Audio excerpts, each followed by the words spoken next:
Ariadne Eldir is a young girl, the heiress of Duke Eldir, who is no longer alive. Standing in front of the window on this sunny day, Ariadne thought that her fate changed on the day she was born. At that moment, a maid approached the girl and said that it was time for them to go. Turning around, Ariadne looked at the woman with determination in her eyes and the persistent thought that she must survive. The girl walked with the maid along spacious marble corridors filled with furniture with gilded trim. Suddenly, Ariadne saw something that completely captured her attention. It was the slightly open palace door. At that moment, she was literally filled with thoughts that she could not miss this chance. She definitely had to escape from here. Suddenly, voices were heard from behind the door, as if someone was swearing and arguing and talking about how they loved each other and that her death was the fault of the monsters. Through the slightly open door, Ariadne saw two men, a young one and an older one, and how they were arguing among themselves, while the older man kept repeating that he did not believe the other. A young, fair-haired man in a beige suit echoed that she was a fragile woman who had never dealt with monsters, and he himself was in great shock from all of this. At these words, the elderly man shouted that he should have saved her, and Ariadne froze in place. Through the crack of the door, tears could be seen flowing down the young man's cheeks. He said that the woman believed that she was unworthy to be a holy virgin if she left this world. The girl listened carefully to the conversation, trying to understand what was being said. The young man covered his face with his hand, wiping away tears and saying that he would never be able to forgive himself for what happened. The maid let go of Ariadne's hand, rushed forward, and hurried to close the door behind which the men stood. But the girl guessed what was happening and decided to ask the servants if they were talking about her mother. The maid only took the baby by the hand, saying that it did not matter, and that the Duke apparently was still busy and they should wait a little longer. The girl turned away from the gilded door, but guesses did not leave her mind because she knew who was there. The elderly man was none other than Solon Garcia, a talented magician who had received the title of Grand Magician of the Empire, her grandfather. The second man was her father, whom Solon hated because his daughter, Ariadne's mother, became pregnant very early, and he even abandoned her and came here only 8 years later, having heard the news of her death. Ariadne thought that he was behaving exactly the same as in the novel, doubting the death of her mother.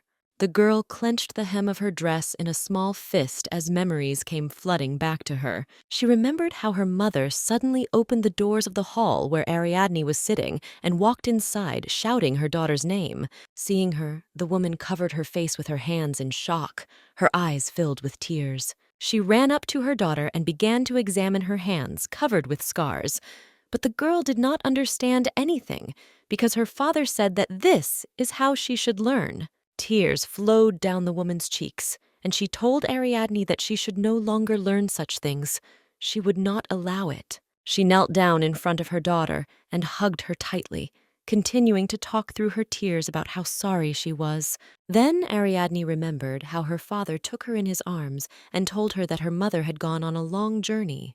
But he promised to tell her exactly where she went if she completed her task well. Hearing this, the girl's eyes lit up with joy. Her father smiled along with her. He asked her if she would do what was required of her, and the little girl happily agreed, hugging the man tightly. Now, remembering all this, Ariadne did not feel that joy at all. From behind the door, an adult man could again be heard. He said that since he had come here, he wanted to see his granddaughter. The maid invited the girl to go inside, but warned her that she should behave carefully with the guest. The door opened, and she saw her father in front of her. He asked Solon if he knew the name of his granddaughter. The girl took a step forward, and her father introduced her, calling her by name, Ariadne Eldir. The man said that she was 7 years old, but Solon replied that he already knew that, and threw a dissatisfied look at the girl. The blonde man told Arya to say hello to her grandfather, and the girl curtsied. Seeing her grandfather's stern look, Ariadne realized that now he was clearly thinking that she was not at all like her mother. Solon waved his hand towards the girl, beckoning her to come closer. Arya thought that in the novel at that moment the little girl rushed to her father, the Duke. After all, children feel whether people like them or not, and according to the plot of the novel, grandfather hated her. Ariadne thought that she could have done the same thing, but she knew well what was in that novel. The girl frowned, clenching the fabric of her dress in her fists as her father tried to calm her by holding her shoulders. But at that moment, Arya rushed forward, breaking away from her father's arms. She ran up to her grandfather and grabbed his robe with her small hands. The magician looked at her in surprise. Looking into his eyes, she began to beg him to take her away from here, because even though her grandfather hated her, he was definitely better than her father. Solon did not understand what was happening and continued to look at the girl and how she was grabbing at his clothes. Ariadne understood that she could not say everything directly in the presence of her father, and she could only hope that her grandfather would understand and not leave her. At that moment, a hand fell on her shoulder and squeezed it slightly. She turned around and saw her father's face darkened with anger. He sullenly told her that he told her not to behave like that with guests, but the girl did not give up and continued to pull at the fabric of her grandfather's clothes. Solon turned to her, took her hands, and asked if she really wanted to leave with him. Arya's eyes filled with joy, and she replied that she really wanted it. The grandfather knelt down in front of his granddaughter, stroked her head, and said that although he did not expect this, he did not mind taking her with him. The Duke was indignant, saying that it was dangerous, but the girl grabbed the magician's hand, pressing herself closer to him. Solon decided to remind him of who he was and that he could take the girl, to which the Duke replied that she was as weak as her mother, Gloria. The magician gloomily answered him that he himself raised Gloria, so he need not worry about Ariadne. He said that since the girl wanted to go with him, then so be it, and he would be glad to keep her company, since he could not be with her before. Telling the Duke that he could pick her up later, he was about to leave the hall when a blond man shouted after them to stop.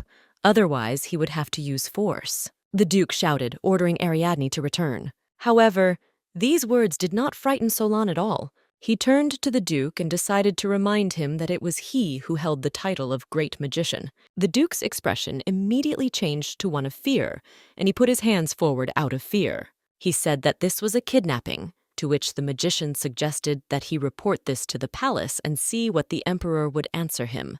The Duke rushed after his daughter and the man, begging them to return, but they silently disappeared behind the door of the hall. After some time, Ariadne and her grandfather were already riding in a horse-drawn carriage. The girl looked out the window at the castle in which she had lived her whole life and could not believe that she had finally managed to get out. She then looked at her grandfather, thinking that he didn't really want to see her. Solon asked Arya what she was so afraid of, and the girl was surprised, since this was definitely not in the novel. The magician did not understand why she so wanted to run away with a stranger, and the girl wondered why he was so gentle with her. A tear rolled down the girl's cheek, and her grandfather assured her that she was now safe and could tell everything. Arya felt that she had to explain everything to him, that she was ready for a deal. But tears continued to flow down her cheeks, and she did not understand why. Solon held the girl close to him, telling her that she could cry if she wanted. Ariadne clung tightly to the man, clutching his clothes in her hands. The next moment she began to roar, pouring out all her emotions. After a while, the girl remembered the legend according to which Ariadne Eldir, despite the power of the saint, could not reveal it and met her death at the age of 16, and she learned about her fate at the age of 7. Memories took Arya to the office in the castle, where her father prepared elixirs. He turned over his shoulder, holding strange flasks of liquid in his hands. Behind him, Ariadne sat on a chair, her hands firmly pressed to the armrests and her head bowed. The father approached the girl, opening the flask, and she gasped in fear. He came close to her, leaning over her ear and putting his arm around her neck, and whispered that she should not be afraid. Then he squeezed his hand tightly on her shoulder and said he wouldn't hurt her because he loved her. Ariadne screamed heart-rendingly, but her words seemed to become an echo, and she herself seemed to crack like broken glass. The girl seemed to have fallen asleep. She barely remembered her name and how old she was. She seemed to be floating through fragments of memories, but she didn't even know what those memories were. Images of people talking on the phone and roads full of cars flew before her. And then she realized these were memories of the whole 28 years she had lived. These were memories of her past life. Suddenly, a bright light poured into Ariadne's face, and she even covered her face with her hands, resisting it.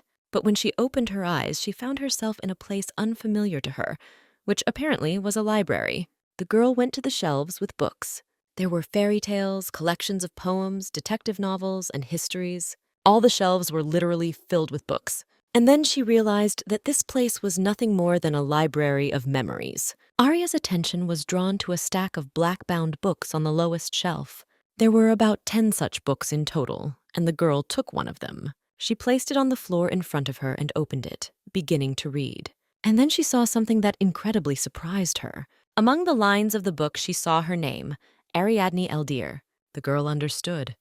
It was a novel that she read in her past life. The main character there was Axel Valentine. He had the ability to go back in time, and he wanted to use his ability to save the world from demonic creatures.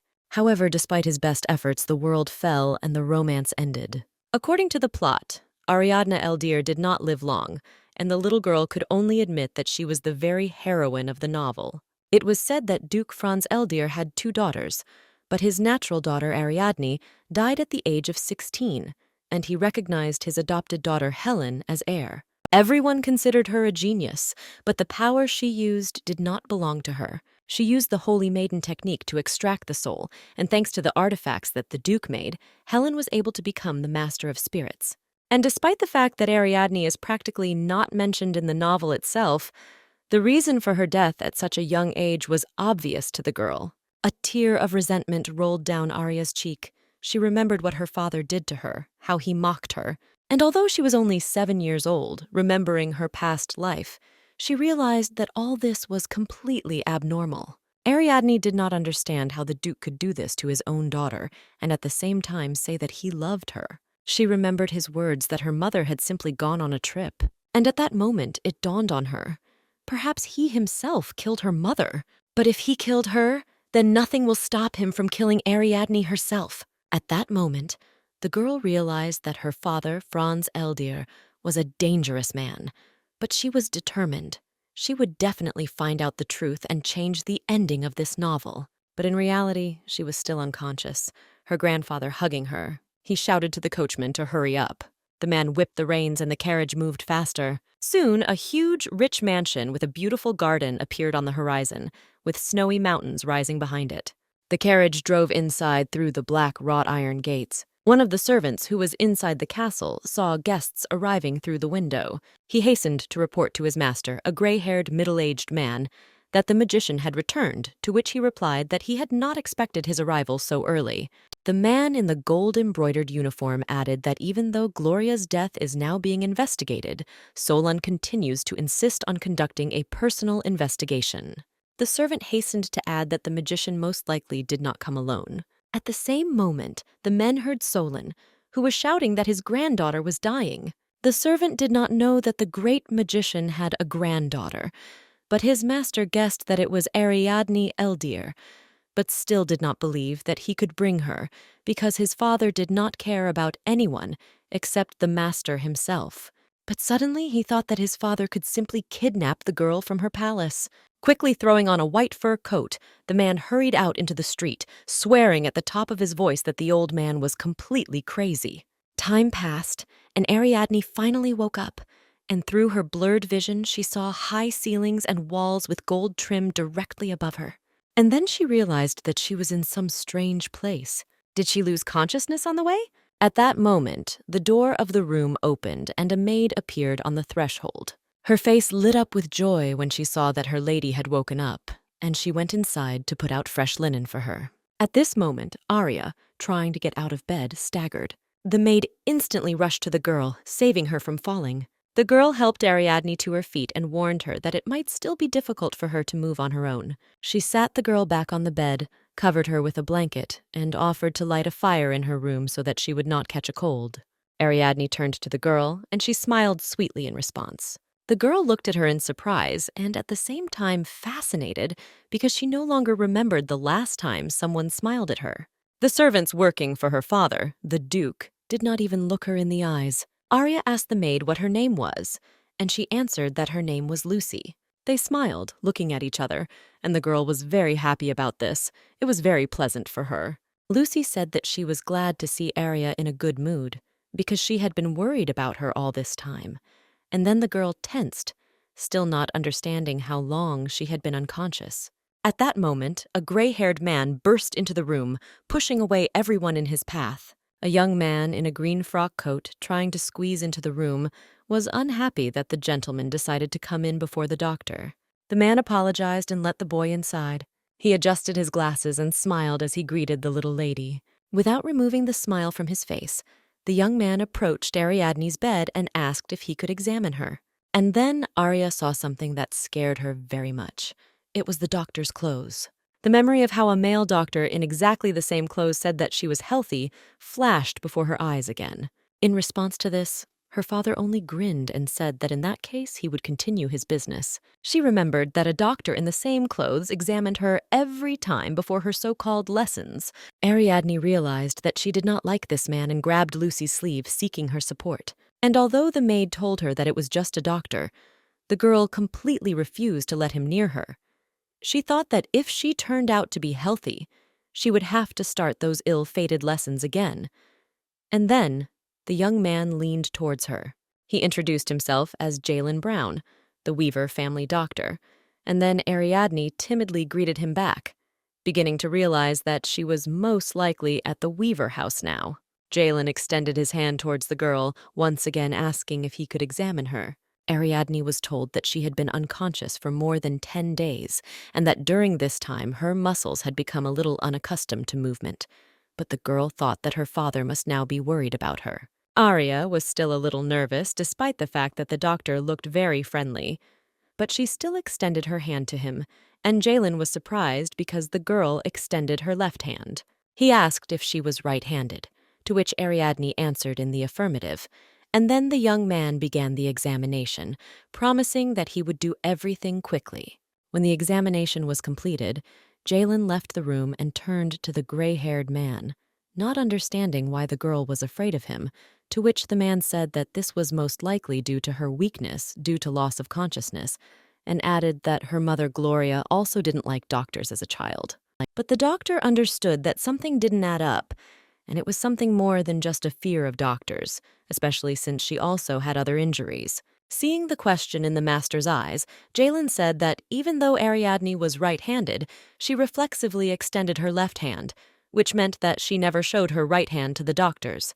He asked if they had seen the wounds on her arm when they brought her in, and added that she had become good at hiding them. The gentleman did not understand who could have done this to her, but the doctor replied that she had wounds all over her body, as well as intestinal problems, and based on all this, he came to the conclusion that she was tortured with the permission of her father, the Duke. The gray-haired man was lost in thoughts that he had previously thought that the marriage of Gloria and the Duke was a good decision, because the Eldir family was one of the most influential in the empire, and the Duke's character was not bad, and he doted on his wife and daughter.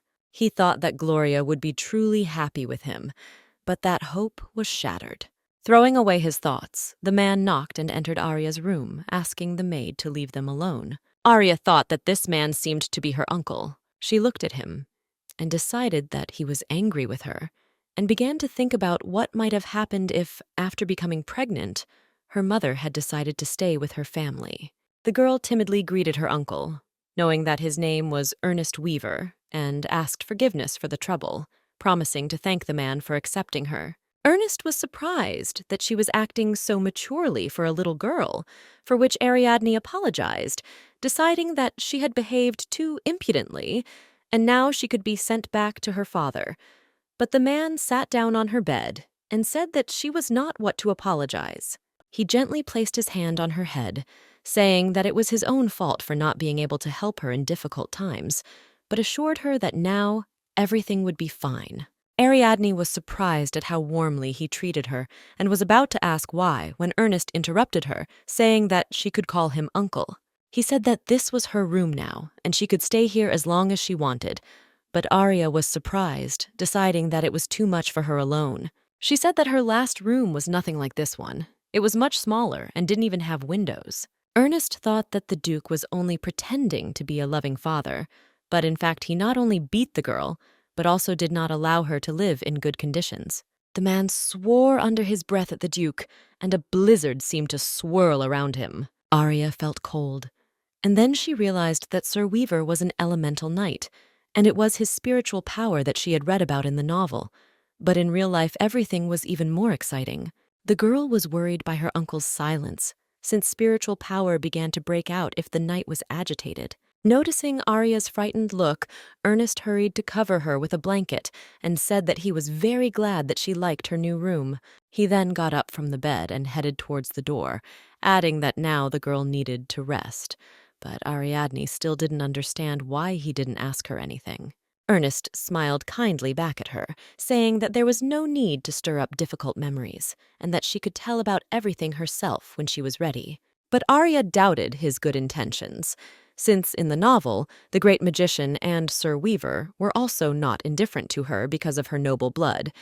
But she wanted to know what a real family was. Deep down, she understood that family was just an illusion, a vain belief that a person would love her only because of blood ties. She was upset, realizing that neither in her past nor in this life would she be able to experience the happiness of having a real, loving family. The Duke will stop at nothing to obtain Glomus, the elixir that can make anyone an elementalist. But it was impossible to get it without Ariadne, and the Duke was only interested in her talent. She lay down on her pillow, thinking that if Ernest had problems with her father, the Duke, he would abandon her and she would have to rely only on herself. Soon Arianda fell asleep and again found herself in the library, but this time there was a girl there. She was sitting on the floor and reading a book. Seeing Arya, she extended her hand and called her to her. Ariadne sat down in front of her, and the girl immediately bombarded her with words about how glad she was to meet her, that she was glad to see her after so long. Seeing the sad expression on Arya's face, she asked if she was sick and if the lesson was difficult this time, to which the girl replied that she would not have come if she was sick. This girl was Pi. She is the guardian spirit of this library, apparently. She was born along with this place. She could not read, but thanks to her lessons with Ariadne, she quickly mastered speech. Apparently, she collected all the knowledge from Arya's past life, but she herself didn't even know her name, so the girl decided to give her a new one and couldn't think of anything better than to name her after the number pi. Ariadne's body suffered constant pain from her activities, but thanks to Pi, who was always happy for her, she was able to endure it. Arya asked if Pi had completed her assignment, and she immediately jumped to her feet and walked towards one of the bookshelves. Soon, she pulled out 2 cones from there, with yellow and red liquid. Pi's library was a great place to hide things, which is why Ariadne smuggled the elixirs here when she ran away from her father. Waking up, Arya began to prepare for dinner with Sir, and Lucy actively helped her in this, choosing an outfit for her and apologizing for the fact that it was too old, but the girl really liked it. Ariadne wondered who might have worn this dress before, since her uncle had a son, and suggested that it might have been her mother's dress. The girl felt strange. She was wearing her mother's dress and was walking down the stairs that her mother ran to as a child, since in her past life she did not even know who her mother was and had never seen her. Realizing that she had lost her too early in both her lives, she felt intense sadness and missed her mother. But soon, Arya and Lucy arrived at the dining room. Ernest came out, his gaze stern. The girl did not understand why her uncle was looking at her like that, and after a moment Ernest turned away from them, saying that he would order the seamstress to sew new clothes for her. Arya realized that he must not have liked that he was wearing her mother's clothes, but in fact, the man was upset because the sight of Gloria's favorite dress reminded him of his little sister, who was no longer alive. He frowned, deciding that since Ariadne's father had not bought her normal clothes, he would buy them himself for his only niece. The girl followed him and sat down at the table, which turned out to be too large for her, and Ernest was indignant that he could not even see his niece's face. In a murderous tone, he ordered the servant to bring Ariadne a new chair suitable for her.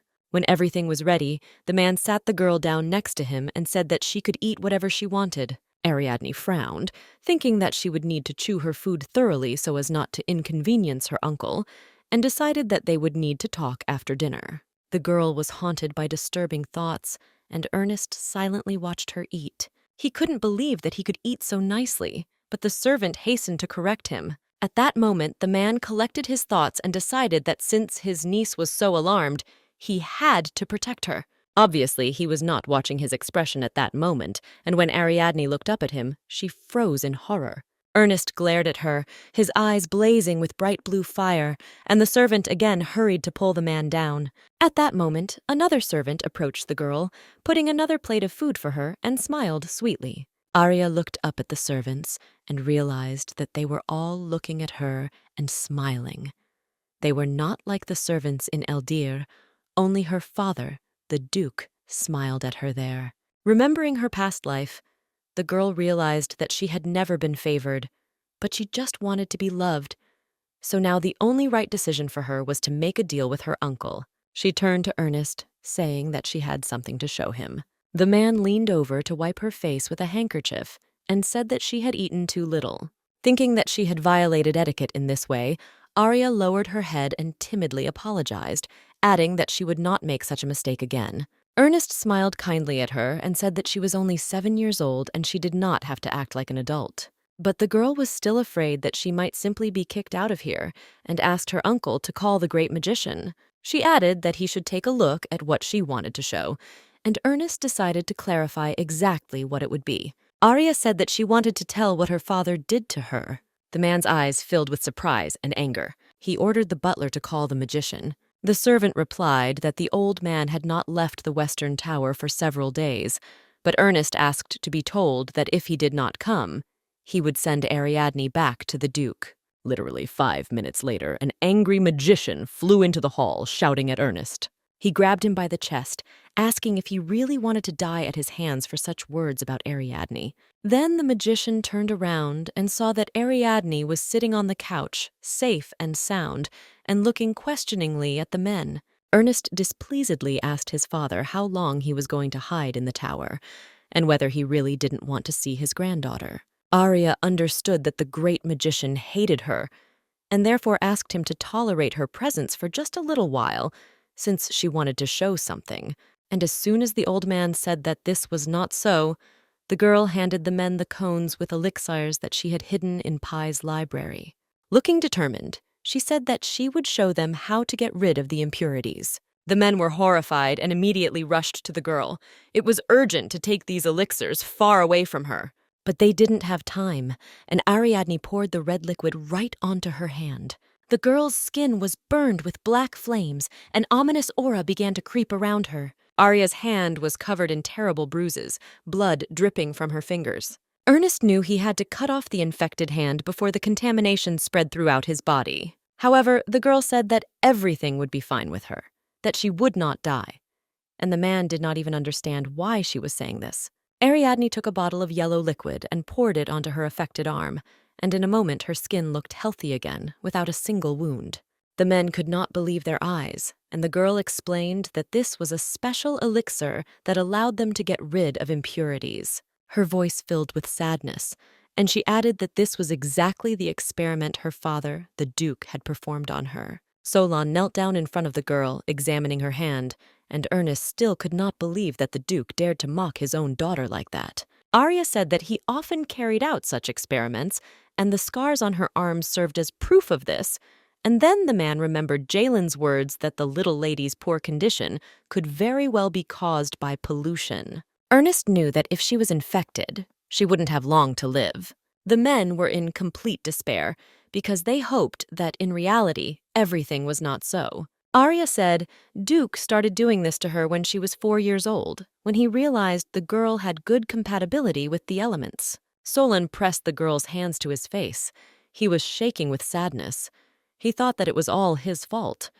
But the girl said that she would prepare a new elixir if he listened to her request. This elixir was like poison, and except Ariadne herself, no one could withstand it.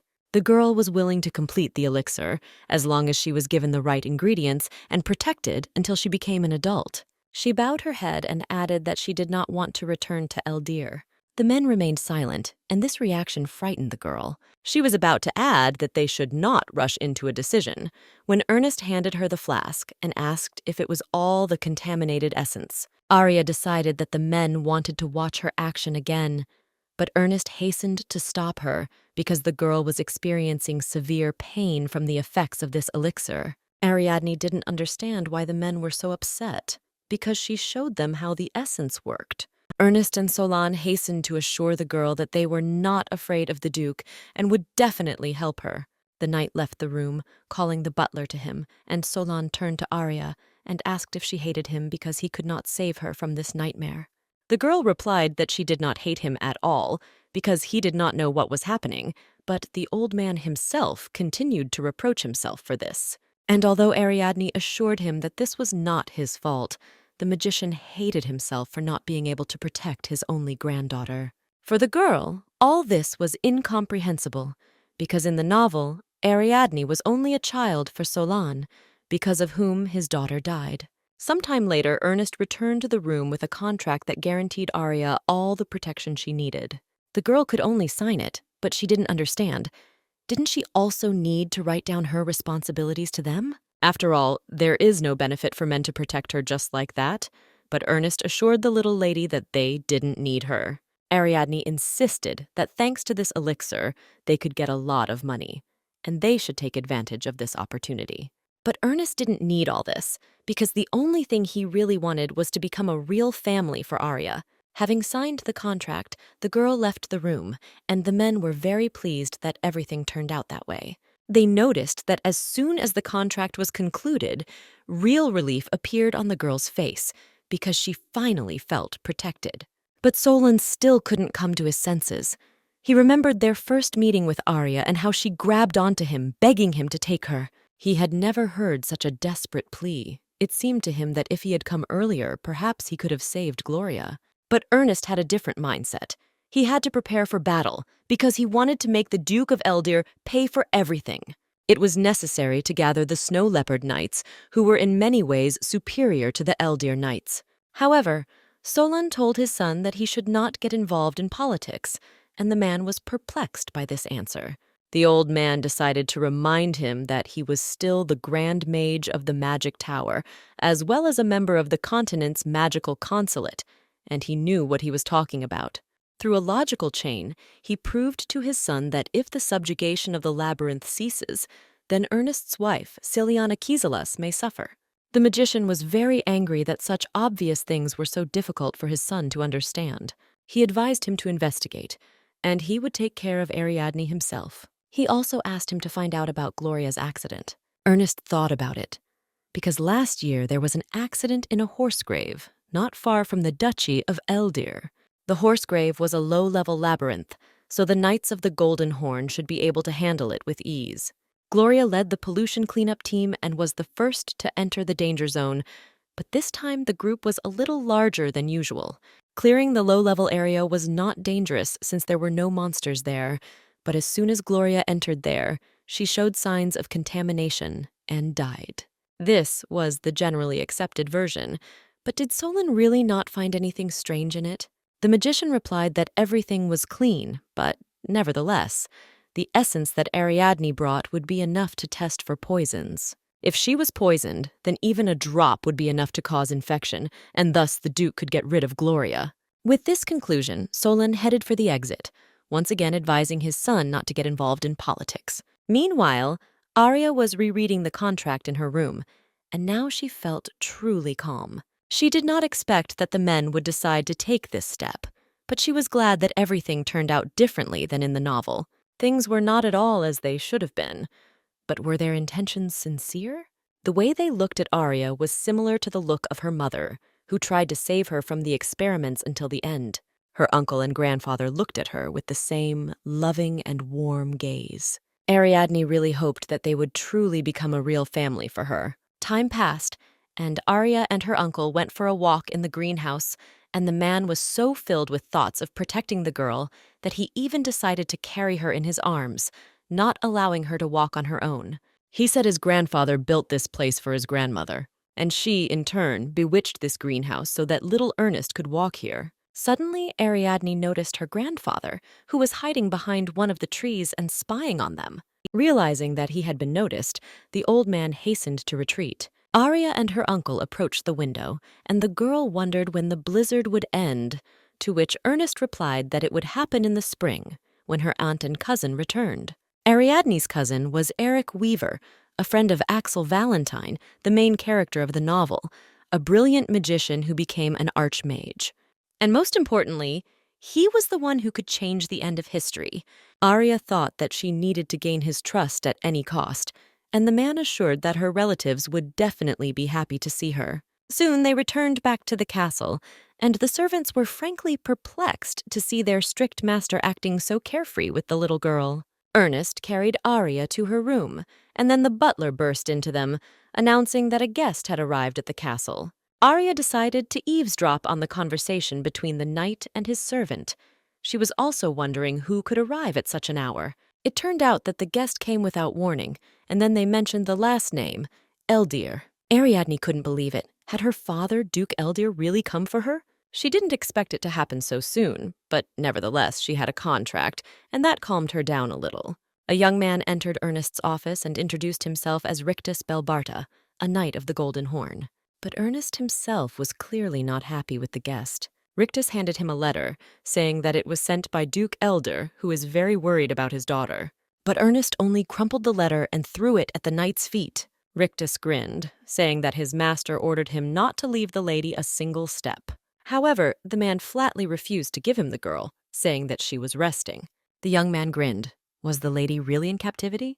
Sir Weaver frowned angrily, answering that he was not like Mr. Eldir. At that moment, the guards burst into the office. They grabbed Rictus and those who came with him. Ernest ordered a greeting according to Weaver tradition. At this time, Ariadne was in the library with Pi. She even grabbed cookies from her world for her. Pi really liked this treat, and Arya promised to bring more next time. While Pi was enjoying the sweets, the girl was looking for information about Eric Weaver in books. And just as she found his first appearance in the novel, Pi grabbed her hand. She screamed that Arya was in danger, and they needed to leave immediately. Pi touched her palm to the girl's forehead, and many spells swirled around her hand. Once they were ready, she aimed them at Arya. The next moment, the girl woke up in her room. Pi must have thrown her out of space. Ariadne looked out the window. It was already late evening outside, and she couldn't believe that she had slept for so long.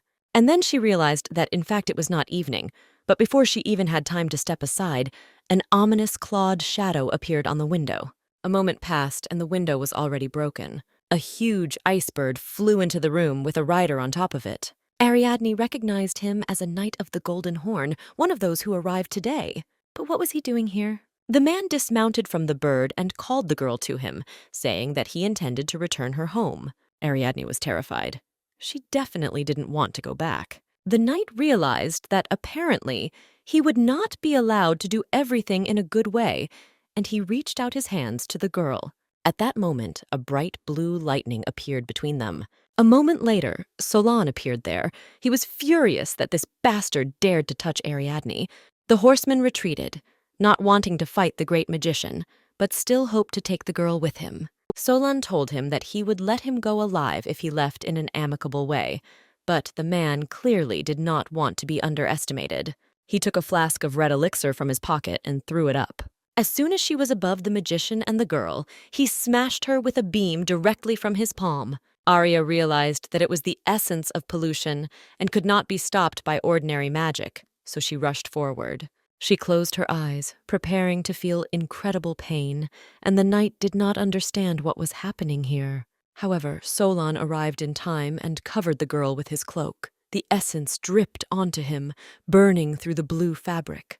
Advising the knight to read more about his legendary battles with monsters, the magician released the brightest lightning directly from his fingers. They touched the evil rider, and he gasped in pain. Not wanting to deal with such powerful magic anymore, he hastened to hide. When Solon ran to the window, the knight had already flown away on a bird. Then he returned to Ariadne again. He was furious that she threw herself right under the spilling potion. And although Arya assured him that nothing would have happened to her, the magician did not let up.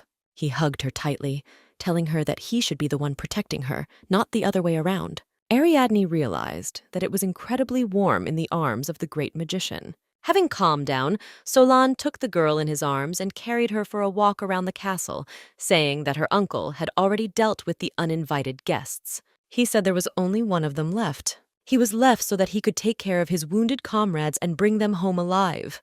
After all, guests should be treated with mercy, right? Ariadne was afraid that all this would have consequences, because in the novel, the Eldir are a powerful family with power and wealth.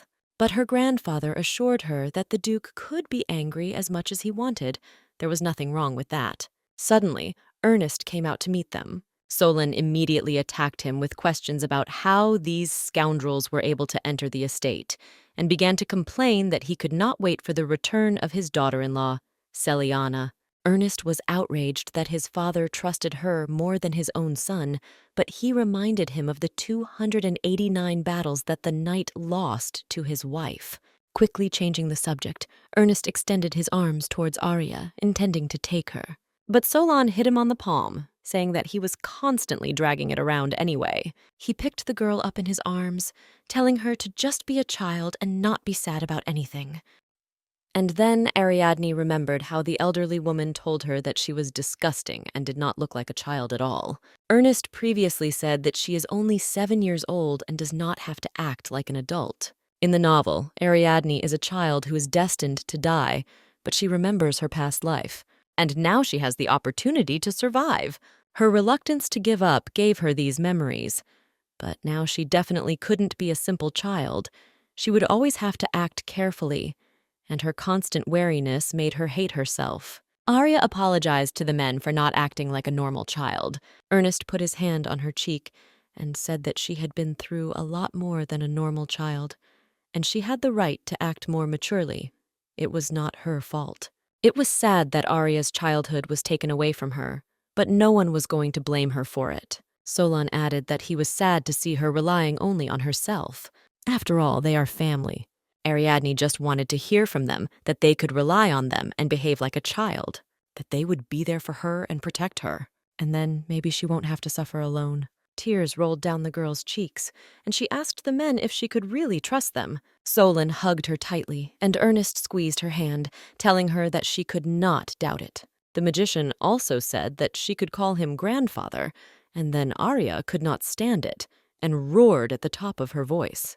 Ernest also wanted her to call him uncle, but the old man pretended not to notice him. He hurried to take the girl away from here, and the knight ran after them. At this time, the situation in Eldir Castle was tense. The Duke was annoyed that the attempt to take his daughter was unsuccessful. And then he realized that he would have to go to extreme measures to bring his daughter back home. Time passed, and Ernest decided to take Ariadne for a walk. They were going to meet Eric, and the girl couldn't wait for him to arrive. The maids ran out after her, worried that the child might have caught a cold. And now that Arya was fully assembled, they could finally hit the road. The servants saw the little lady off with tears in their eyes. They were very worried about her. Ernest asked the girl to take a step back, and a blizzard began to swirl around him. As soon as he uttered the word blizzard, a huge snow leopard appeared out of thin air. Arya realized it was a contract beast. He should not be confused with an ordinary animal. Wizards use spells to cast magic, but sometimes it is possible to make a contract with a spirit beast. This is magic that has a form. Such animals are intelligent and borrow the power of the Great Spirit. Ariadne wondered if she herself would ever meet the spirit. The Weaver family must have a great guardian spirit, and she would like to see him one day. Ernest called Arya to him and sat her in front of him astride a snow leopard. They were about to jump over the wall, and the man asked her to hold on tight. With one deft movement, the beast jumped onto the highest roof, and Ernest realized that they were just in time. And then Arya saw clouds of rising dust and snow in the distance. It was the Snow Leopard Knights. The conquering troop has returned. The first to arrive at the gate was a dark-haired woman. Ernest called her by name, Veronica, and apparently she was again taken into the thick of it. It was Veronica Bronte, the Snow Leopard Knight, her blue cape completely covered in bloodstains. Ernest said that she should have washed the blood off herself first, because his niece was here. Veronica did not know about her existence before, and extended her hand to greet her. But Ariadne was scared when she saw blood on her gloves. Meanwhile, Veronica was delighted because the girl looked like a living doll. While they were chatting, a woman with long scarlet hair tied in a high ponytail ran up to them. This was Celiana Kizalas, Countess Weaver, Ernest's wife. Seeing his wife, the man immediately jumped up to her, wrapping her in a tight hug. Behind them stood a white-haired guy, dissatisfied with the fact that they were so affectionate in front of people. It was Eric Weaver, their son, and a budding magician. Seeing his parents kiss, he was clearly annoyed by this picture. And just as he thought about how good it was to be the only child in the family, he saw a little girl sitting astride his father's leopard. Ariadne realized that it was Eric Weaver and thought that he looked younger than in the drawings in the novel. Meanwhile, Veronica continued to admire the baby, but Eric wondered what she saw in her. He came closer to the girl and said that she looked disgusting, to which Veronica replied that Eric himself was far from nice. The guy was in unpleasant shock from this behavior on her part, but Veronica did not give up. She said he looked like a cow. And before Eric had time to answer her, the girl had already saddled her horse and rode out the gate.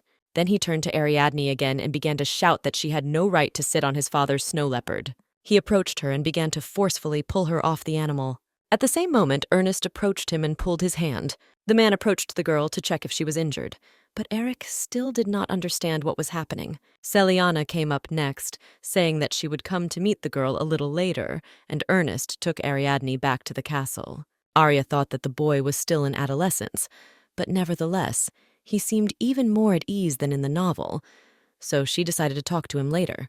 The maid reported to the little lady that Eric would be punished for such behavior, and Arya herself was upset that their first meeting was so terrible. She remembered Veronica and realized that she could not remember her. Then she decided to ask the maid about her, and she said that she was the same age as Eric, and nevertheless already a knight.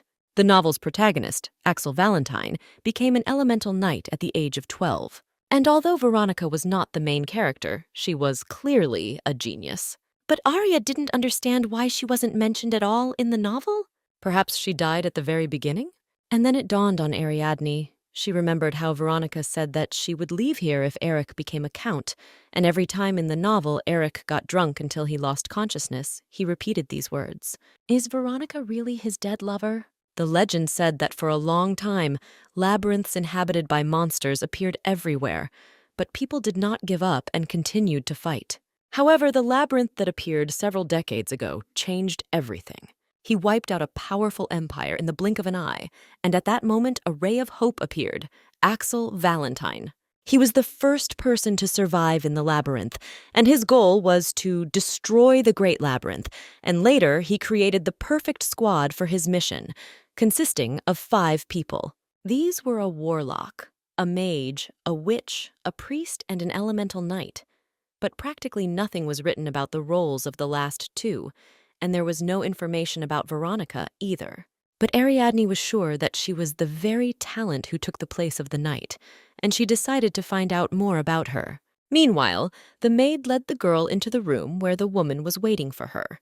It was Celiana Cazellas. The girl curtsied, and the woman asked to call her her aunt from now on. She said that her husband sent her a letter, but it got lost on the road, so she only recently found out about everything. The woman added that even the most trained knights could not have gone as far as Arya did. In this girl, she saw a warrior preparing for a new battle. She explained that a warrior does not always use weapons, and first of all, he is a person who fights to win.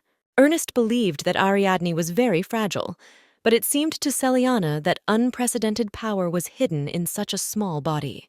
In her eyes, Arya was a truly strong child. She wished Eric was the same. Celiana handed the girl a box. It was a gift for her recent birthday. Inside was a pendant with a lamp. Ariadne realized that it was a magic lamp, and the woman asked if she had one before. But the girl replied that this was the first, and this greatly surprised Celie, since by her age Arya should have already received her lamp. Every parent is obliged to give their child a magic lamp. Celiana called the girl over and placed the pendant around her neck. She patted her on the head, telling her she had done a great job. The woman added that if necessary, she can also turn to her for help. But she asked me to keep it a secret. Ariadne went for a walk around the greenhouse and thought about why Celiana asked to keep this a secret. But on the other hand, she was glad that her relatives turned out to be good people, and she was able to finish the elixir thanks to her grandfather.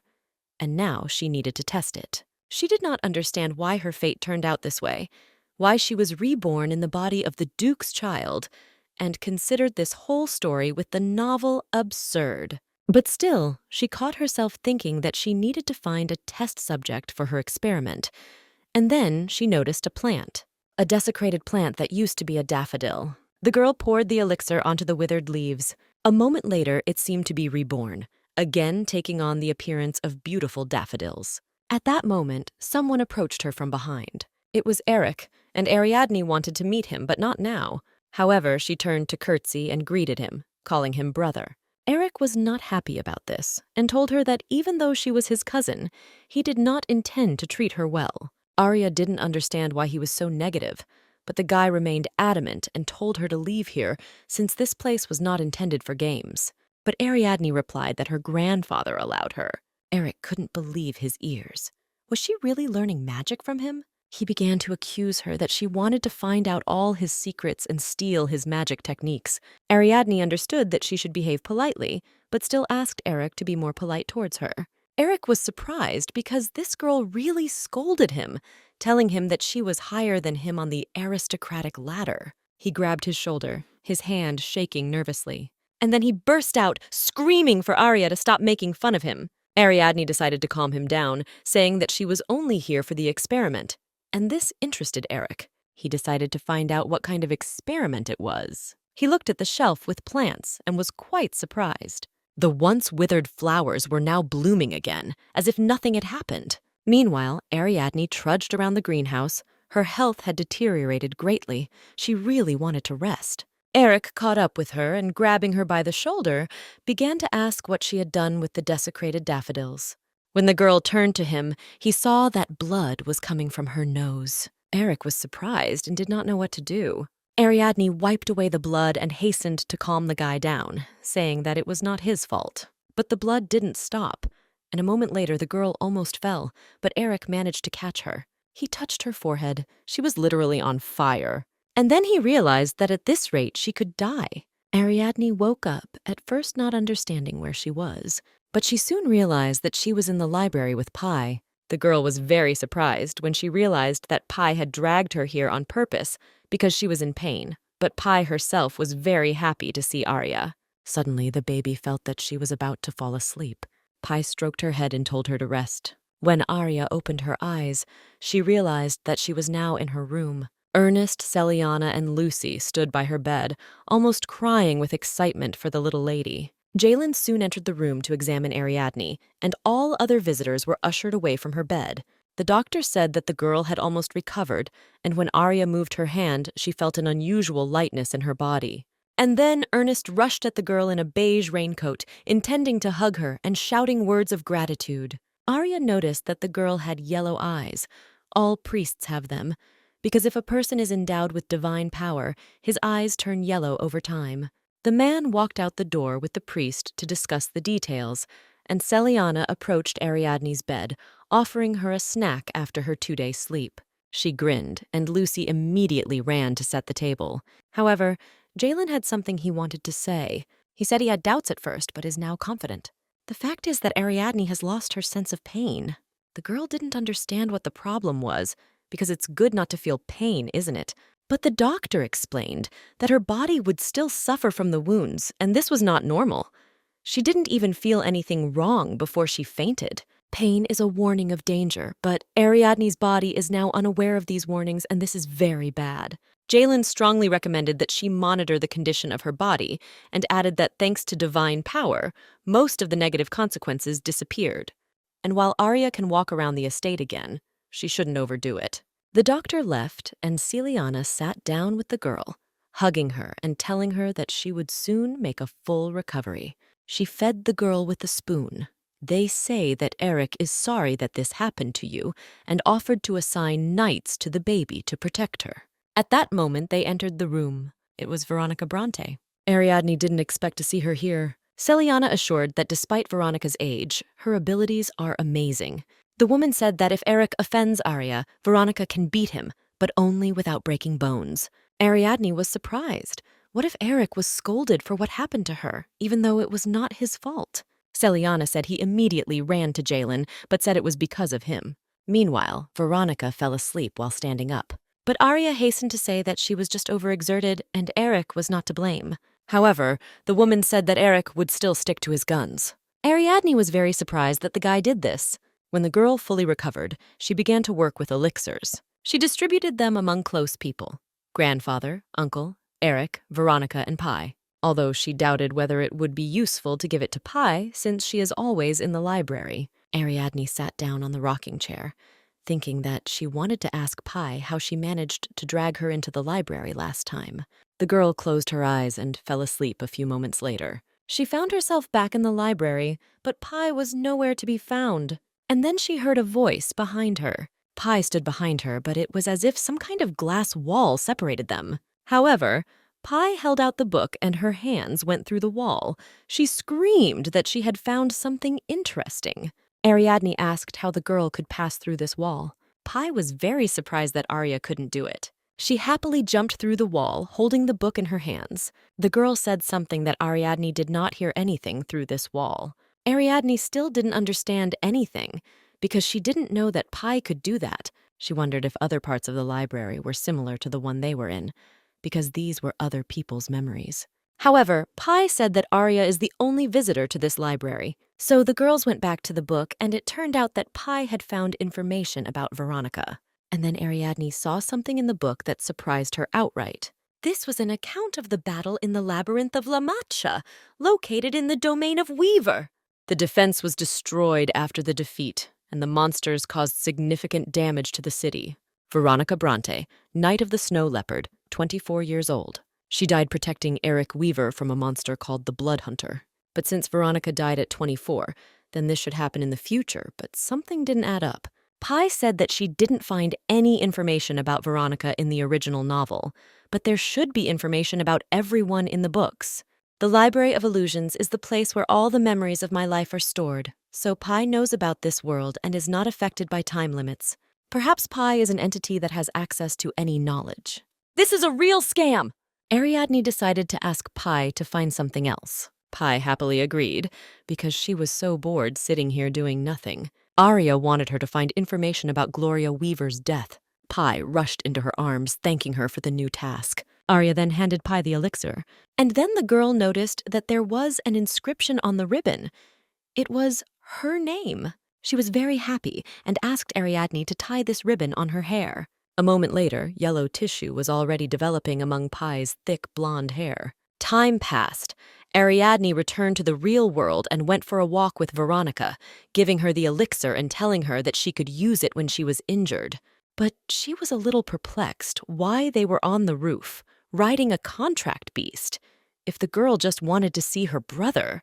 In response to this, Veronica admitted that she just wanted to hug the girl at least once, and it would be very troublesome to climb the stairs. The horse stamped his hoof, and a piece of tile split and fell from the roof, which Eric, as usual, was dissatisfied with. He stood below, ordering the girl to come down from the roof.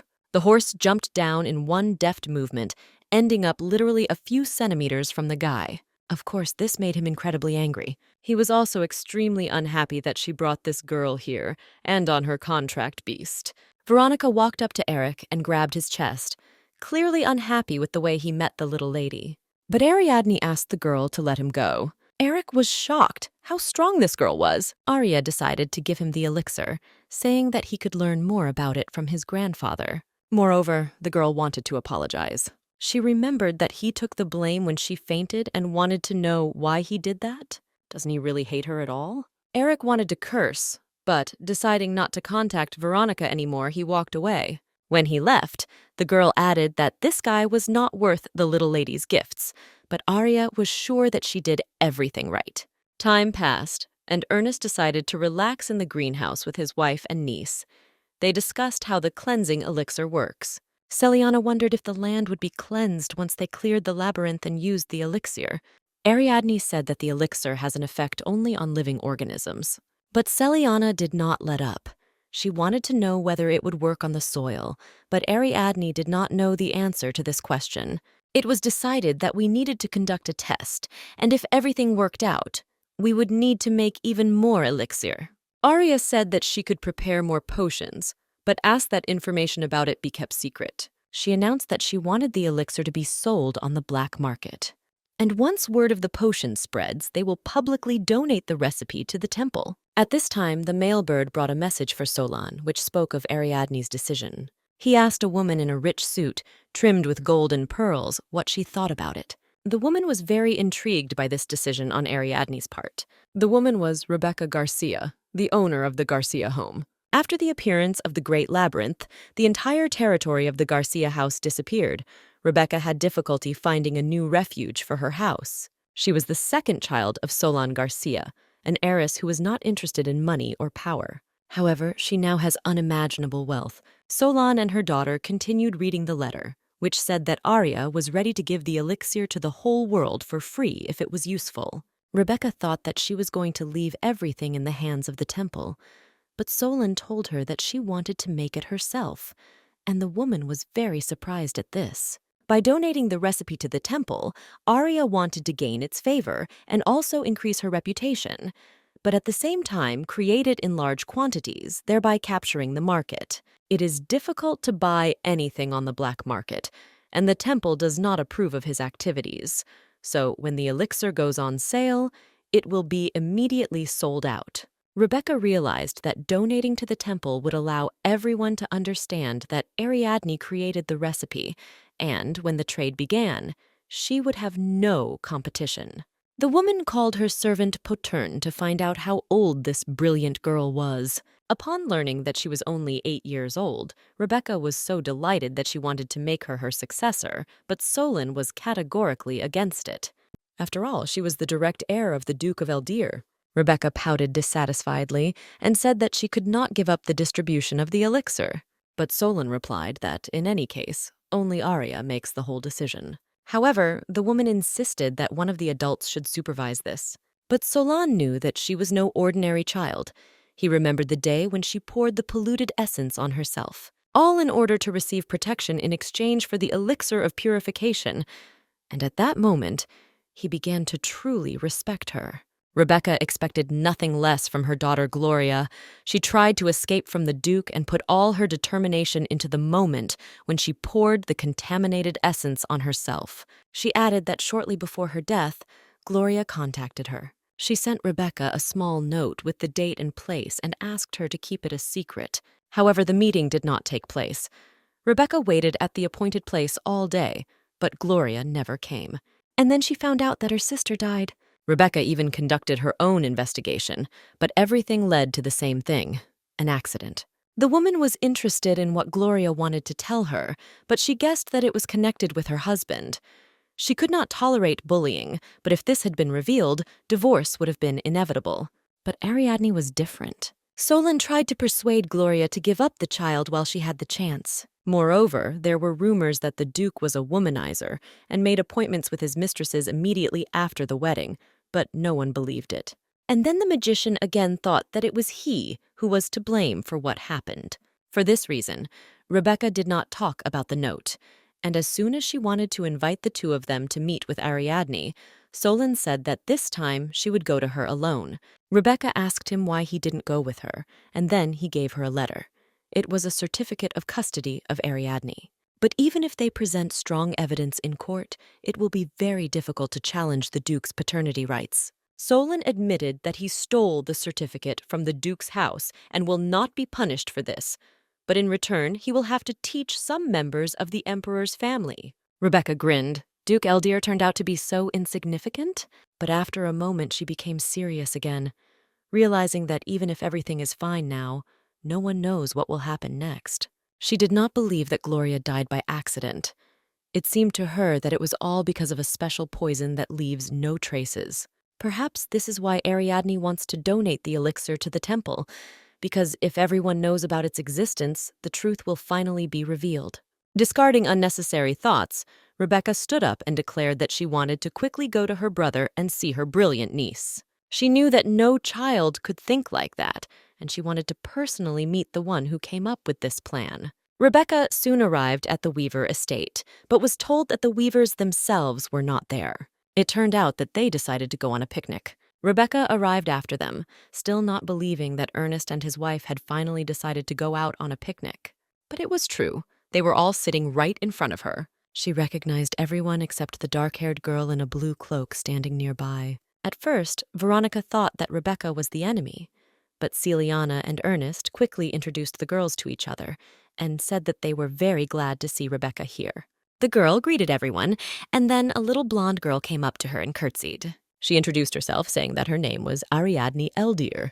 Rebecca pointed her finger at her, not entirely sure that this was really a living girl and not a doll. Eric intervened in the conversation, saying that Aunt Rebecca should wash her hands before touching Aria, which surprised all the other guests. However, Rebecca ignored him, walked up to the girl, and said that she had come to see her niece. When everyone returned to the estate, the girl said that she already knew her story. She asked what Ariadne prefers to see, her aunt or the main shareholder Garcia. Aria thought that her name was almost never mentioned in the novel, except for one single line in which it was mentioned that she was Eric's aunt. She didn't mind the extra help, but the problem was that this time the novel couldn't help her. She didn't know anything about her aunt. However, she didn't have much choice and asked what the difference was between an aunt and a shareholder. In response to this, Rebecca began to ask her questions about kind and polite lies, which the girl did not understand at all. Ariadne didn't know how to react. The woman seemed to be on her own wavelength. But maybe she was thinking too much and Rebecca actually came to have a serious talk with her. She must have thought Aria was just her 8-year-old niece. And even though Rebecca was her mother's older sister, the girl didn't know if she could trust her. Ariadne decided that her aunt was just teasing her, and she hastened to add that in fact, she is not that stupid. Rebecca laughed, and Aria breathed a sigh of relief, realizing that her aunt was simpler than she thought. She realized that it was all not serious, and called her aunt a liar. You pointed her to her eyes, saying that they were more sincere than ever, to which Ariadne told her that anyone who asks to look into the eyes to check sincerity is a fraudster. Rebecca was surprised and asked who told her that, and when Aria answered that it was her mother, her aunt's surprise immediately disappeared. As a child, when she would make fun of Gloria, she would always ask her to look into her eyes to see if she was being honest, and every time Gloria would respond the same way. Rebecca then pulled out a stack of papers, finally deciding to get down to business. It was a contract that included a sales plan, but there was more to it. Rebecca said that in order to conduct business successfully, a competent person was needed to attend meetings on Ariadne's behalf and help her with her affairs, her personal secretary. The woman selected the best candidates, and the girl was very grateful for her help. And as soon as Rebecca said that she was always ready to help, Aria asked her for help. She needed to find someone. This was the man she wanted to support. The story moves to a completely different place, to a dark-haired boy who wanders the streets in search of food. The area where he lived was polluted. There was no food or water, but still he had to look for work, and he came to a house whose door was guarded by a guard. The guy wanted to find a job here, but the guard didn't want to agree. They say that he has no skills at all, but the young man did not give up, begging to give him a chance. This seriously angered the guard, and he put his sword to the guy's sword, telling him that he would not be able to withstand even the weakest monster. However, the young man twisted his sword, knocking the weapon out of the guard's hands, causing him to become confused. The guard knelt down, not knowing what to do. The guy told him not to be afraid, because a speeding carriage would definitely run into a stone, and the guard asked who taught him these words. It was the guy's late father. Their house was located in the very center of the labyrinth. Since childhood, his father taught him the art of the sword, and after his death, the young man began to wander alone. By the age of 12, he was already used to fighting monsters. This story interested the guard, and he sent the boy to a clothing store on the alley, asking him to say that he wanted to become a cook, because there he could find people who would support him. The guy left, and the guard immediately grimaced, whispering to himself that he hoped they would like him and make him a plaything for the rich. When the guy entered the store, the smell of old clothes and leather hit him in the face. He saw an elderly woman, told her that he wanted to become a cook, and she pointed him to the warehouse door. But what the guy saw behind the door seemed to be a completely different world. In front of him was a large, luxurious table, at which a man in expensive clothes was sitting. Apparently, it was the owner. The boy told him that he wanted to become a cook, to which the man just grinned and asked who sent him here. The owner approached the guy and was about to throw him out when he noticed the color of his eyes. They were red, eyes the color of a raging flame, cursed eyes. Such children are called red-eyed. They are extremely rare. Many of them die in childhood, and the cause of their death is fire. They say that fire spirits love such children, but fires often broke out because of these spirits. Therefore, people began to hate children with red eyes, and the guy guessed that perhaps, for this reason, his parents abandoned him. The boy asked if the man was afraid of his eyes, to which he responded by asking the boy if he knew that fire spirits love people with red eyes. He implied that he had a very high chance of becoming an elemental knight. He stroked his hair with his hand and said that he would try to support him, and for the guy this was very unexpected, because except for his late father, no one had touched him.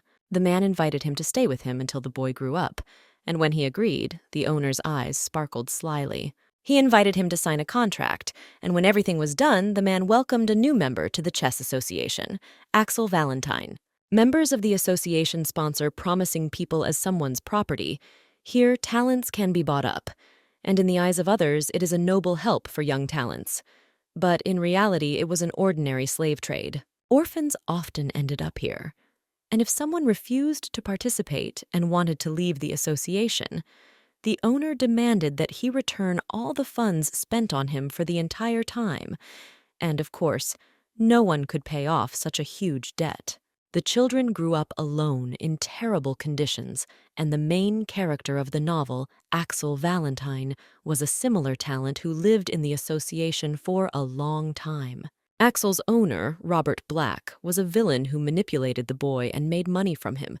However, Axel did not mind and trusted Robert as his adoptive father.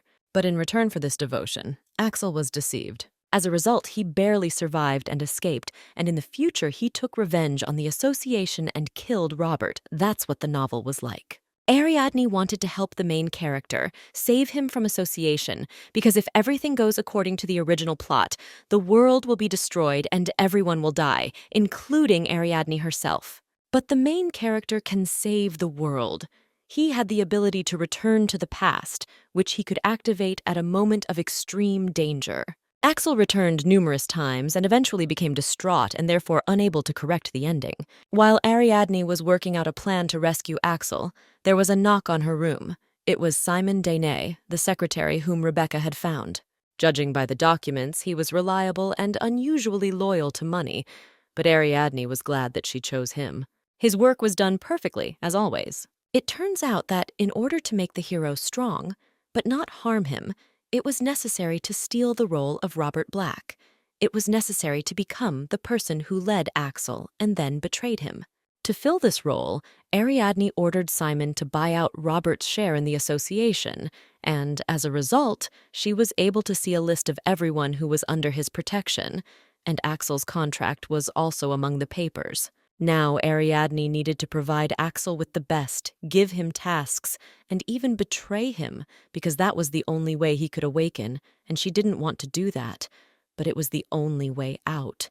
The girl ordered Simon to continue to follow her instructions and act on behalf of a member of the association, while hiding their connection. Simon promised that no one would know that he was working for an 8-year-old lady. In the meantime, sales of the elixir began. Simon also took care of everything. If anyone wants to find out who supplies the elixir, then all roads will lead to Duke Eldir. He will try to get rid of the elixir on the black market, and everyone will think that the recipe belongs to him. No one will even think that the recipe was provided by an 8-year-old child. Simon also offered to use slaves for sales, but Ariadne flatly refused due to memories of her past life. In Weaver, the only way to make money was by hunting, so the girl suggested creating special jobs for slaves. If people start working for them, the economy will develop due to constant money turnover. Simon was surprised because at first he thought Garcia was joking, but every time he followed this girl's train of thought, he began to doubt that she was really a child. And although he originally came here for the money, now he wholeheartedly wanted to serve his stunning lady. Meanwhile, at the Black Estate, the guard informed Axel that his master had changed, which the guy was very surprised, because he had not even received the first task. The guard handed him a book with a burgundy cover and told him that his new master had told him to read it before his first task. Axel was pleasantly surprised. It turns out that he will still be given a job. The guard cryptically added that he could have shared information about his mission, but did not, and Axel realized that he himself knew nothing about it. The guard also said that all instructions for Axel would come through a representative, and the guy did not understand at all what this meant. He didn't understand anything at all and looked angrily at the book, The Boy with Red Eyes. The story of a young man who was bought because of the color of his eyes, of a child who was constantly surrounded by flames wherever he went. The fire followed him on his heels.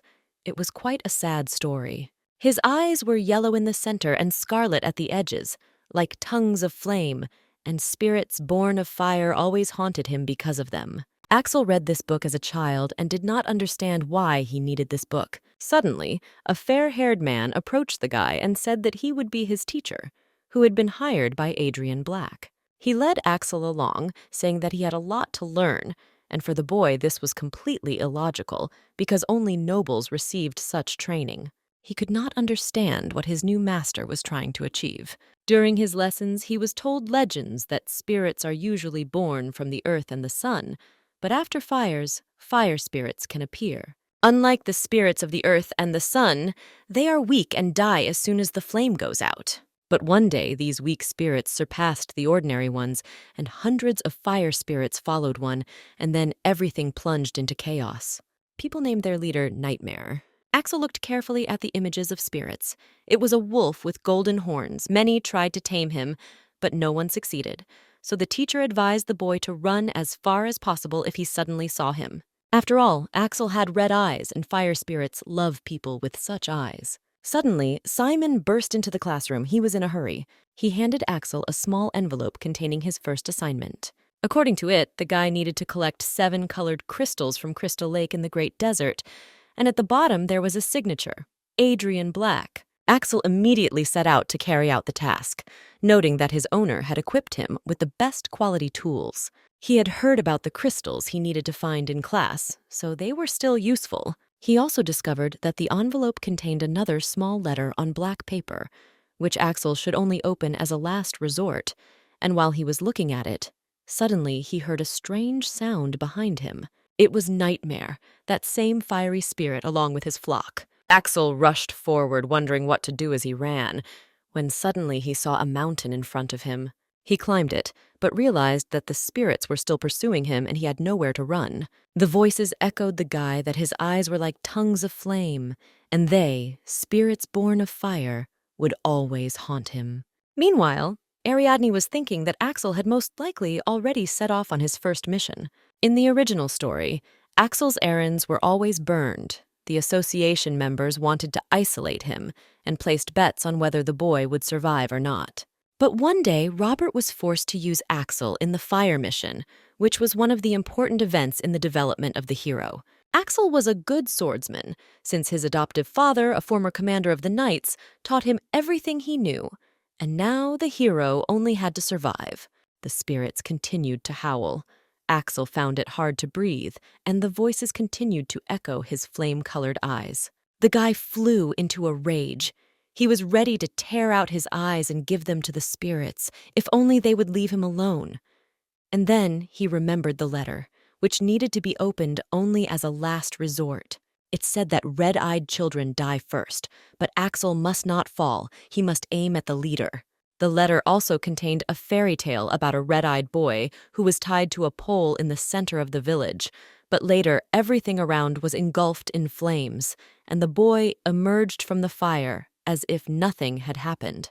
All this looked like fiction to Axel, but at that moment a fiery raven flew over him and touched the boy's hand with its wing. His clothes were burned, but his skin remained untouched.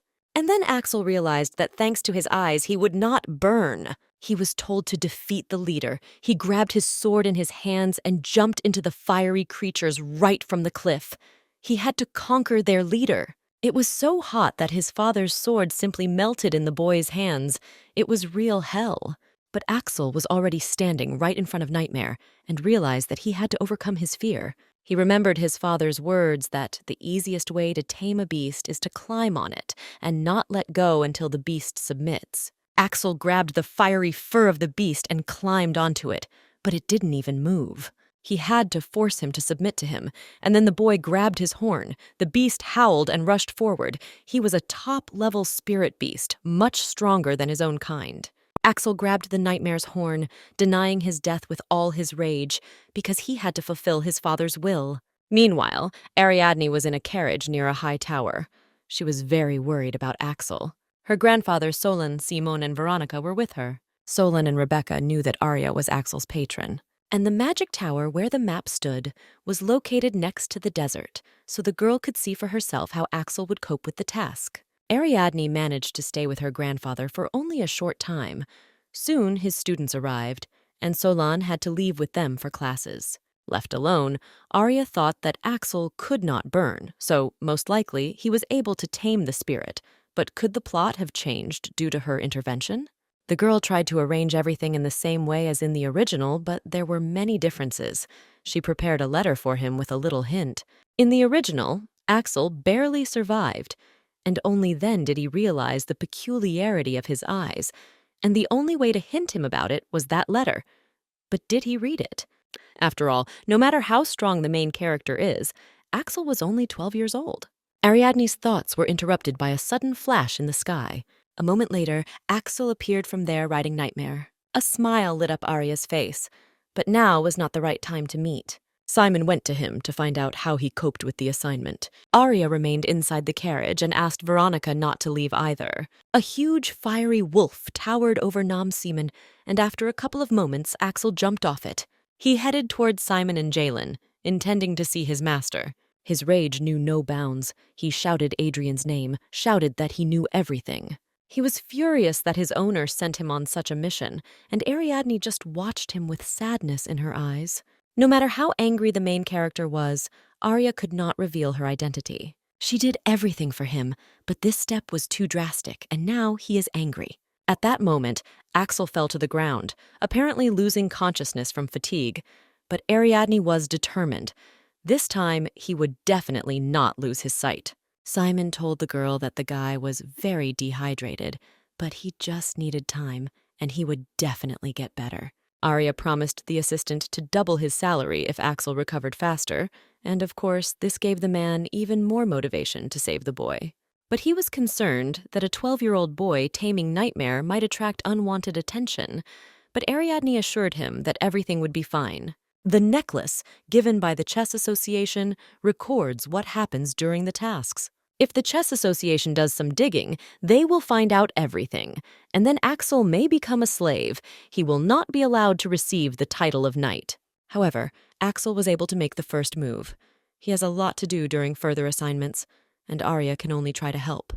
However, she didn't know if her actions mattered, so she could only wait and watch. But time took its course, and 4 years have already passed since the Nightmare was tamed. Ariadne still performed under the name of the Chess Association member, Adrian Black, while watching the growth of the main character, Axel Valentine. Lucy entered the girl's room, saying that the gentleman had invited the young lady for a walk. Ariadne turned around, and it was no longer a baby.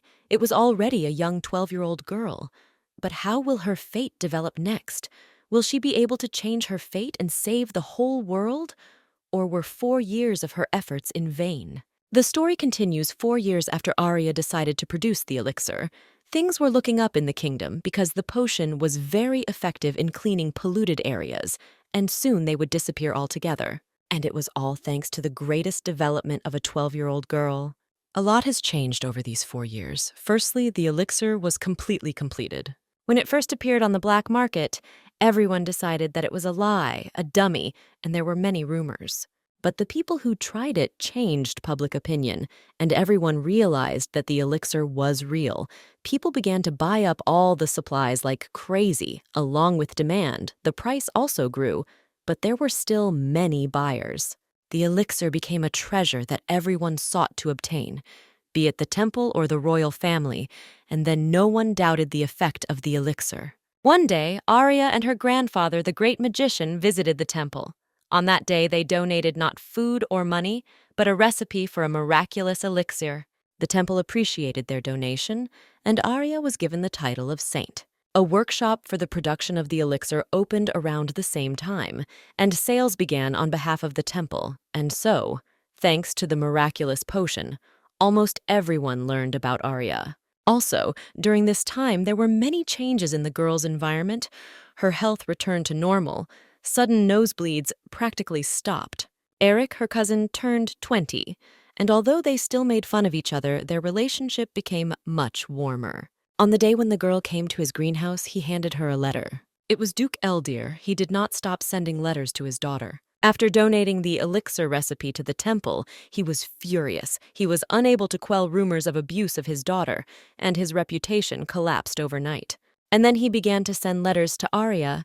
He either appealed to her for family affection or criticized her. He even claimed that he also had a hand in creating the elixir. These messages seemed to stab the girl in the heart every time she received them.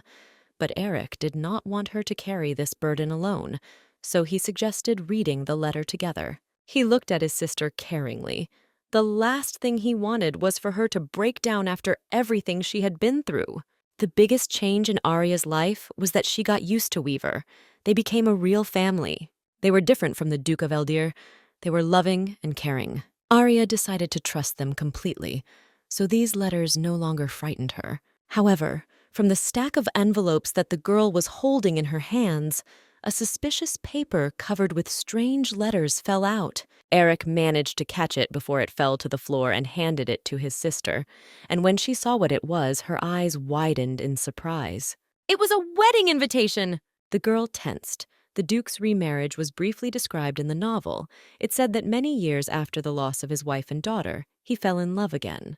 In the letter, the man invited Arya, saying that she would brighten up this holiday with her presence, and at the bottom there was a signature, Franz Eldir and Reda Picardo. Arya was seriously scared, because such a name, Reda Picardo, was not in the novel. It is possible that the Duke decided to find a person to replace Ariadne. In the original story, his stepdaughter became his successor after the girl died, but now that she has already left, he has no obstacles. But even if he has another child, Arya, as the eldest daughter, has more influence, and if this is the case, he will try to kill her. Her thoughts were interrupted by Eric. He asked if the girl really wanted to go to this wedding. The guy looked at his sister with care. He didn't want her to fall into any trap by deciding to go to her father. He ruffled Ariadne's hair, and although the girl did not want her hair to be ruined, she was not against such manifestations of care from her brother. Eric laughed and gave his sister a nice gold coin.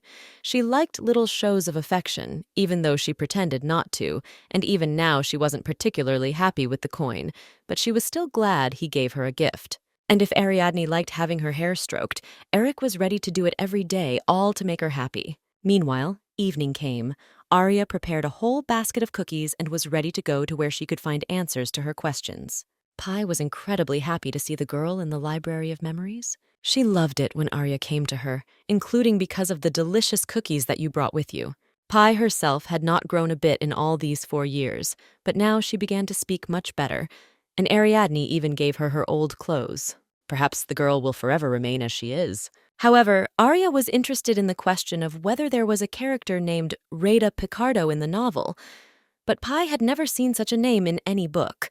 Pi remembered much better about everything that happened in the novel, but perhaps the answer was in that very room behind the transparent curtain. However, the girl replied that she could find out the past and present, but she did not know about the future. She was also very concerned that information about Gloria Weaver's death continued to emerge little by little, but nothing was still completely clear. Information about Veronica was easy enough to find, but for such a long time the girl learned nothing about Gloria. And although Arya was upset that the library was not omnipotent, she hastened to assure Pi that everything was fine, and they would definitely find the information later. In the meantime, she needed something else, information about Red Picardo. Pi immediately jumped up and ran into another room, hidden by a curtain, telling her friend not to worry. This little girl truly knew a lot. The characteristics of demons, geography, records of the suppression of labyrinths. And thanks to her knowledge, Arya was able to draw up a development plan for the main character. The association began seriously bombarding the young girl with questions after Axel became the master of the nightmare. The association is an underground slave market for aristocrats. On their missions, they were taught to kill and torture innocents. They were forced to do humiliating things. There were many things that could cause Axel to suffer and had to be avoided. Thus, the girls together made a plan for his development.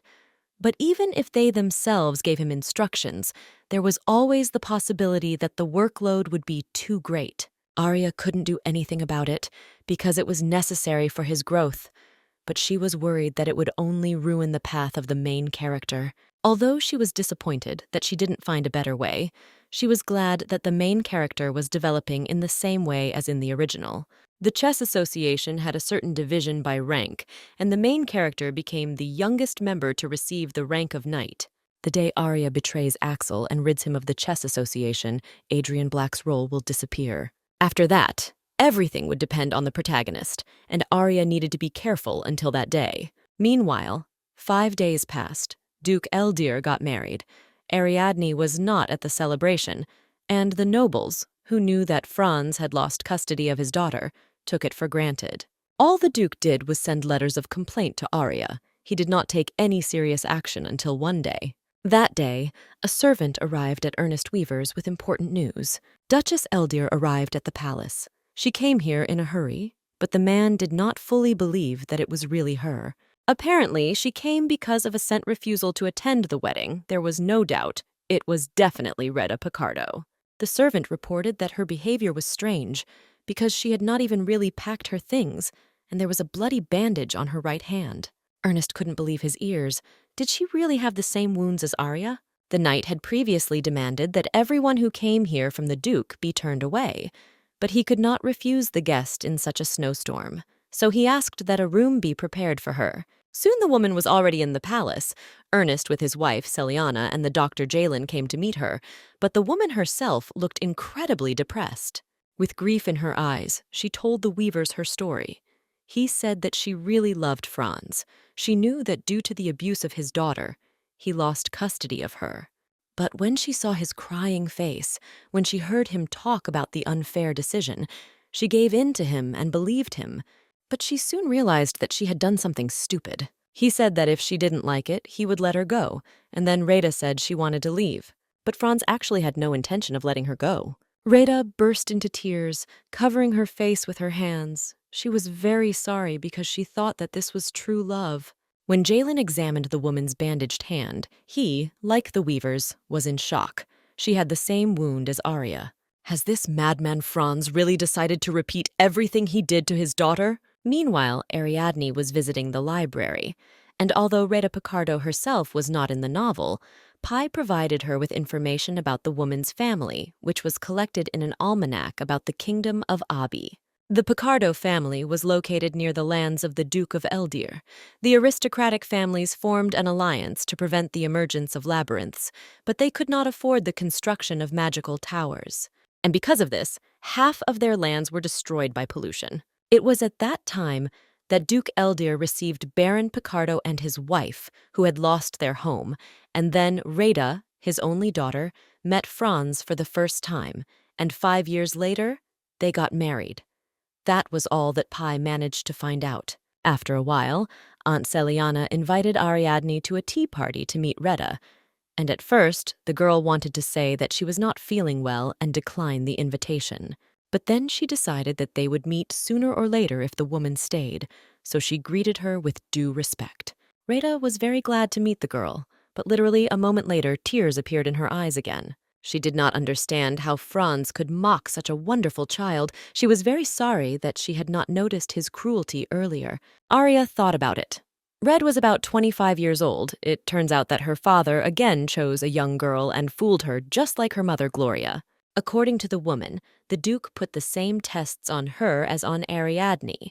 He said that he was doing it for the good of medicine, but no matter how careless he was, if his second wife died the same way as the first, people would become suspicious. The entire market was occupied by Arya's elixir, and the Duke apparently understood that it was useless to continue its development. But could it be that he started creating other potions? Meanwhile, while Retta was under the care of a doctor, the time had come for the expedition of the Knightly Detachment. 15 years have passed since the Great Labyrinth appeared.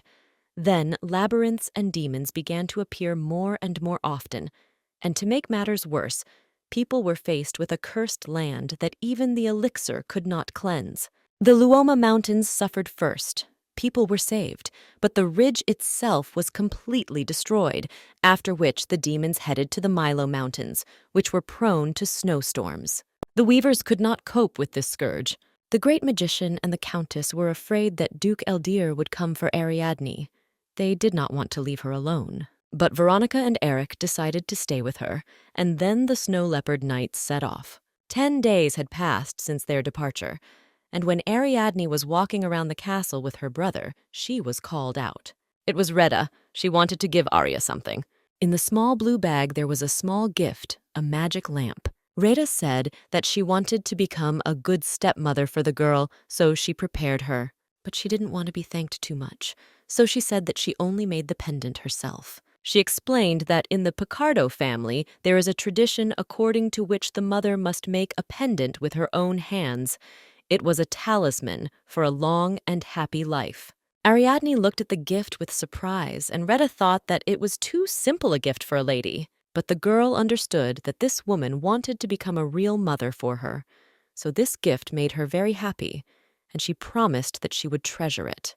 And although she appreciated Retta's efforts, she could not consider her a mother, just like she couldn't consider the Duke her father. But Ariadne was going to help her because the woman was the same victim, and if they combined their testimony, then perhaps this would be enough for the Duke to be executed.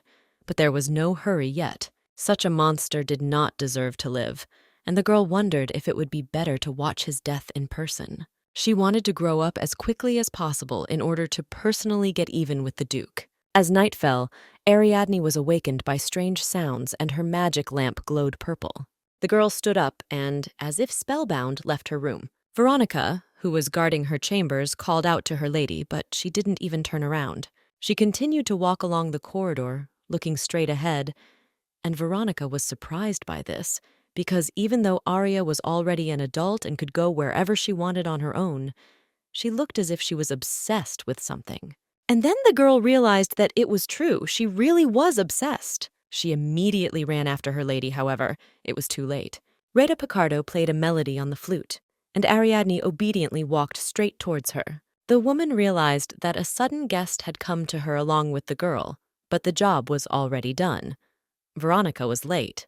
The girl screamed, instantly rushing after Arya. She could not allow herself to be taken away like this. But the girl was already unconscious. Retta was quietly humming something to her in an unfamiliar language. A moment later, when Veronica seemed to have touched the lady, both she and the red-haired woman disappeared. The girl looked at the place where the girl had just been, but now there was only black dust left there. Arya, as it turned out, was not completely asleep. She heard someone's voice, but her body seemed so heavy, and then a woman's voice told her to continue sleeping, because soon everything would be over.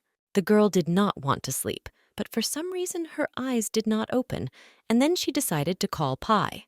The girl nervously shook Arya by the shoulders, begging her to wake up. She insisted that things were very bad, and the girl needed to wake up at all costs.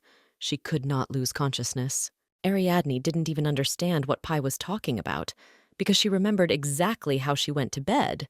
But the library keeper explained that in fact she was forcibly put to sleep with drugs. It was a mixture for sleep. The main ingredient was evening primrose leaves. They promote good sleep. But there was something else. Night oak bark. With special sound waves, it enhanced the effect of the mixture, and it was this medicine that dulled Ariadne's senses and put her to sleep.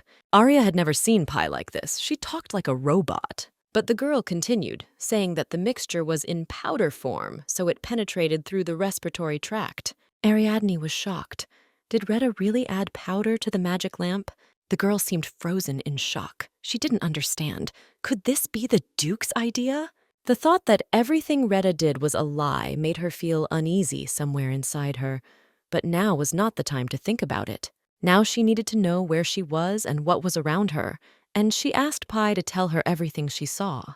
There was cold darkness and an adult woman all around, but Pi couldn't see her well enough. Ariadne thought, judging by Pi's words, not much time had passed since she fell asleep, which means it was now night, and no matter how fast the kidnapper was, she could not run far from the estate. In the worst case, her disappearance will be discovered only in the morning, but the search will begin immediately, Because Eric is called a genius of magic for a reason. He must find her. But it was still unclear why Rada kidnapped the girl. If it was because of inheritance rights, then she could have simply killed her. So the only thing Ariadne was sure of was that she needed to wake up. She needed to know if she was now tied up and if she could escape. Then Pi looked into the real world, and what she saw shocked her. She immediately rushed at Ariadne, shouting that she would die if she did not escape. There were candles around the girl, materials and tools. Apparently, a soul extraction ritual was being prepared for her. Pi knelt in front of the girl, grabbing her dress and shouting, "It's Glamis!" Glamis is an item that in the original novel was created by the Duke to extract Ariadne's soul. The main character often used it when he got his hands on it. The source of the Duke's power in the novel was the elixir, and his adopted daughter, who received the Glamis, also played a big role. So knowing the source of her power, she was completely devoted to the Duke. When Ariadne took the elixir from him, he began developing Glamis. Now it appeared earlier than in the original. To gain power through Glamis, Arya's soul was needed, and as soon as its extraction was completed, the girl would die. Pi rushed into the lady's arms, screaming and crying that if everything continued like this, Arya would die. And although the girl tried to calm the baby down, she herself understood that she could not wait for salvation. She needed to act immediately. Suddenly, she realized something. She asked how she ended up in the library because she did not teleport here. Her body was asleep. The spiritual art of the other world is a transition from spirit to soul. In other words, this is how the path to the Great Spirit is created. And the Great Spirit communicates with the soul of the elementalist, so he observes their desires, and the fact that Ariadne is now in the library was similar in principle to this process. Pi is the Great Spirit of the library, and the library is Pi's territory. And now Arya was connected to the library's spiritual channel. Pi didn't understand whether a conversation between the Great Spirit and the elementalist was really possible just like that. Direct communication with the channel was also impossible, because people are not capable of this, in which case Pi's soul would have been broken. So Arya's connection to the library is a very strange spiritual channel. And since he is not ordinary, it means that Ariadne was going through something like an out-of-body experience. She took the cutlery in her hands, but Pi still didn't understand anything, because the soul is untouchable. It cannot be harmed. But Arya wanted to believe that in her case, this was an exception. She wondered if her body here was connected to the body in reality. If she did something with it now, would it affect her outside? And with these words, she pointed the tip of the knife towards her stomach. Pi immediately rushed to the girl, begging her not to do this. But it was too late. Ariadne's body was pierced by wild pain. She gritted her teeth and fell to the floor, and something seemed to change. The girl opened her eyes and realized that she was in a completely unfamiliar place. She looked ahead, wondering if anyone was there, but no one answered her. Her head was spinning. Apparently the effects of the medicine were still not wearing off, but she was able to wake up, which was good. There was no wound on her body, which means that the injuries received in the library do not affect the real body. But now the girl needed to get out of here. She didn't understand where to go, when suddenly she heard the whistle of the wind from somewhere.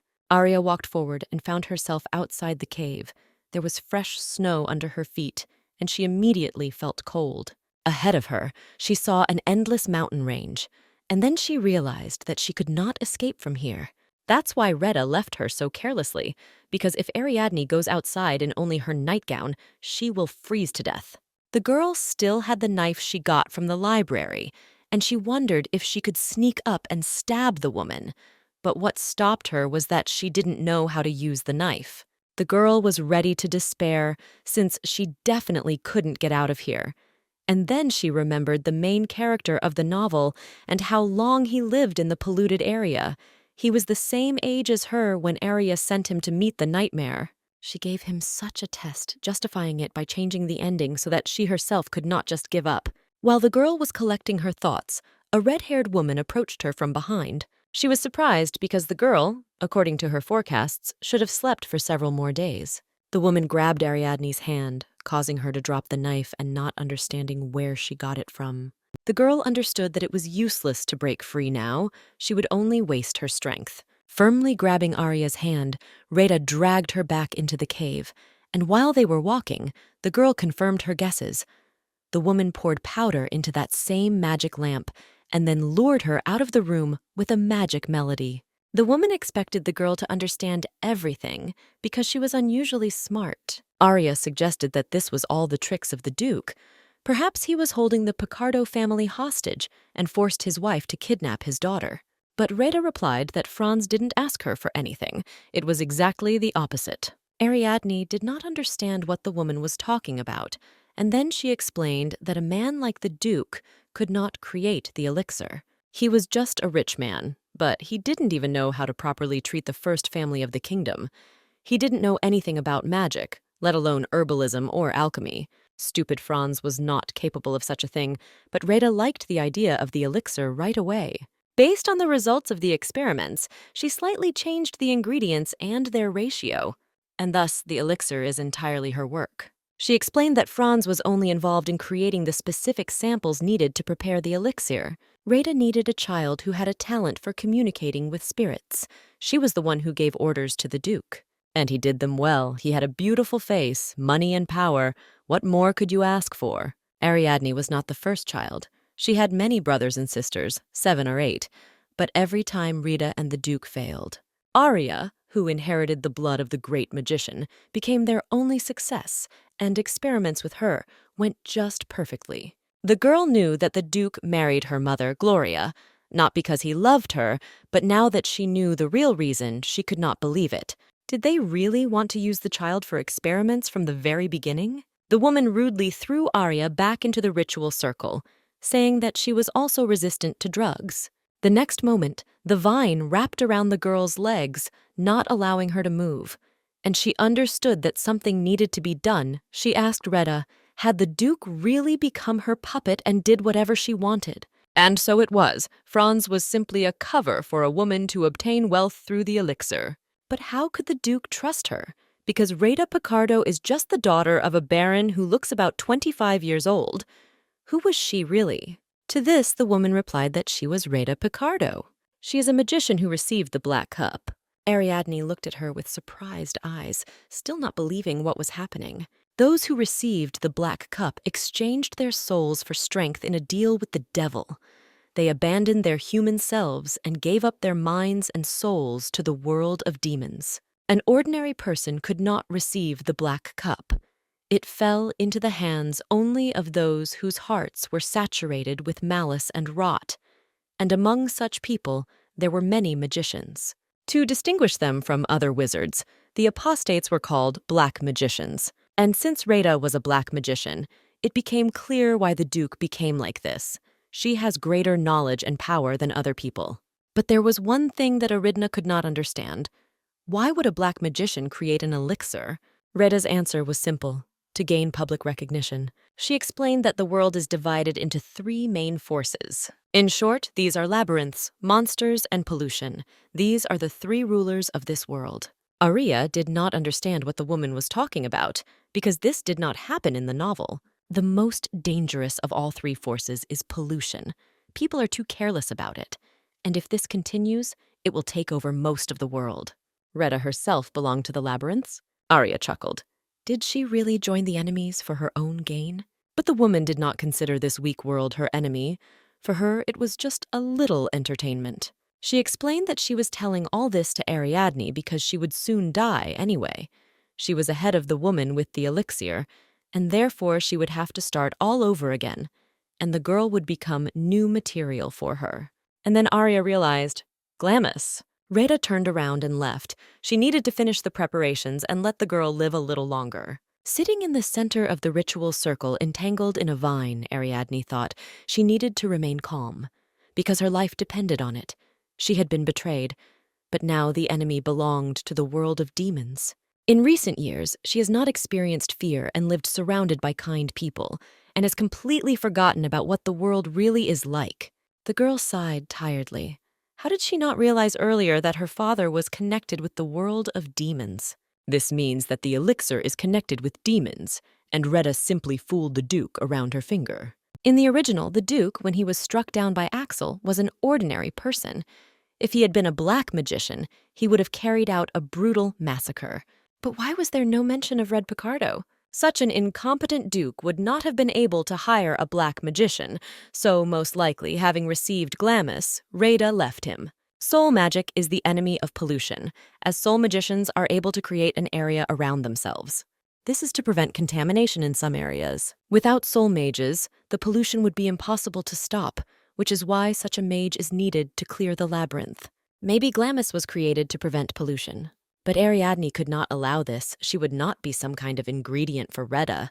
There was a snowstorm outside. Trying to escape now would be suicide, but she couldn't just sit and wait for help. She has only one way left, to unleash elemental magic. There was a reason why Arya constantly delayed revealing magic. Every soul mage had to go through a special ritual. You need to cut a magic circle on your own body and place a soul stone on it. This is a very complex ritual, after which there are often side effects. It is advisable to carry it out at least 16 years old. But if you make a mistake, the soul will be destroyed and the magician will die. And it was complete madness. But now Arya had no choice. There was another way. It was to create a channel with the Great Spirit. And Ariadne needed to send a signal until the Great Spirit was nearby. In her past life, the girl would have called it spam, and besides, Great Spirits are usually evil, but she hoped that he would forgive her when she told her what was really going on. Flying over the snowy forests, Ariadne heard a sound. When she looked down, she saw him, the Snow King. The girl remembered how a year ago, for her birthday, she received a book that she had long dreamed of. Ernest and Celiana remembered that Arya talked about the book about the Great Spirits and found it. Before becoming a soul mage, the girl needed to study everything.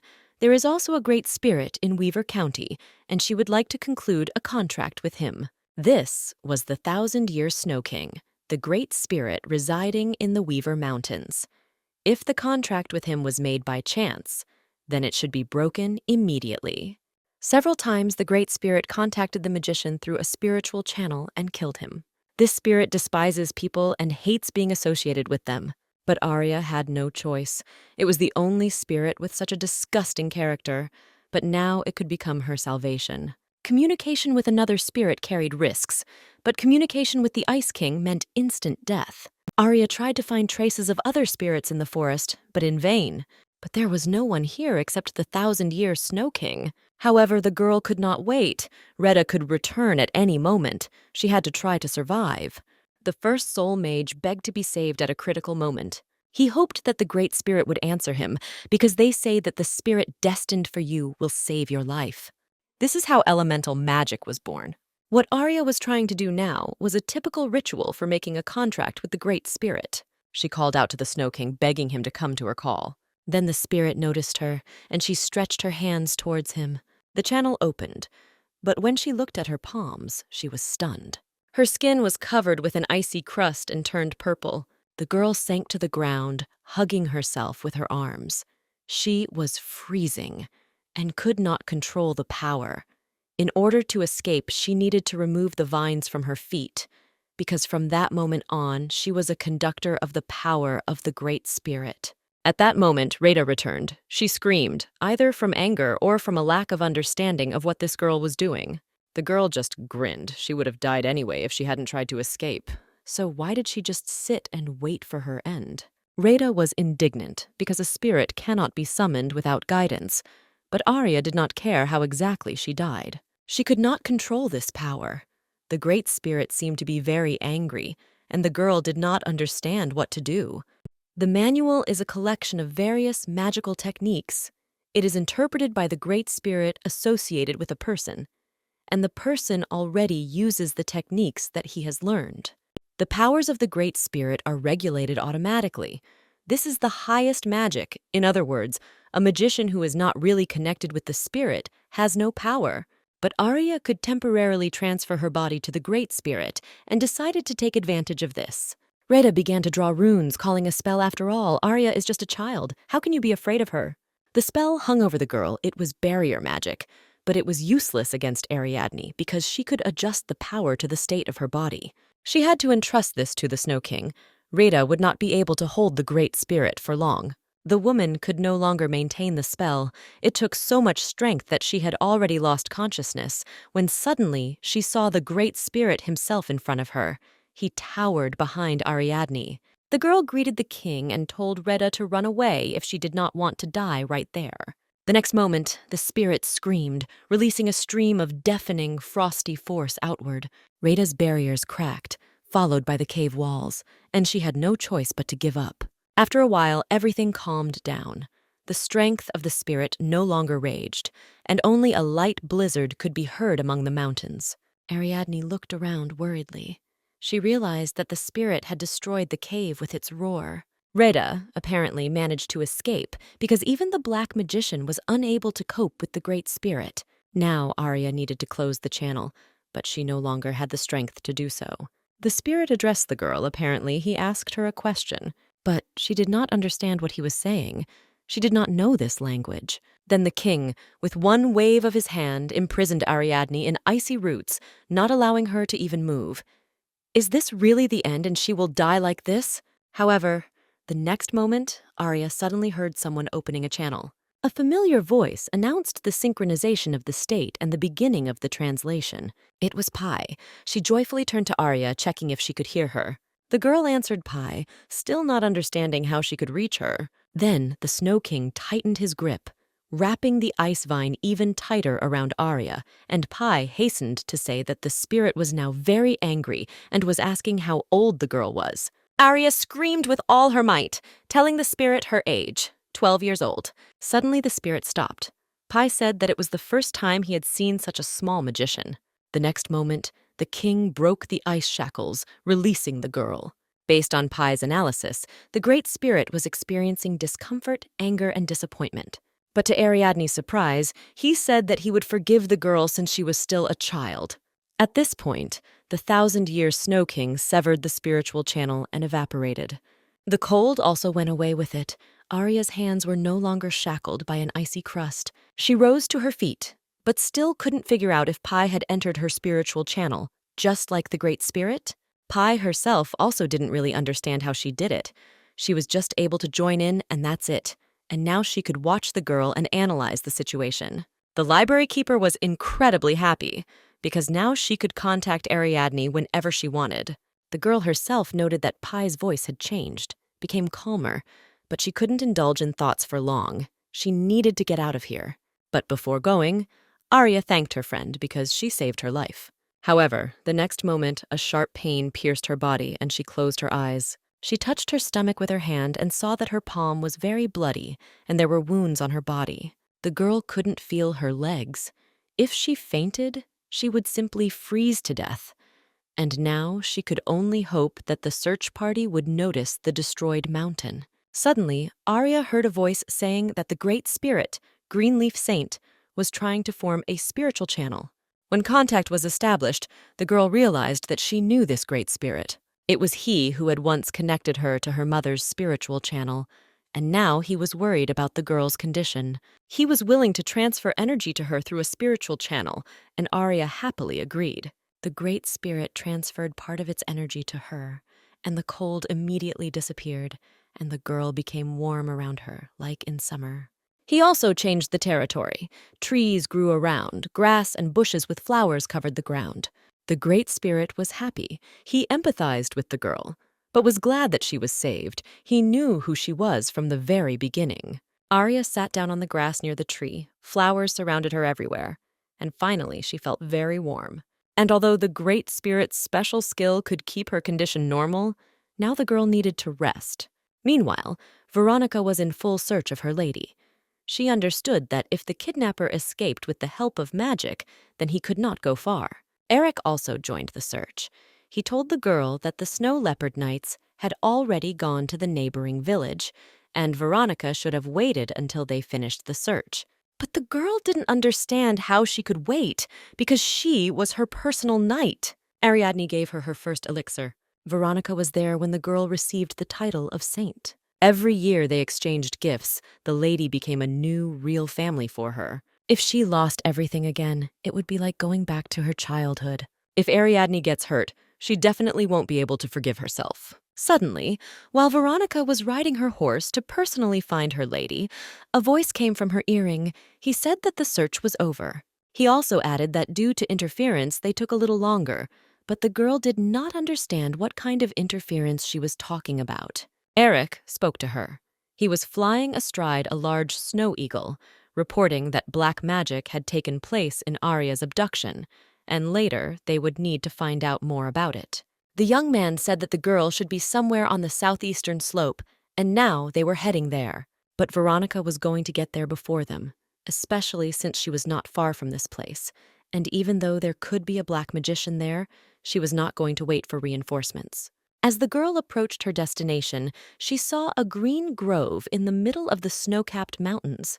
She couldn't believe her eyes. It was an area created by a soul mage. There are those who never approach soul magicians, and these are black magicians. Great spirits are hostile to everyone who has touched the black cup, because these people will never be able to become soul magicians. They have nowhere to take spiritual strength from, so they join the world of demons.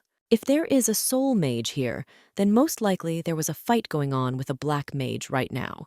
The lady was there, and Veronica had to hurry. Soon she rode a horse into a clearing, but she did not know what the magician's reaction would be to her entering his area. Suddenly, the branches of the tree leaned towards the path, as if showing Veronica the path. But where did it lead?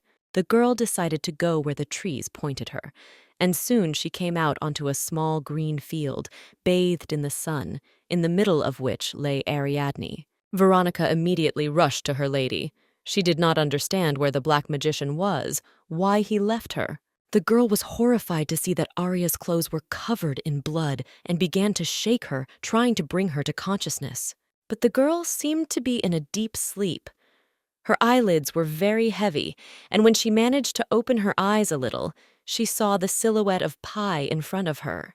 The keeper was very glad to see her, but Ariadne still did not understand how she ended up in the library. While Pi was telling her how much she was afraid for her, the girl managed to note that she seemed to have matured. It was true. This happened after Pi connected to Arya's spiritual channel. Perhaps this happened due to the fact that she became her guide. The girl was a little surprised because she thought that the library keeper would never grow up. But now it happened so suddenly. Pi was a little embarrassed, thinking that she looked strange. But Arya rushed to reassure her because she didn't mean it. But now she was wondering what gender Pi was, because when she was little, she looked like a girl. But now Arya wasn't sure how to address her. Pi only invited her to think for herself whether she should be a boy or a girl. Ariadne thought for a bit and decided that it was better for her to be a girl. After that, Pi approached her and kissed her tenderly on the cheek, saying that if Arya thought she was a girl, then so be it. The keeper explained with a smile that it depended on the wishes of the little lady, because she was the only one who could get into this library. Ariadne was a little embarrassed, because she usually kissed Pi herself, but now that they were the same age as her, it was strange. And as it turned out, initially, Pi did not have a gender, and she chose it only out of concern for Arya. But the girl was still interested in what happened to her, and then Pi said that Veronica found her. Eric arrived a little later. He had already picked up his little sister and returned her to the estate. They had already begun the decision, and Pi moved the girl here so that she would not be hurt. But now she should return, because everyone was worried about her. But Arya had one last question. She was wondering what the power of the guide was. But Pi herself didn't really know that. Then the girl asked if the library keeper could always be her guide, and she happily agreed. Moreover, she had already found a bunch of useful literature that would help her become a better guide.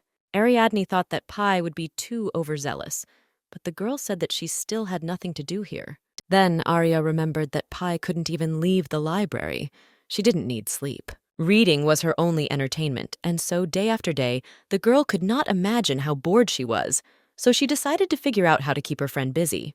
The role of her guide could become a kind of game for Pi, and it would also be worth bringing her goodies and new clothes more often. At this point, the girls said goodbye, wishing each other good luck. It was time for Ariadne to wake up. Opening her eyes, the girl exhaled in relaxation, realizing that she was in her room. Eric was sitting on the bed next to her, and when he realized that his sister had woken up, he smiled softly at her and moved closer. He was very glad to see Arya okay and was about to put his hand on her cheek, preparing to wipe away her tears, but the girl had no intention of crying. But Eric's hands were shaking. Something was clearly bothering him. He asked if Arya could move her fingers, and although they were badly damaged by frostbite, she assured him that everything was fine. He hit himself on the forehead because it was already clear that she was in pain. Why did he even ask? He demanded that his sister promise that if she was hurt, she would not tell him that everything was okay. And moreover, he intended to make sure that no one else could hurt her. His annoyed expression quickly changed to a regretful one. He felt very bad for not noticing Rada targeting her sister. Arya was surprised because she thought that now Eric would ask her about everything that happened to her, but the brother just smiled and told the girl to gain strength. The fact is that he has already caught the kidnapper. Unfortunately, he could not prevent the kidnapping of his sister, but he could not help but catch the culprit. Arya was surprised because it was a very risky move. She clearly underestimated Eric. The girl thought about it. She always understood that her brother was an amazing person. In the novel, he was the companion of the main character. Some things changed, but at the time of the events of the novel, he was about 28 years old. But even at the age of 20, he already had amazing abilities. What about Rada Picardo? He was going to conduct the interrogation when his grandfather returned. Conducting it alone is fraught because as soon as he looked at a woman, he immediately wanted to kill her. Now, Eric advised Arya to relax and let the adults deal with Rada and Duke Eldir. But the girl immediately told them not to touch him. Eric wondered if his sister really wanted her father to get away with everything. But Arya explained that Rada was a black magician, so the Duke could simply say that he was a victim of her influence. It will be difficult to punish him officially. All charges will be pinned on the black magician.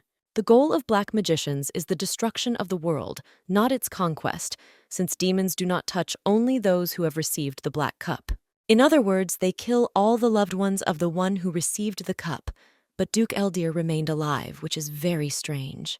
This makes him a victim in the eyes of society. Ordinary people are not even aware of the factions in the world of magic. In addition, if you remember, it is immediately clear that the elixir is an invention of the demon world. If ordinary people knew about it, they would not trust it.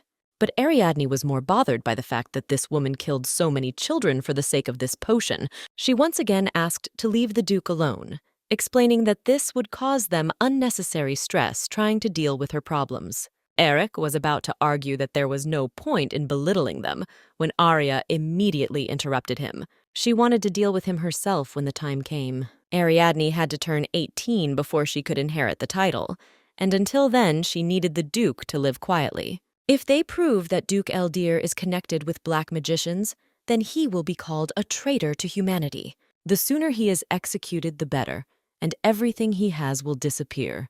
The royal family will get the most money, and relatives will tear each other's throats for the right to care for the minor Arya.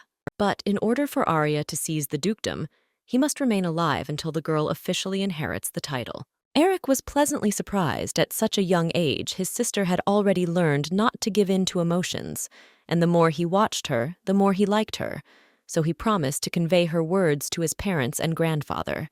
The guy was about to get up to bring his sister something to eat, when suddenly she stopped him.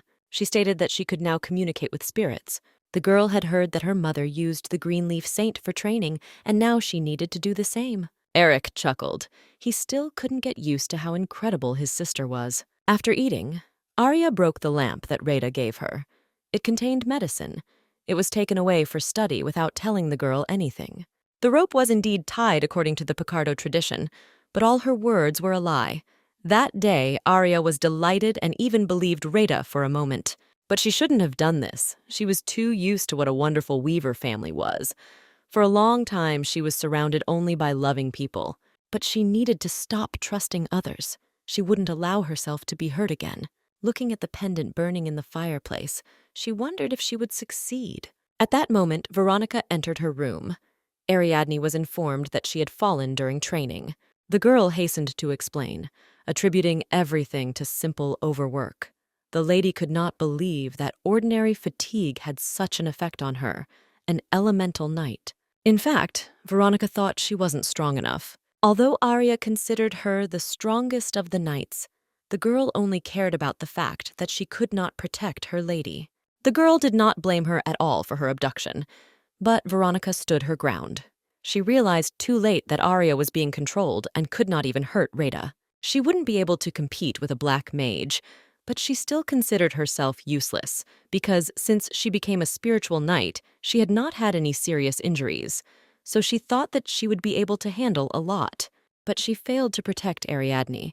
She believed that the lady almost died because of her weakness, and therefore she needed to become stronger. Realizing that Veronica couldn't be freed from her guilt that easily, Arya said that she had a way to make her stronger. The girl was ready for anything, and then Ariadne told her that during this procedure she could die.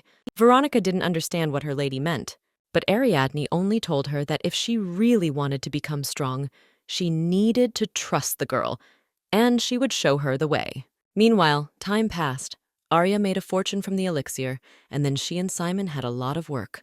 They also decided to create a group of mercenaries subordinate only to Ariadne, and thus the Dawn Squad was born.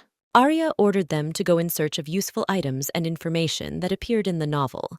Among what was found was a clue about the power received by the one who betrayed the main character. And then the girl decided to tell about this to the knight, who was about to go into the Great Labyrinth. Ariadne explained that this is a map of the pollution area in the south of Desamrin. There is a large pond with a bunch of monsters around, so Veronica should be prepared for this. When she reaches the pond, she will need to open the first letter. When to print the second, she will understand herself. But the last letter needs to be read only in a moment of serious danger. The girl assured that if Veronica trusted her, she would become stronger. However, she understood that the knight knew nothing about those places, so Arya's words might seem like nonsense to her. But Nika immediately informed her lady that she was ready. The girl was ready to go on a mission right away, but Arya stopped her because her life was at stake. She had to think about everything. But Veronica only replied that her lady was the smartest person she had ever met, so she trusted her completely. However, Ariadne understood that she was only pretending to be smart. If not for the library and memories from a past life, she would be nothing. Then Veronica explained that she did not mean intelligence. She believed that dry knowledge is not so important in life, but Arya always knew what to do in any situation, and this was much more important. The girl considered her lady to be kind and understanding, who loved to give her all. She always tried to do something for others, despite the fact that she covered it up with the fact that she herself was benefiting from it. However, Veronica understood that this was only what she was trying to convince herself of. However, Ariadne's dedication bore fruit not only for herself. The girl was pleased to hear such words, but she asked again if Veronica was afraid that she would have to go through many trials. But the girl was adamant. She would pass all the tests in any case, and her lady would decide whether it was in vain or not. Arya was surprised by how much Veronica trusted her. The reason she gave Nike a chance was because she had to join her in the Great Labyrinth, so she decided to trust her. However, she understood the reason for this trust. If she doesn't open up to anyone, she will never experience pain. But if she needs to gain someone's trust, she must trust first. At this point, Arya thanked Nika and felt that the world, although just a little, had become a better place. After some time, the Order of the Snow Leopard returned. Eric informed everyone about Ariadne's abduction. He and his grandfather continued the interrogation but did not receive any useful information. Rheda Picardo was executed. Winter came to Weaver County. Arya began to help the main character under the name Adrian Black because in order to survive, she had to change the ending. In the process, she used all the information that was available to her, and she even began to feel that it was selfish of her to allow the main character to suffer. But the more Arya watched him, the more she saw changes. Something strange was happening to many objects from the original. Of course, she did not expect that she would be able to keep all the useful things near Axel, but many of the items that came to her had nothing in common with the original, and she allowed them to break and threw them away. It was like a chess game, and the girl felt that what she was doing was disgusting. Fortunately, everything went smoothly. She needed time to completely complete the plan. She needed to focus on Axel's growth. He definitely needed to live so that in the future, she and Ariadne would conquer the Great Labyrinth because he is the main character of the novel. Meanwhile, 3 years have passed. Axel was on another mission in a contaminated area. His partner, a pink-haired man, considered this task strange because any order of the organization had to be completed at any cost. But this time, everything was different. He believed that this mission was simply impossible. The man turned to Axel, who was already 19 years old, and asked him to quit this mission. Since the guy came here, he has already realized that the task is really strange. The contaminated area left after the next labyrinth has already absorbed 12 teams of daredevils, and in the very depths of this area is the remaining core. They needed to find some objects. There was no need to even approach the labyrinth, and it seemed that the assignment was quite reasonable. But as soon as the men arrived, they saw hordes of monsters. They slept barely 3 hours a day, and some of their partners died. Just recently, another one of their team fell, leaving only Axel and his partner. Having met the next monster, the man was already ready that it was his turn. But Axel scorched the monster with his sword, summoning a terrifying fire. In a calm voice, he asked his partner to move away and protect the bags of supplies. Then he turned back to the monster and immediately rushed at it. Soon there was an explosion. A column of flame went far into the sky, and it was clear that after this blow, the monster definitely did not survive. When it was all over, the pink-haired man was still perplexed.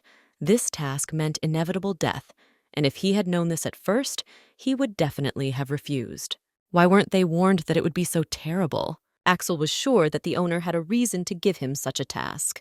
The man just grinned, because a man with the last name Black could only be interested in money. Did Axel think he wouldn't leave him? Ever since Adrian Black began removing the pieces one by one, the young man even began to hate him. Until a certain time, he gave absurd tasks, forced him to clear buildings where there was no one anyway, and Axel thought that this would continue. But everything changed when he completed the last such mission. One guy attacked him, saying that Axel would never be free if he stood still. He did not understand why the owner singled him out. He believed that he was just lucky. Until then, Axel did not realize the fact that Adrian Black gave freedom to the pieces, because by entrusting very difficult tasks, it was as if he was playing some kind of game.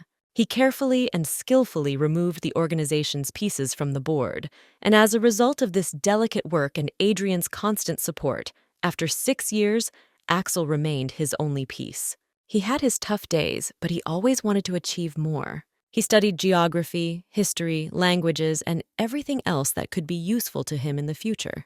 Later, he was provided with an extremely useful elixir. But what interested him most was how Adrian found out about his birthday. Every year, Axel received a variety of gifts, from books to weapons.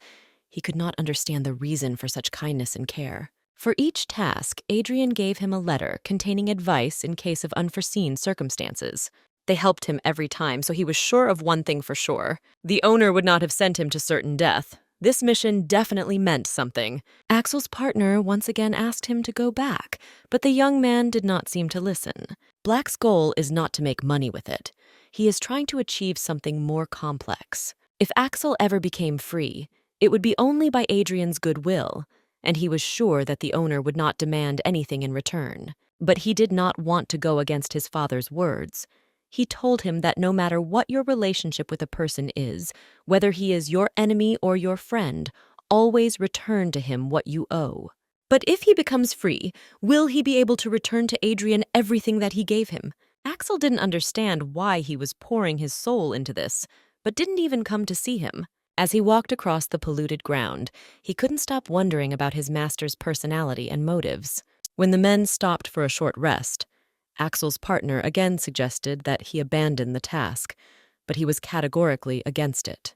The pink-haired man did not understand, because it was not a lack of food and water, because even high-level magicians often did not return from the labyrinths, let alone ordinary nights. The labyrinth has already disappeared, but monsters continue to appear, and there was only one explanation for this: the core is still intact. 12 squads had already died there, so the man just wanted not to end up like them. After all, If the core is truly intact, then once they cross the line of the former labyrinth, there will be no way back for them. The man begged Axel to return, but he thought that he still had the letter in case of danger, and he was not going to give up. He did not understand how he could be so loyal to his master and sacrifice his life for him. After all, as soon as he no longer needs Axel, he will simply throw him out and replace him with someone better. Even if Axel is strong and respected, he is just a piece that can be used for a successful game. But the guy only turned away from his partner, saying that he could leave alone. In the end, the man did not leave, and when they stopped for a rest, he declared that his defense was weakening. People with spirit can easily protect themselves in a polluted area. This oddity distinguishes them from ordinary people and often helps them out in difficult situations. But if the defense goes down, nothing will help. And moreover, Axel was wounded in the last battle and did not feel well. As soon as he told his partner to be careful, he heard a strange sound. The man rushed at him, and Axel barely had time to put his sword in front of him. The pink-haired man's eyes turned red. He was going crazy because if you fall asleep while the defense is weak, the pollution will enslave the mind. Then Axel wondered if it would be easier to kill him right away, but he quickly dismissed this thought. His partner was a coward but still worried about him. There must have been another way to rid him of his madness. When the man was stunned, Axel pulled out a bottle of elixir and walked towards him. He forced him to drink a potion. It was just enough to heal his partner. Soon the man came to his senses, not fully understanding what happened to him. Axel handed him his bag of supplies and told him to wait for him here, and he would go on the task alone. The pink-haired man was surprised that he didn't leave any food for himself, but Axel assured him that he already had everything he needed. The man was surprised because it was an inventory, a terribly expensive spatial artifact. Had the owner really given it to him? But Axel knew that he did not give this thing to him directly. He read about her in one of his master's letters and soon found her during a mission. In fact, Adrian had many subordinates, and Axel did not understand why he got the equipment. He then found the necklace too, and Simon told him that he could keep it since it wasn't on the list of items required for the quest. Axel didn't know if he could really take everything that the owner allowed him to take. Simon just grinned and warned that in the future, this necklace might break due to the terrifying fire. An unusual building brought the young man out of his memories. It was that same labyrinth, and its core, according to the map, is located underground. When Axel walked inside, he was surprised, because he thought that the place would be full of monsters. But the place was absolutely quiet. Coming closer, he saw the body of the demon. He was dead. Axel didn't expect to stumble upon an already dead monster in a place like this. Looking for the core, he climbed up. In fact, this body was a little alarming to him. Why was it even here? Most likely, this monster was the protector of the labyrinth core. If it is dead, then the core must also be destroyed. Axel didn't like the fact that there were no small monsters here at all, and if the labyrinth was not destroyed, the pollution would continue to grow. But something was wrong here. The core was destroyed, but the essence was still inside. While Axel was thinking that it should have dried out long ago, an incomprehensible sound came from behind him. Turning around, he saw some strange matter closing the door leading outside.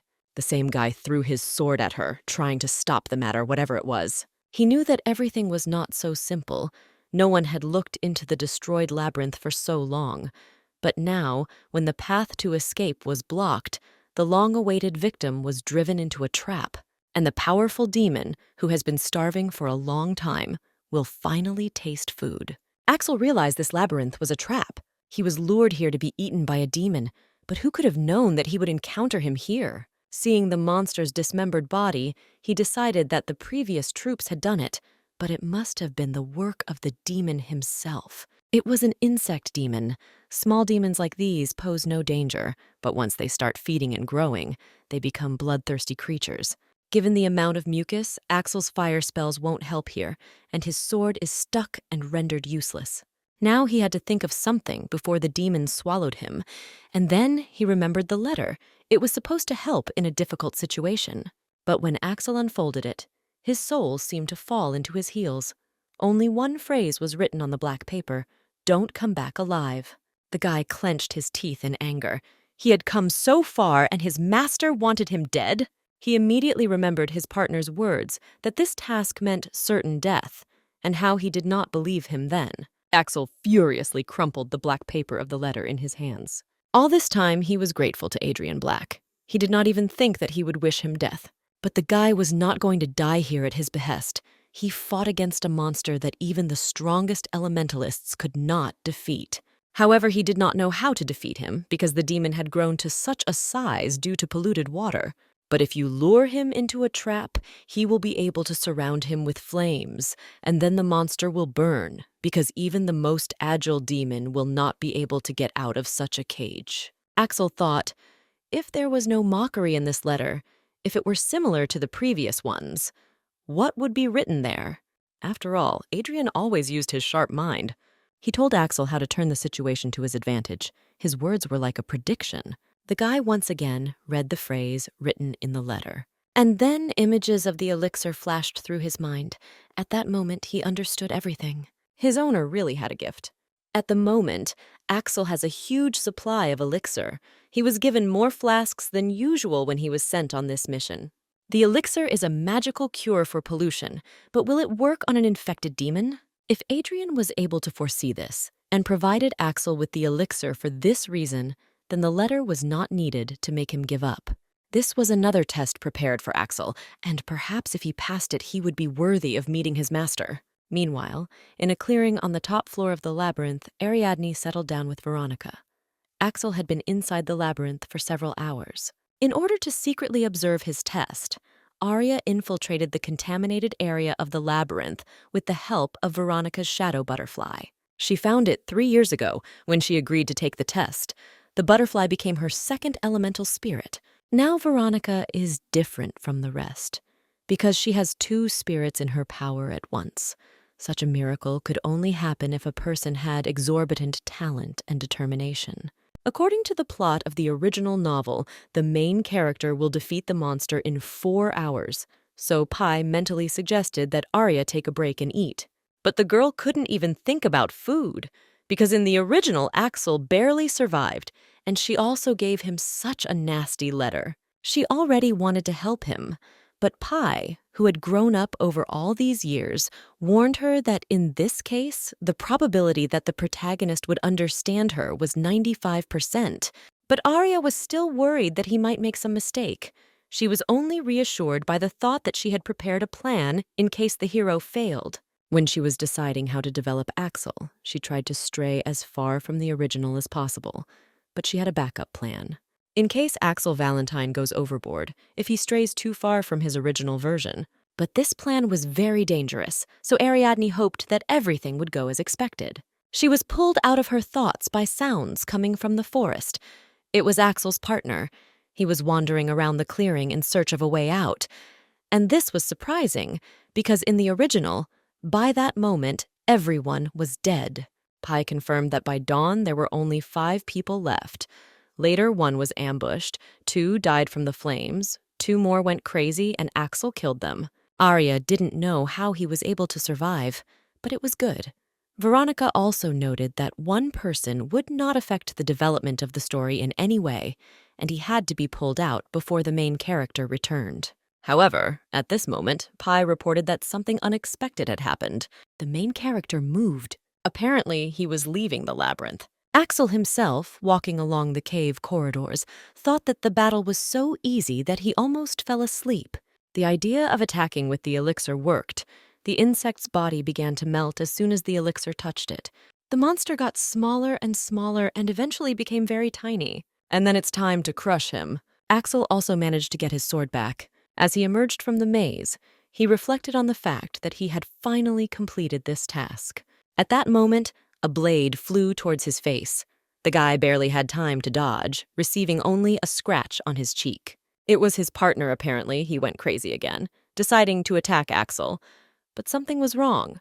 Someone changed the trajectory of his attack. However, the guy managed to react, and before the pink-haired man could swing for another blow, he was already knocked to the ground. Axel held him tightly by the clothes. The man's eyes did not look mad, but he just silently looked ahead.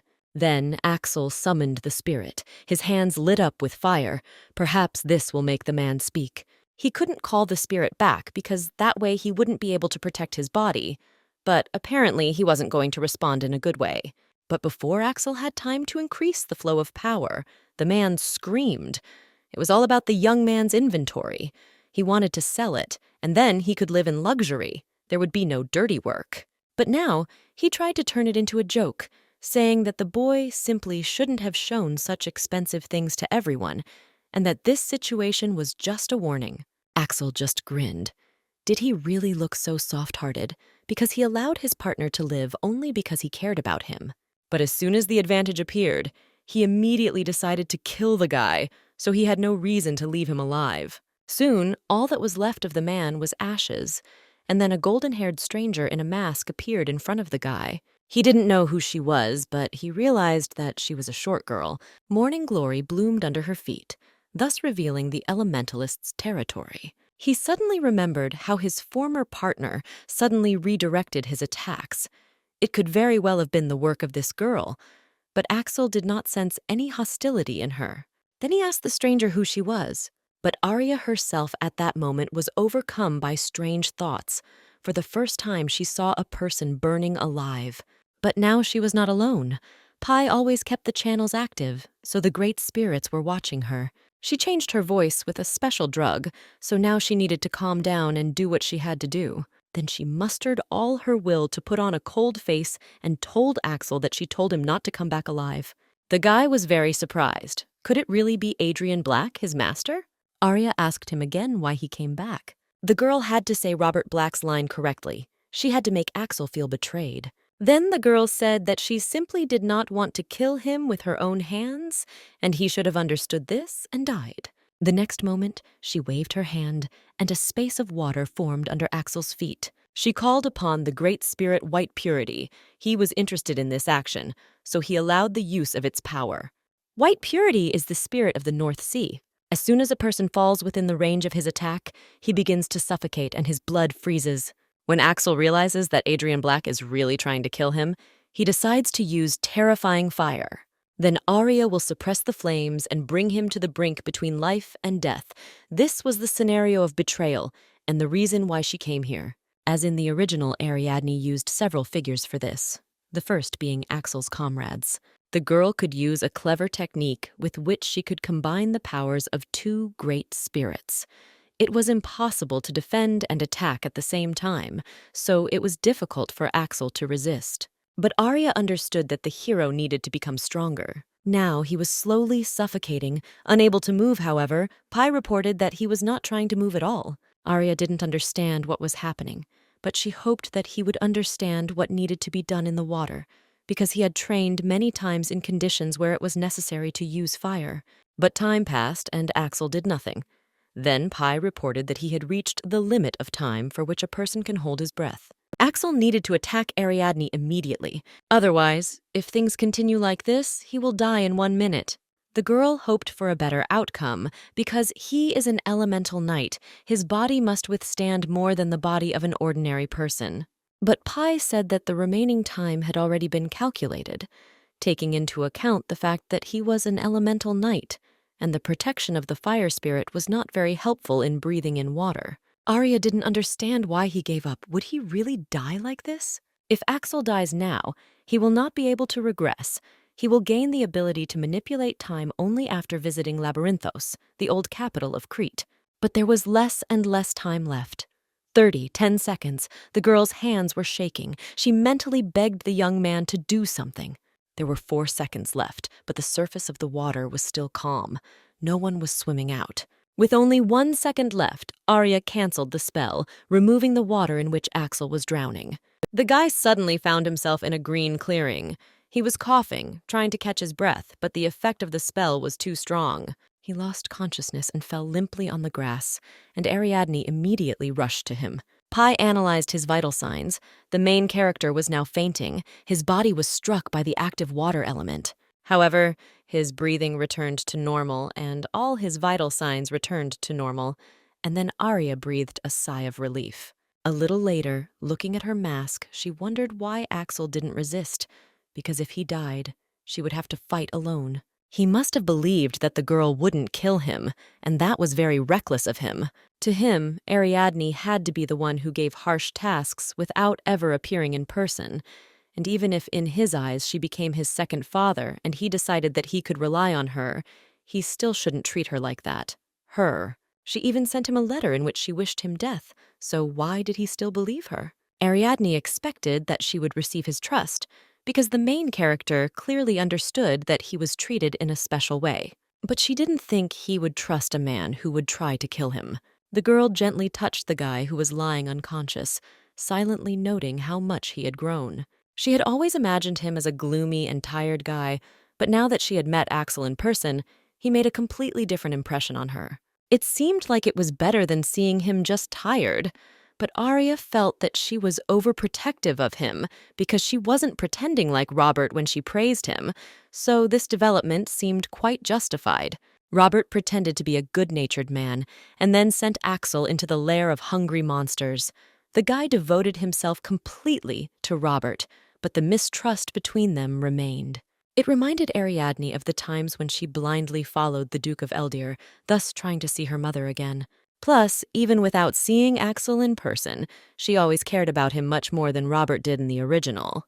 This is probably why he trusted Arya, and the girl believed that by doing this she had spoiled the main character. In the novel, he does not trust anyone, and for this reason he was never possessed, but in the future it will be difficult for him, because even despite the great danger he did not resist, and with such weakness he will not survive. Arya understood that Axel had changed, and if she tried to return to the events of the original, there would be even more problems.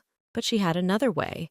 She would have to take the main character out of the story. Not long ago, while Arya and Pai were studying Reda, they learned about what the demon faction was looking for, and thanks to Pai's knowledge, the information they found crossed all boundaries. Using spiritual techniques, strength, power, wealth, and time, surpassing the main character, Ariadne will be able to destroy the Great Labyrinth without him.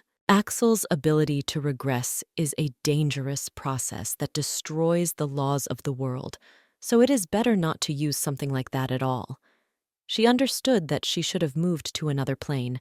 It would be better for her to destroy the labyrinth herself. She felt that she should have chosen this path from the very beginning. In this world, Axel is already considered an adult, but a boy who is not even 20 years old cannot cope with the events of the original. Without thinking twice, Arya called Veronica, and she appeared that very second, leaving behind a trail of dark aura. Her ability to turn into a shadow was truly incredible. Ariadne ordered her to take Axel north and gave her a bottle of powder to put the guy to sleep if he suddenly woke up. It was similar to Reda's powder, but the girl used different ingredients, so this substance simply makes a person sleep soundly without causing any side effects. Arya told Nika to take him to the icy labyrinth forest. If the girl goes there on a shadow butterfly, the journey won't take much time. She also mentioned that she needed to visit Aunt Rebecca before returning. She had some business there. Having received all the necessary instructions, Veronica immediately set off, taking Axel with her, and Ariadne looked after them. She thought that Axel had received a second spirit in the northern labyrinth, but now it didn't matter. While the guy was there, Arya had to stabilize the chess association, because if she continues to openly help Axel, her secret will sooner or later be revealed. The icy forest labyrinth where Axel ends up is a place where you can get lost for months, but small peoples live there and will welcome the guest with cordiality. Their villages are surrounded by snow and ice, so there can be no fire. They don't care about the power that Axel has, so he can make friends. In the original, the hero returned to take revenge on Robert, but now he can just stay there. From now on, he could live as he wished, and Arya hoped that Axel would be happy there. Once the girl also suffered, but now her life has completely changed. Ariadne wanted Axel Valentine to finally be able to live a happy life, and she herself would change the end of the story. Lost in her thoughts, the girl again found herself in the library, where Pai, who already looked like an adult, was already waiting for her. Arya was very happy to meet her friend. She noticed that he had become even taller. After deciding to become a man, he began to grow at an amazing rate. However, Pai was overcome by doubts. He even wanted to become a girl again. It seemed to him that Arya disliked him because of his height, but the girl hastened to dispel his doubts because she liked him in any form. Then Pai reached out to Ariadne's face, intending to kiss her on the cheek as usual. but the girl stopped him, covering his lips with her hands. It seemed to her that now that he looked different, it was all a little strange. The next moment, Pai's body began to emit a bright light, and Arya knew what that could mean. Pai changed her gender again, and now she looked like an adult girl. She understood that Arya liked her better in this form, and for her this was the most important thing. And although Ariadne tried to explain that she had nothing against P-Boy, the library keeper understood that her friend was not shy about her in the form of a girl. But it was time to move on to important matters, and Arya reminded Pai of her last request. She asked Pai to find someone who could take on the role of the main character. They went against the original, so they wouldn't be able to get Axel into the Great Labyrinth. But they still had to get there somehow.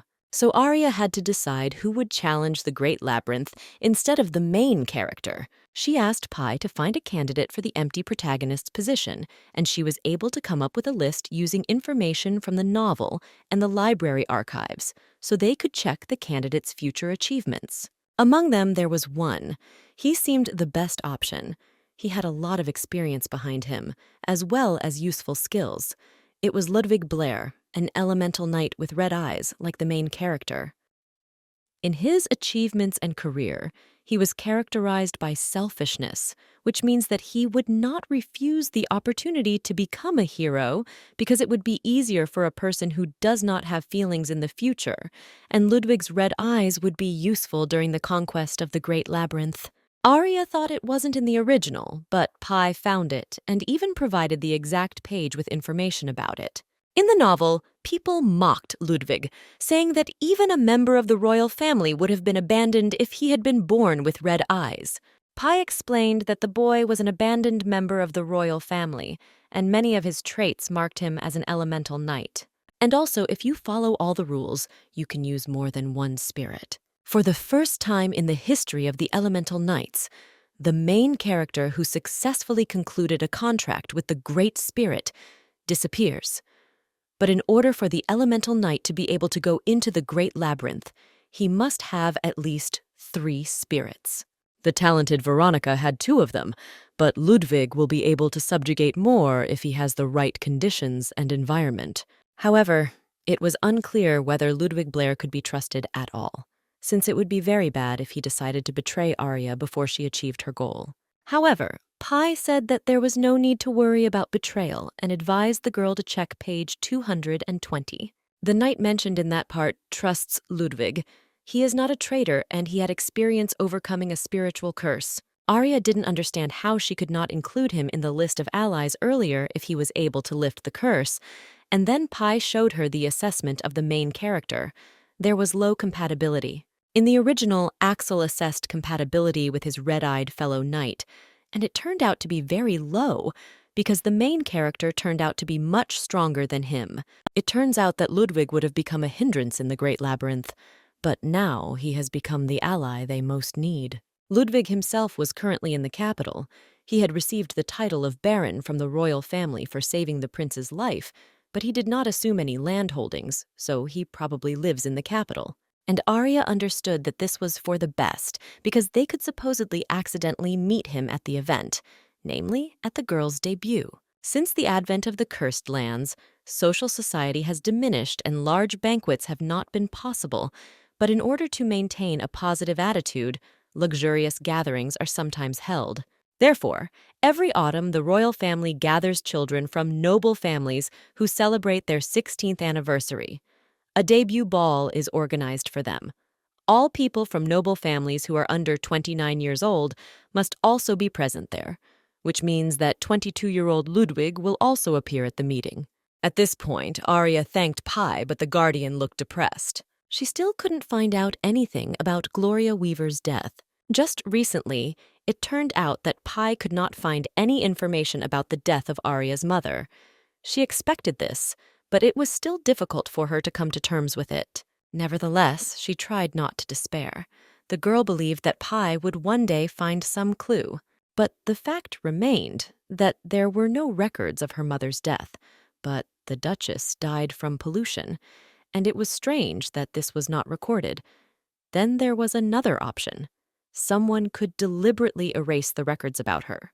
Arya thought that maybe she could find a witness to her mother's death, and then it dawned on her. Pi might have found some clue about the witnesses. After all, when Arya was locked in the classroom, Morning Gloria helped her, and after that the girl did not go there. But what if it was her mother's spiritual magic? Gloria used spiritual spells until her death. And the green stems that gave Ariadne strength were those very witnesses. Pi was not sure whether the Great Spirit would agree to testify because they do not interfere in human affairs. But even if the Great Spirit wouldn't confirm anything, they could figure out a way to look into his memories and show them to others, and Pi promised to find a way to do that. They had no other leads, but if they succeeded, they would learn the truth about Gloria's death. Arya decided that Duke Eldir could live until then, but she would definitely find the truth that he had hidden and reveal it. Meanwhile, the day of the ball arrived. The guests whispered that Duke Eldir would not be present at his daughter's debut. Everyone said that he tried not to glow because of his connection with black magic, and while the girls were discussing the Duke, one of the women looked around the crowd of guests. And then she saw something that shocked her. Someone with red eyes came to the palace. On the young man's shoulder sat a small blue spirit. It was a water spirit. He looked at the people around with interest. A young man came out to meet the guest, greeting young Mr. Ludwig. The blonde bowed, expressing respect for the wishes of the future ruler Abihail to greet him.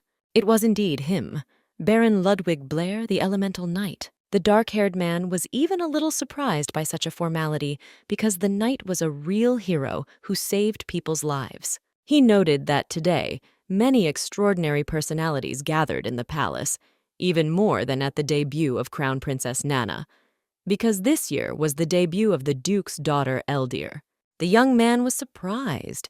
Was it really the same lady who created the elixir and received the title of saint? He was even a little embarrassed. He thought that she was at least 18 years old, but in fact, the girl was only about to turn 16. All the guests came here precisely because of the young lady. All the talk was only about her. The dark-haired man could not hear them, and asked Ludwig to find out what people were talking about. He listened to the women's conversation. They discussed how Ariadne could be called a lady because no one was even present at the ceremony giving her the title. It was a closed event, no one was allowed into the temple, and besides, the lady was growing up in Weaver when the great magician received custody. The women were surprised, because since she grew up in such a remote place, she probably knew nothing about social circles. They should have supported her in this. However, a rumor spread between them that the Duke was not just mocking his daughter. There was a theory that he tested potions and medicines on her, and because of this, the lady's body suffered, and she does not show herself to anyone. The other women couldn't believe their ears.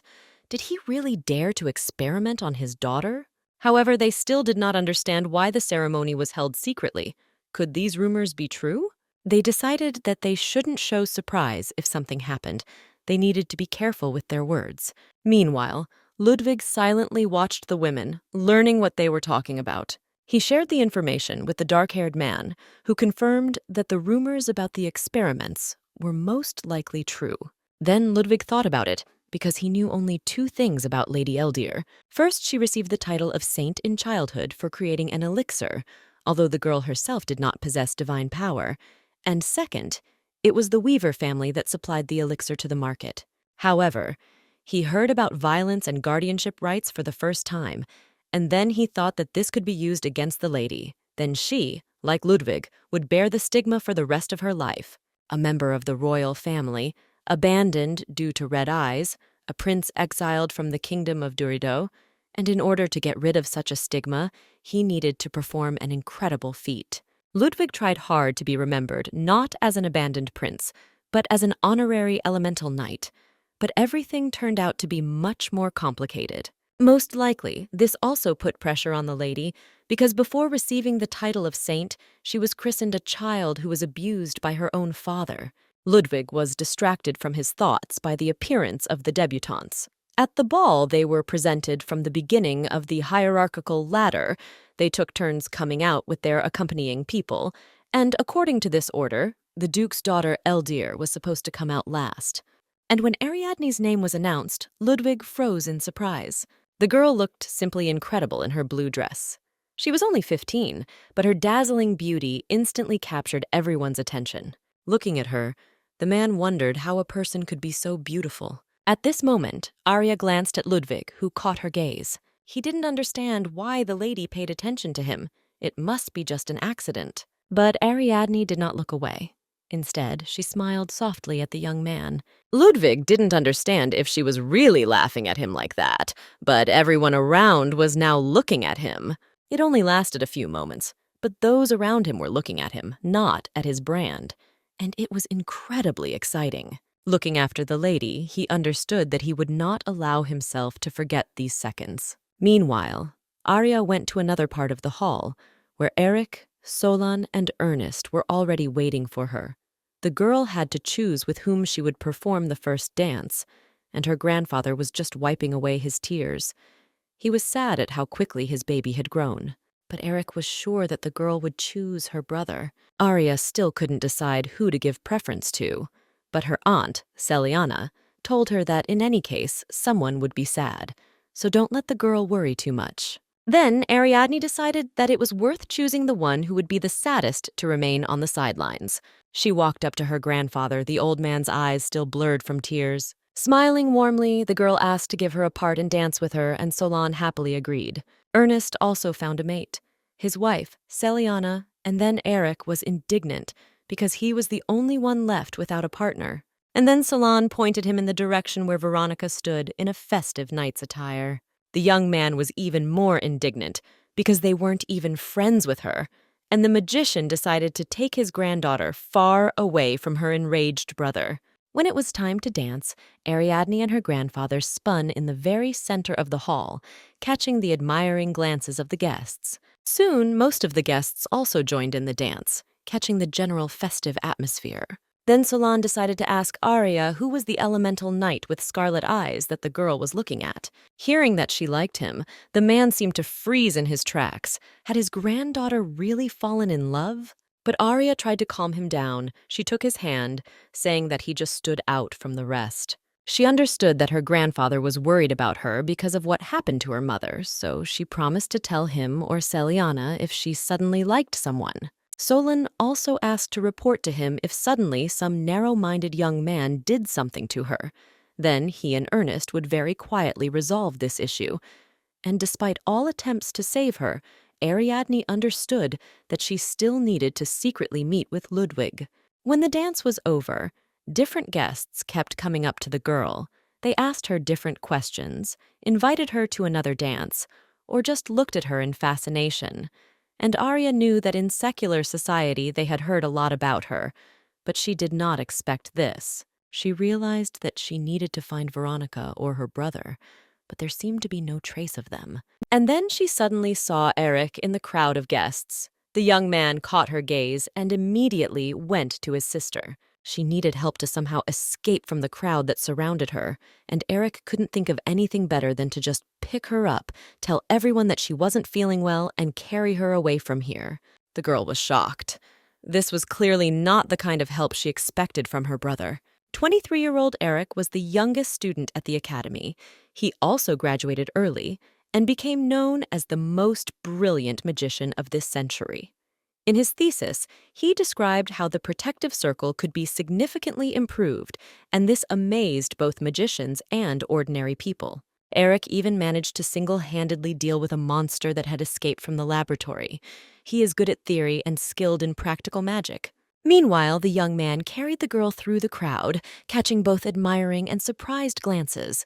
But Arya didn't like this situation, so she pinched her brother, forcing him to let her go to her feet. Ariadne soon reached her room, and now that no one was bothering her, she needed to make the meeting with Ludwig natural. She turned to Pi to open the channel. Soon it was opened, and the Great Spirit Saint Greenleaf connected to it. The next moment, the girl was surrounded by an aura of water, which meant that the Great Spirit Pale Blue had also connected. The Greenleaf Saint asked if Ariadne was at the ball, to which the girl replied that she was indeed making her debut today. The spirit was surprised by her rapid growth, congratulated the girl, and sent her a gift, a spiritual stone. The Greenleaf Saint always connected through Gloria's channel. He was kind to Ariadne and watched over her since birth. Sometimes he sent her spiritual stones as gifts. They were very valuable because they are endowed with the power of the Great Spirit. These stones do not disappear when the channel is closed, so Arya could use them as needed. She thanked the spirit and asked him to fulfill one more request. She needed to find someone. It was for this that Ariadne attended the ball. This person was simply necessary if she wanted to conquer the great labyrinth. The plants crawled along the balconies and soon came across a man's cloak, which means he was not inside the castle either. What luck for Arya. Finally, she found him, Ludwig Blair. The girl timidly waved her hand at the young man, and at the same time the plants that had managed to entwine the handrails of his balcony also twitched. Ludwig's surprised face could be seen from afar. Arya beckoned him over with her hand, because if he returned to the corridor, then he would definitely attract unnecessary attention. The plants moved again and intertwined into something that looked like a bridge. The girl was not sure whether such support would be enough for the man, but she still called him again, and if he ignored her request, she would have to wrap a vine around his neck and drag him here. But before she could finish her thought, Ludwig's water spirit spread its wings and brought him straight to the girl. As soon as he touched the floor, the man immediately bowed to the holy lady, saying that it was a great honor to meet her. Arya greeted him, saying that he could just call her princess since she didn't have divine powers after all. The young man himself was surprised to learn that the girl knew his name, but he was even more surprised that she possessed elemental power. He even got a little nervous when Ariadne looked at him and didn't understand whether they had really met somewhere before. There was one thing that Ariadne did not notice at first. Ludwig skillfully used his appearance and also knew when to stop so as not to cause hostility.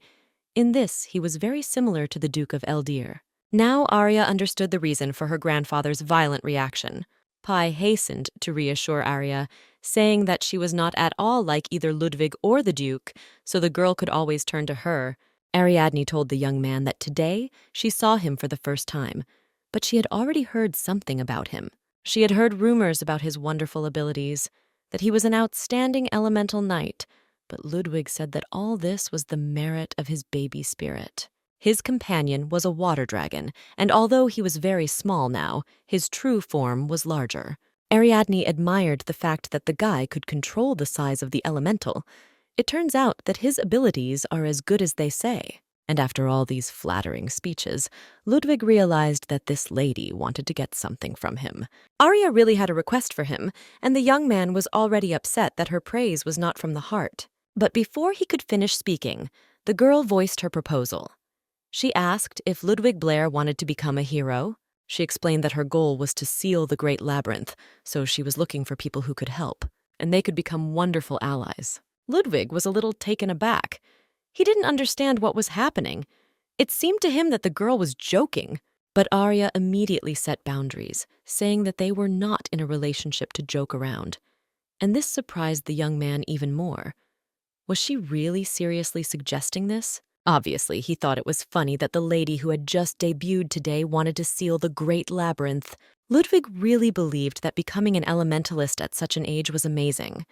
But the girl's aspirations seemed very naive to him. Then he asked if she had seen a real monster at least once in her life. Ariadne grinned slyly, and the next moment a huge green monster with one eye appeared behind her. Then she asked if she looked like the one who had not seen them. Ludwig couldn't believe his eyes. It was a one-eyed giant, a monster of the highest level, and she created him from the ground right here on the palace grounds. Only a monster that you have seen in person can be recreated with such precision. It turns out that she actually encountered him in the jelly or studied very hard, since she knows every little thing about him. Then the young man realized that this girl was very different from ordinary elementalists. Usually, elementalists only embody the territory of the great spirits, and if they can slightly influence the summoned, then they are already considered special. But this was not just a modification. She recreated something very complex from ordinary soil. Would a young girl who had just debuted be able to do such a thing? When Arya was sure that Ludwig had seen all the necessary evidence of the seriousness of her intentions, she handed him the envelope. She was going to show him her preparations, and after that, he could make a decision. Inside the letter was an invitation to Weaver, and Ludwig wondered if she really wanted to introduce him to her people. However, everything was a little different, It was an invitation to the Larashua labyrinth, which put the young man into a stupor because he had not heard that a labyrinth had been discovered on Mount Larashua. Ariadne only replied that it would soon be discovered, and then Ludwig asked if she could really predict where the labyrinths would appear. But Ariadne knew only about a few of them. In the original novel, Veronica was supposed to die in the Larachua labyrinth, protecting Eric. Now she probably would have dealt with everything alone, but the knowledge of what could happen continued to bother the girl. And Ludwig, as she expected, didn't quite believe Arya. In this case, she would have to make sure that he could not refuse. Then she offered him payment, meaning not mountains of gold. She spoke of an honor that would outshine even the fact that he had red eyes. Ariadne promised Ludwig what he most desires, a title that everyone will recognize. He will become the conqueror of the great labyrinth. The story did not stand still, and 1 year has passed since this conversation. People gathered in a tavern somewhere in the north were discussing the latest news. A labyrinth had appeared on Mount Larachua. It was said that it was of a high level and was located on the outskirts of the Great Spirit's territory. But the most interesting thing was that before the pollution spread, a detachment arrived there and sealed the labyrinth within a day. The attack was led by the saint who created the elixir, the elementalist Ariadne, and hearing this, one of the visitors turned around. The dark-haired man's red eye turned to the speakers, clearly interested in the news about this elementalist. The story continues a year later. It all begins with the fact that Axel inadvertently heard in a tavern about a stranger, a holy elementalist girl. Over a glass of beer, people prophesied true greatness for her. Larachua became the first labyrinth that she conquered. However, the stories about her were full of all sorts of rumors. Some said that the Dawn Squad was subordinate to her, and others did not believe that a rich girl from a noble family needed some kind of mercenaries. All this irritated Axel a little. He had already heard about the Dawn Squad. Some rich man brought together capable people. They do not carry out ordinary tasks, but work for a specific person. Not every aristocrat will be able to assemble such a large detachment of mercenaries, and therefore everyone decided that this was the work of a saint. But the rest of the story about this young elementalist was absurd. Axel remembered that his owner was also an elementalist. On the day they met after the labyrinth, she did not recognize herself as its owner, but since she addressed Axel by his last name, it was definitely her. If we exclude Robert and Simon's representative, then only Adrian knew his last name. Because of the mask and hood, the guy couldn't see her face, but judging by her height, voice, and physique, she was either younger than him or the same age as him. But Axel still couldn't believe that she was so young. That girl was an elementalist capable of creating a large area, and if it really was Adrian, then the rumors would be true. But why did he need to take over the labyrinth? Now even the slightest oddities made Axel remember his mistress. She tried to kill him, not really wanting it. A year had already passed since that moment. Then the guy was sure that Adrian would not kill him, because the mistress, who bought the other figures and freed them, could not simply kill the one in whom she invested the most. Axel knew that no matter how much power she definitely had a reason to care about him. And, as expected, Adrian didn't kill him. However, she sent Axel very far away without giving him any task. When the guy woke up, he discovered that there was neither a necklace nor a letter with him. For a moment, he even felt abandoned. But then he learned about his goal. The inhabitants of the Ice Labyrinth Forest told him the legend of the lightning catcher. All of Adrian's tasks had common features, be it an item, magic, or experience, but in the end, Axel always got something. In the place where he was sent, there was a legend about the elemental knights who made a contract with a couple of local beasts. And the reason why Hadrian sent him here was to obtain the second beast. But like last time, its purpose was hidden. The necklace was probably taken from him to avoid the gaze of the association, and this was all a secret mission. Once Axel got the hang of it, the mission was a success. It took longer than expected, but the result was obvious because Adrian couldn't give him an impossible mission, and he knew that. Now he needed to return to the mansion and report his success, and also find out whether his guess was true. However, upon returning home, something was waiting for him, and it was not a letter from the hostess or her representative. On the table lay a certificate of changing the name of the trade union to the name of Axel's adoptive father, and all this was completely incomprehensible to the man. The Valentine family are martial arts masters of the Cretan Empire, and there could be no question of trade there. Axel soon discovered that the envelope contained additional papers. These were documents indicating the dissolution of the chess association. The organization's resources were transferred to him, and the name of the owner of the trade union was listed as Axel Valentine. The huge organization instantly collapsed, and all the property now belonged to Axel. What kind of powerful person could be behind this? Axel immediately realized that it was Adrian's doing, and he was filled with anger. He immediately rushed to the door in search of Simon. He needed an explanation. But when he opened the door, there was no one in the hall. The building was completely empty. Axel understood that Adrian always treated him in a special way. He hoped that she wanted something because that was the only way he felt comfortable. He didn't need pity from another person's nobility. Only this way he could always be different from others in her eyes. But in the end, he didn't matter at all. Axel understood with grief in his soul that the mistress was testing him that time, but he failed. He thought his owner decided he was useless, and then she left him. Could she really be permanently disappointed in him and leave him and hand over the association as an apology? However, Axel's thoughts were interrupted by the sound of the door opening. An elderly man entered the room, holding a lantern in his hand. He greeted the young man, calling him his master, and said that he had been hired as a butler for this beautiful place. Axel immediately handed him the documents. He needed an explanation of what was going on here. The butler only calmly replied that these were papers about the purchase of a mansion, as well as a chess association. But the guy understood that all this was the work of Adrian, so he asked the old man to immediately take him to him. However, the butler said that he did not know Adrian Black's name. Axel was really mad. How could this old man not know Adrian? He was definitely leading him by the nose. However, the man stood his ground. He replied that he was hired here after the change of ownership, and his words were very similar to the truth. He also didn't know anything about the association. This whole situation was starting to piss Axel off, so he decided to ask who the butler was talking to about his work. It was Mr. Valentine's deputy. He also said that the man had been waiting for Axel's arrival for some time. The main direction was in the harbor where Kalsmere was located. Axel decided to go there tomorrow as soon as the sun rose. The port town of Kalsmere was a bright, sunny place on the coast. However, on this day, the residents were very excited because out of nowhere, a huge fiery dragon appeared in the sky, and on top of it was a young, dark-haired man. Having descended from his contract beast, Axel immediately went to the association's headquarters building, which the owner had bought. Soon, he was already standing in front of the desired building. A middle-aged man in expensive clothes was already waiting for him inside.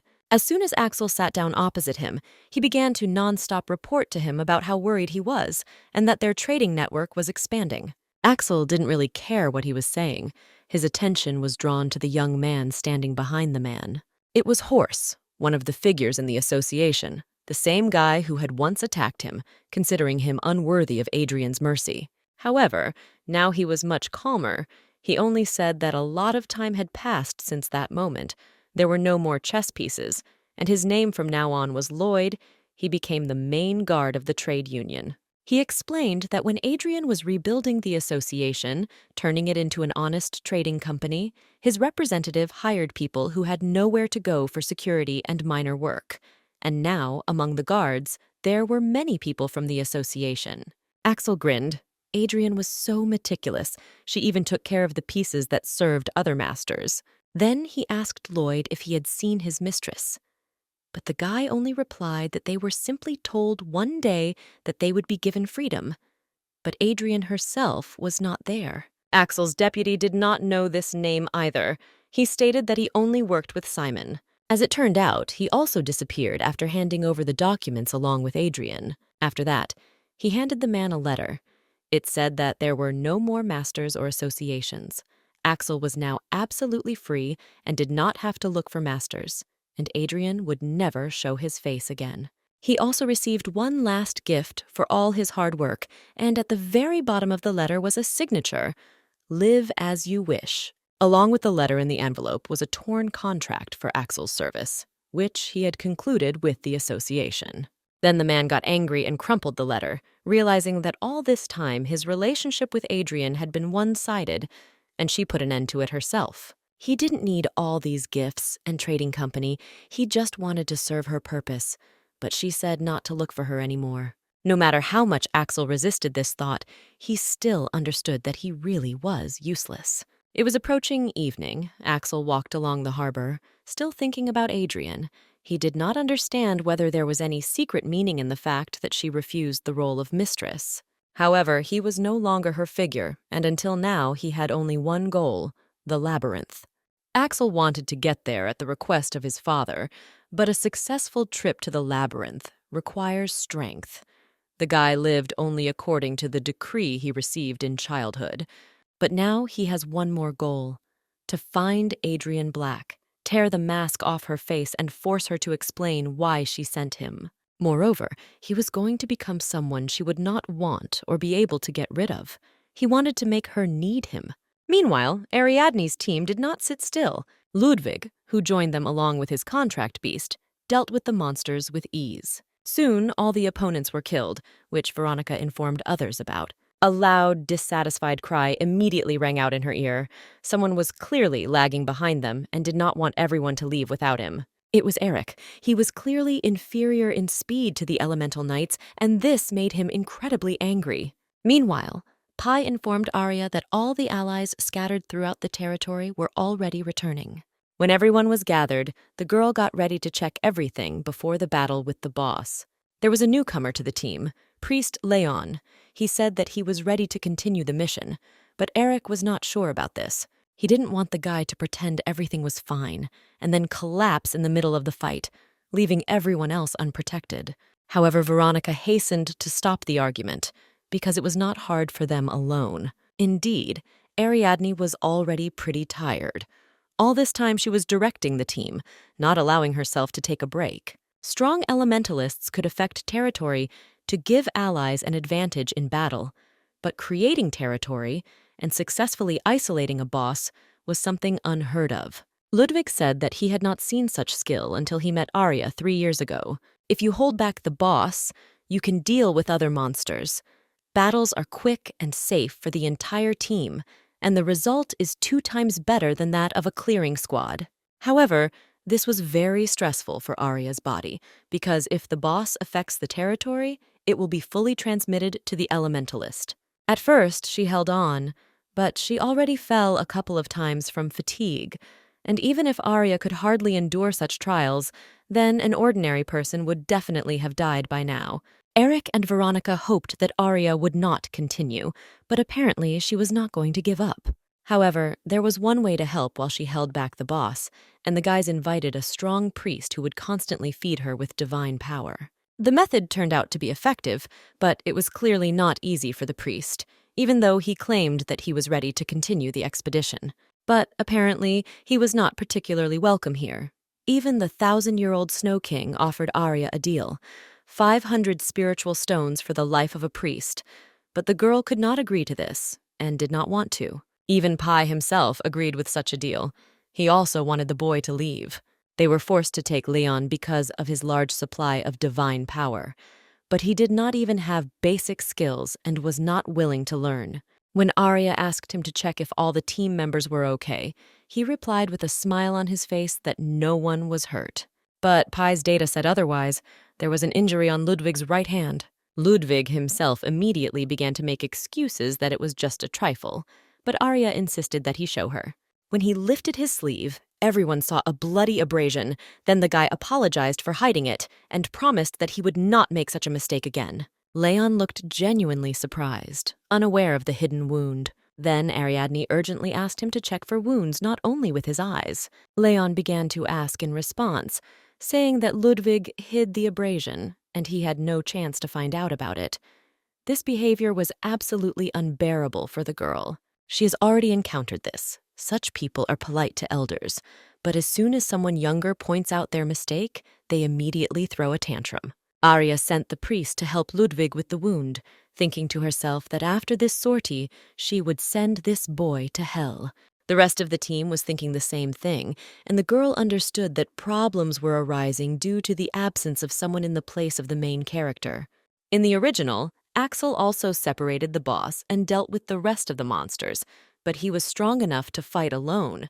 Without Axel, Arya could not trust everything to Ludwig and Veronica, so they began to use elemental powers. However, the huge load on the girl's body led to difficulties. Arya understood that she could not take a priest with only divine power into the team. She needed to find someone who would effectively use his skills. However, there was still a battle with the boss ahead. The girl gathered everyone to discuss preparations. The monster had 8 limbs and a poisonous sting. Thanks to its antennae, it felt its surroundings. So first it was necessary to get rid of them, but it was so huge that it was impossible to get to its head from the ground. First, the elemental knights had to attract the monster's attention. They would have to dodge the sting until its antennae were cut off. When they destroy the wall blocking the boss, Eric will climb the mountain and get rid of the tendrils. They came prepared. The guy had a necklace that completely eliminated the noise from movement. Eric cast a spell, and the next moment the monster was already without its antennae. Veronica understood that after this he would begin to go on a rampage. She summoned a shadow butterfly to attack his weak spot, his head, thus defeating the monster. When everything was done, Arya ordered Nike and Ludwig to get rid of the core, and her brother to return. Leon was amazed, because elementalists usually do not lead a squad, but 18-year-old Ariadne was an exception. Soon, Eric returned with a report. The core had been destroyed, so now it was possible to reduce the territory. Thanks to Arya's magic, the guy even forgot that he was in an infected area. This was surprising, because usually traces of poisoned nature remain visible. However, Eric quickly changed the topic. He did not understand why his sister was still here, because there would soon be a celebration in honor of her coming of age. The fact is that there were something like crystals at the ends of the boss's antennae, and the girl asked Veronica to bring them to her. Eric didn't understand why his sister needed them. Was it really some kind of magical thing? But the answer was simple. Ariadne needed this material for a weapon capable of destroying the Duke of Eldir. Meanwhile, the mission is over and the day of the celebration has arrived, and unlike the debutante ball, the coming-of-age banquet is organized independently. Ariadne Eldir's coming-of-age evening was planned to be spent in Weaver with her family. However, the girl asked to arrange a celebration in the mansion of Duke Eldir in the capital, and the man had to approve the request of his own daughter. Franz said that he wanted to teach his child independence, so he did not help with organizational issues. But for Ariadne, who had a hand in the creation of the elixir, assembled her own group of mercenaries and was involved in the trading affairs of Weaver and Garcia, her father's indifference did not matter. As a result, the banquet was organized perfectly. The guests talked to each other. They were in anticipation, because Lady Eldir would appear in public for the first time since her debut. A red-haired man joined the conversation. He noted that the reason for such secrecy was that the lady immediately after her debut went to conquer the labyrinth. In 3 years, she was able to close 13 labyrinths, and during all this time, only 5 people died, which was an incredibly small number for such a dangerous task. Some didn't believe in Arya's abilities, but even the conquering aristocratic party had 20 casualties in 1 year, making the stories of the lady's deeds seem more true. The guests were impatient. Some admired her, believing that she could conquer the great labyrinth, and others dreamed of doing business with her. But soon the conversations were interrupted. Ariadne herself entered the hall. She walked carefully into the center of the hall. She was wearing a beautiful dark blue dress. She looked simply wonderful. However, there was no smile on her face, because among the guests there was a man whom she would like never to see in her life. It was her father. They met each other for the first time in 11 years. His face fell, but neither the kidnapping nor the trial, nor attempts to change Ariadne's mind with letters helped him. He could not return the elixir. His marriage to Rita Picardo also brought him many troubles, and only a statement about the influence of black magic on the mind helped him avoid execution. From that day on, he lived on the bottom and suffered all the time, but his beauty, despite old age and fatigue, remained the same. Arya noted that she really looked a lot like him, but she refused to acknowledge her relationship with him. She was her mother's daughter and had nothing to do with the man standing in front of her. Franz greeted his daughter. He even shed a tear, saying that, having matured, she should understand him. He smiled, saying that everything he did was only for her benefit, and she still got rich from the elixir using his research. But Arya did not answer anything to this. According to the traditions of the coming-of-age ceremony, parents must pour a glass of wine for their child. This bottle was sealed on Arya's birthday, and she will receive her drink tonight. The Duke handed his daughter a filled glass, inviting her to return home. He noted that all his love was contained in this drink. Then Ariadne replied that since all his love was here, she would not allow even a drop of it to touch her lips, and then poured the contents of the glass onto the floor. She didn't trust her father enough to not allow herself to take a sip and risk dying like her mother.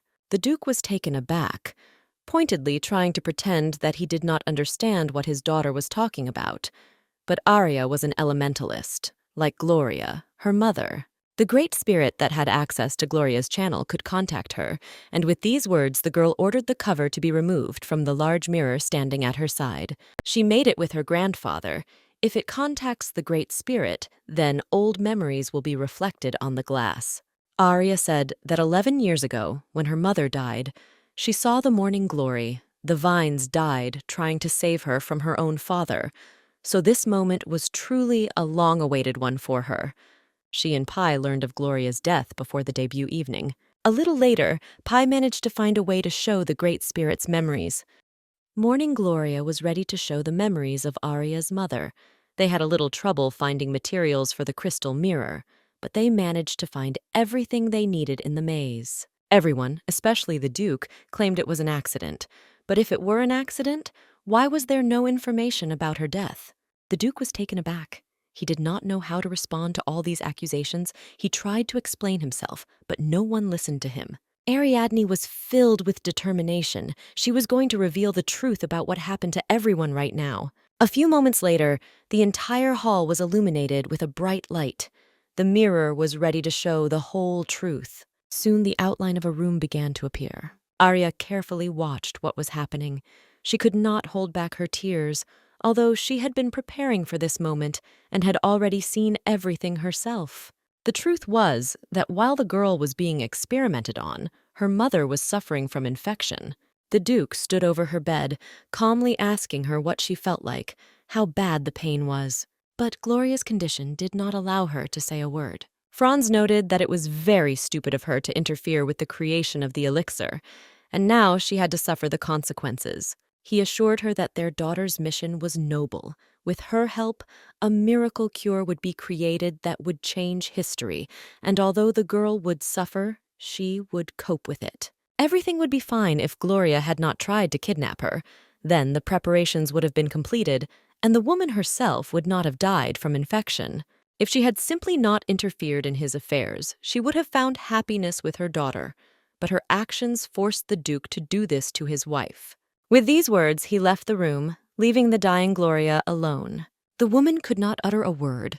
She only directed her strength to contact the spirit and help her daughter.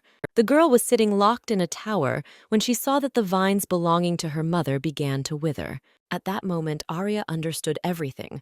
Her mother had died. This was the fate of Gloria Weaver. The Great Spirit showed this through his connection with Ariadne. He kept the memory of that day. Everyone present in the hall was shocked, and when the Duke realized that all his deeds had been hidden, he turned pale, not knowing how to explain it. Arya tried to hold back her tears.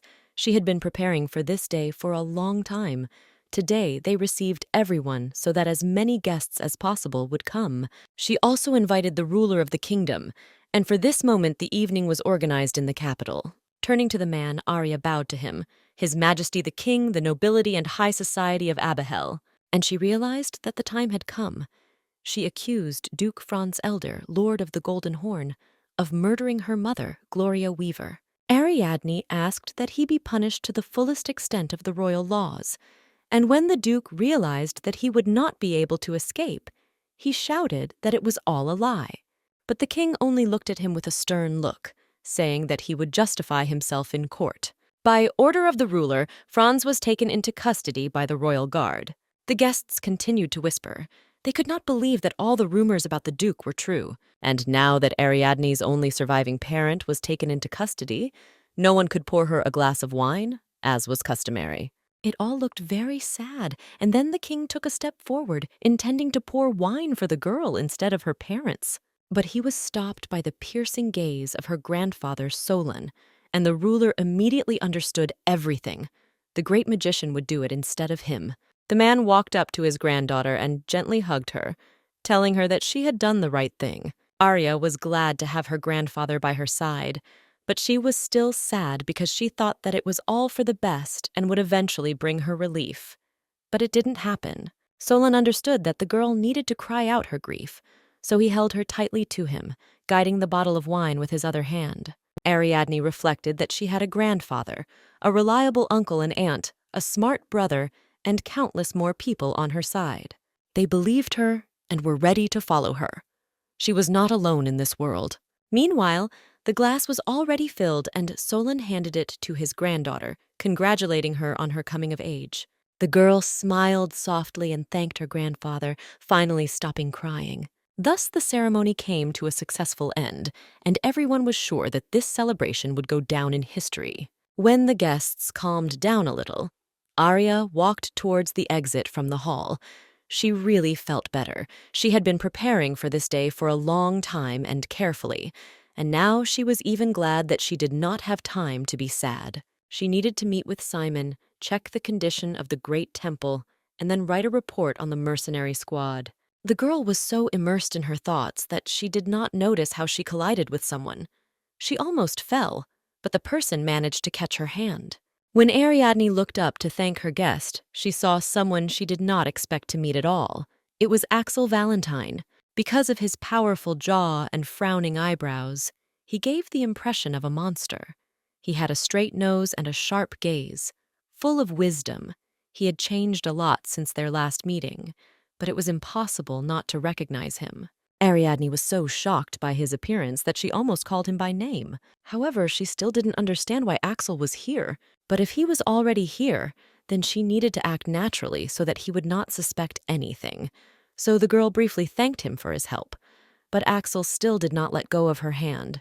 Realizing that he was very carried away, he still unclenched his fist, letting go of Arya, and she asked him if he wanted to say something.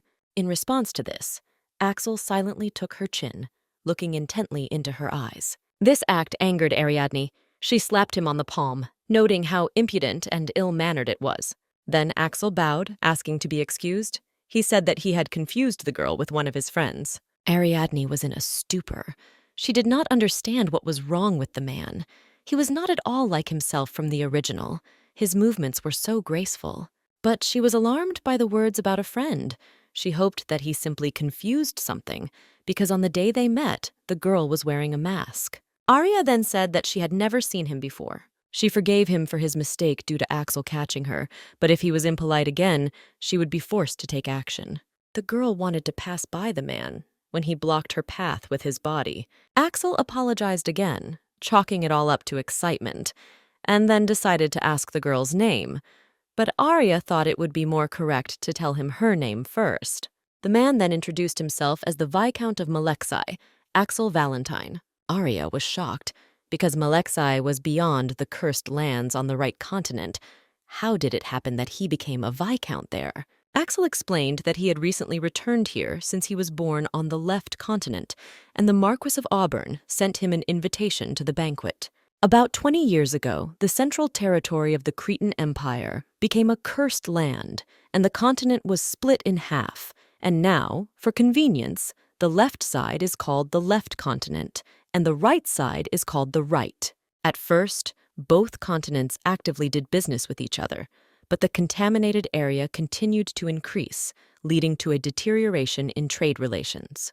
About 10 years ago, the route through the land was completely blocked. Lord of Lightning, successor to the legend, winner of the Colosseum, slayer of dragons, by the age of 22, Axel had many titles and nicknames.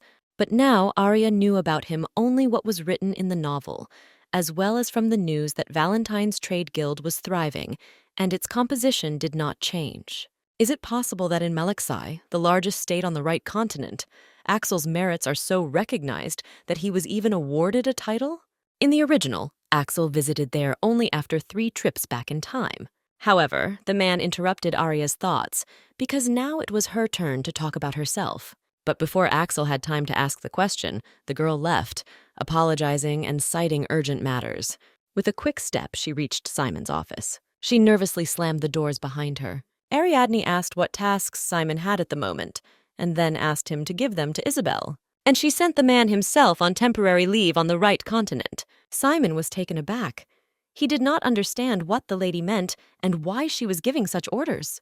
But instead of answering, Arya only said that she would increase his salary by 5 times and pay incentives separately, and this was more than enough for Simon to immediately start getting ready for the journey. His task was to find out about Axel Valentine. Simon clarified whether this was the same boy who was raised by the lady. Arya replied that she had just met him in the hall. All this time he had been on the right continent, and why he was there, the man had to find out. Simon could serve as proof that Adrian and Ariadne are the same person, where they would have to separate for a while, and although the girl did not voice this, the man realized that he should not shine. When he came out, the girl wondered how this could have happened, and whether it was just a coincidence. The party was supposed to be attended by as many guests as possible, but what is the likelihood that a person from another continent would be here? Arya knew that she needed to resolve this issue as soon as possible, and time passed, and soon the trial of the Duke of Eldir took place. As expected, the matter was resolved quickly, the evidence was indisputable, and his excuses were ridiculous. Everything was revealed, even the true story of black magic, and, of course, now everyone knew about the voluntary union of the Dark Magician and the Duke. As a punishment, Franz Eldir had to drink contaminated water, so as not to harm Ariadne's reputation. Such a cruel execution was chosen. The father who gave contaminated water to his daughter himself died from infection. Arya watched him die without taking his eyes off, because this was the result of a long journey of revenge on herself and for her mother. Some time passed after the Duke's death, and Ariadne officially inherited the title. The first few months she was confused. Franz tried to manage the affairs of the estate and family, but everything turned into a mess. Pai was now doing labyrinth and conquest work like a secretary, and if Arya hadn't infiltrated her people into the estate early on, it would have taken years to stabilize the situation. The newly minted Duchess was distracted from her thoughts by a knock on the door. It was Belbartha Rictus, the man whose help she had used even under Franz. The man came about the list of new knights, but when he saw the lady, he was very concerned about her condition. It seemed as if she was not sleeping at all. Moreover, she was going to participate in the conquest of the labyrinth, and Belbartha was simply afraid that the Duchess would lose consciousness. But Arya just smiled softly. She was very grateful to the man, because without him, she wouldn't even have knights. Back in Weaver, Arya learned the Oath of Allegiance from Belbartha. She was only 10 years old. Belbartha felt that the whole Weaver proceeding was suspicious. Having learned about the experiments, which were known only to a narrow circle of knights, Belbartha and the Duke discussed this matter. The punishment for impudent curiosity was deprivation of the title of knight. Arya heard this story and decided to take advantage of the situation. And in order to make sure of Belbartha's sincerity, she gave him a task to return to Eldir. Tell the Duke that there is no place better than the union of the Knights of the Golden Horn, and then he will postpone the expulsion. Then he will have to return to her every time he finds a new person in the duchy. Everyone will come up, servants, maids, grooms. Arya understood that if this was a lie, then Belbartha would definitely be caught. But if it was true, then her plan would become simpler. Belbartha, following the agreement, successfully lured people for years and contacted Ariadne. She persuaded Simon to hire those who would help the cause, and after a few years, people appeared who became her eyes in the duchy. These eyes later found those who were loyal to the former duke, and Ariadne, becoming duchess, fired all potential traitors. And then she admitted that Belbartha actually wanted to work with her. Now he was recruiting the next Knights of the Golden Horn, and he already had a list of candidates ready. Many of the former knights were kicked out, and mercenaries were taken in their places. but there were still few people. But judging by the list of candidates, the choice was not bad. Everyone had good skills. Arya was extremely pleased with this news until she saw one name on the list, Axel Valentine, a man with red eyes. She did not understand why he was on the list of recruits, and Belbarta reported that he was surprised by the color of his eyes. He said that a man could put out a fire without directly interacting with it, a technique that was only available to those who use fire spirits. Axel claimed that the elemental knights with red eyes control the power, but Arya crossed his name off the list without a second thought. Belbarta was surprised, because such a candidate could not be refused. He was young, but his skills were impressive. He thought it was his red eyes that were to blame. It turned out that in the entrance exam, he only showed a water spirit, and according to the rules, this was enough. But Arya knew what he was hiding. Then she replied that she could not accept a nobleman with a title from another country into the detachment of family knights, no matter how well he showed himself. This practice is used because nobles lose their territories after pollution. Belbarta did not always understand his lady's orders, but he knew that she gave them with a view to a better future, so he did not object. But Arya didn't understand why Axel applied to become a knight of the Golden Horn, hiding his true powers. But now she needed to devote time to more important things. Pai, having become the girl's guide, grew up with her. More things could now be brought into the library. Some time ago, they added a table and chair there to make it more convenient to work. Now they were dealing not only with the labyrinths, but also looking for priests, and this took much longer than expected. In about 2 years, when Arya turns 20, the cursed land should reach the sea. The world will be polluted from the shores. In the original, Axel goes into the labyrinth at age 24 and awakens the ability to regress. But knowing the plot, Arya went there earlier to close the labyrinth and prevent him from gaining this ability. She did so much work to find a new strong priest. In the original, the hero found him, but the choice was very questionable. In the list of priests, Pai, there was a very human being, Lur Inamen, but his reserve of strength was the smallest. The role of the priest in the detachment of conquerors was to treat the wounded. Arya could only be helped with complications by divine power, and she would like to choose a priest with a greater reserve of strength. Pai understood that Lura Inamini's divine power was the least, but he was the best in terms of effective use and control. He can provide support for Arya and will be the best option for her. This was Pai's conclusion. Arya understood that in this case, she needed to contact Lur Inamin in advance, and also collect more information about him, and with that she said goodbye to Pai. The library keeper immediately took on his female form in order to hug Arya goodbye without any problems, saying that he was ready to help her at any time. The girl wished Pai good luck one last time, and their embrace opened. Looking at the empty library where Ariadne had just been, Pai again took on a male form, and then silently looked at his palms. Something was very bothering him. After leaving the library, Arya walked along the alley, thinking about her affairs and also about the fact that Pai was growing up. This man could no longer be called a child. She had the feeling that she was looking at a young scientist or teacher. The letters in Pai's documents were very elegant, and just looking at this handwriting, it was clear that it was not written by a person, although Ariadne did not notice this as a child. Apparently, Pai was influenced by Arya's coming-of-age ceremony, and then the girl decided that maybe she should give Pai a gift. Perhaps glasses would be a good option, but the girl decided to think about it a little later. Meanwhile, things did not stand still. Soon, Arya and her team decided on the priest, and then the labyrinth. Soon, preparations for the cleanup finally began, and then something happened. When Arya was in the temple to ask for a new priest, she was informed that a newcomer had arrived in the Dawn Squad. It was about a red-eyed young man. When selecting mercenaries to participate in the conquest of the Great Labyrinth, Ilata, deputy head of the Dawn Squad, brought Axel as a newcomer. Initially, the mercenaries were only engaged in reconnaissance. They did not take recruits, but Axel was so skillful that he was taken as an exception.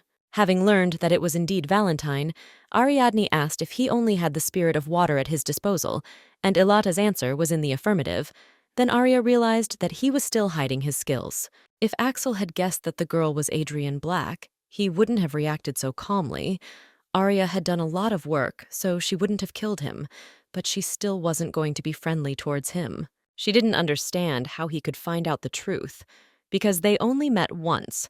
The girl was wearing a mask, and her voice was changed by a potion. He might have suspected something because of Simon, but only Weaver's people, as well as Aunt Rebecca and Veronica, know that Simon is working for Arya. Simon is quite difficult to find, and revealing their connection is even more difficult, but then Arya did not understand what was going on. Then she ordered this newcomer to be sent away from the detachment. Ilata was shocked because such a promising young man is a rarity.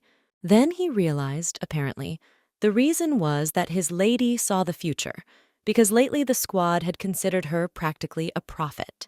Arya created this group to obtain information and items from the original. 8 years of blind obedience to unpredictable orders that always led to success. For the last 3 years, Arya and her squad have conquered labyrinths and easily accomplished deeds that shocked the entire continent. Even if Arya asked them to move a mountain with shovels, they would actually start digging. Such was the strength of their trust in her. Therefore, there should have been no problem with the order to send Axel away.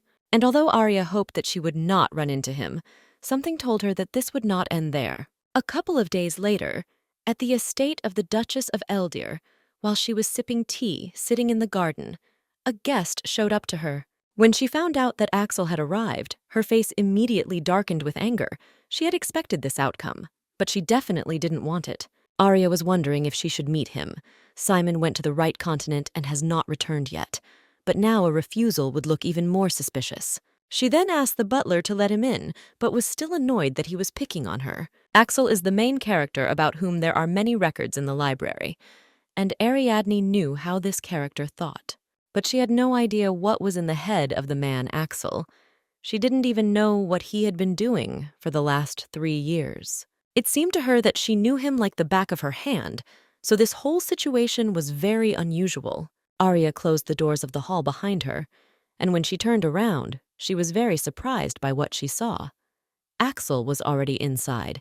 He stood and looked at the courtyard of the estate through the open window. Arya realized that this man was unfamiliar to her.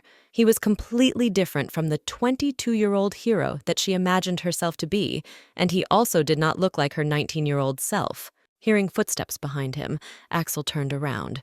He thanked the Duchess for receiving him, even though he appeared so unexpectedly.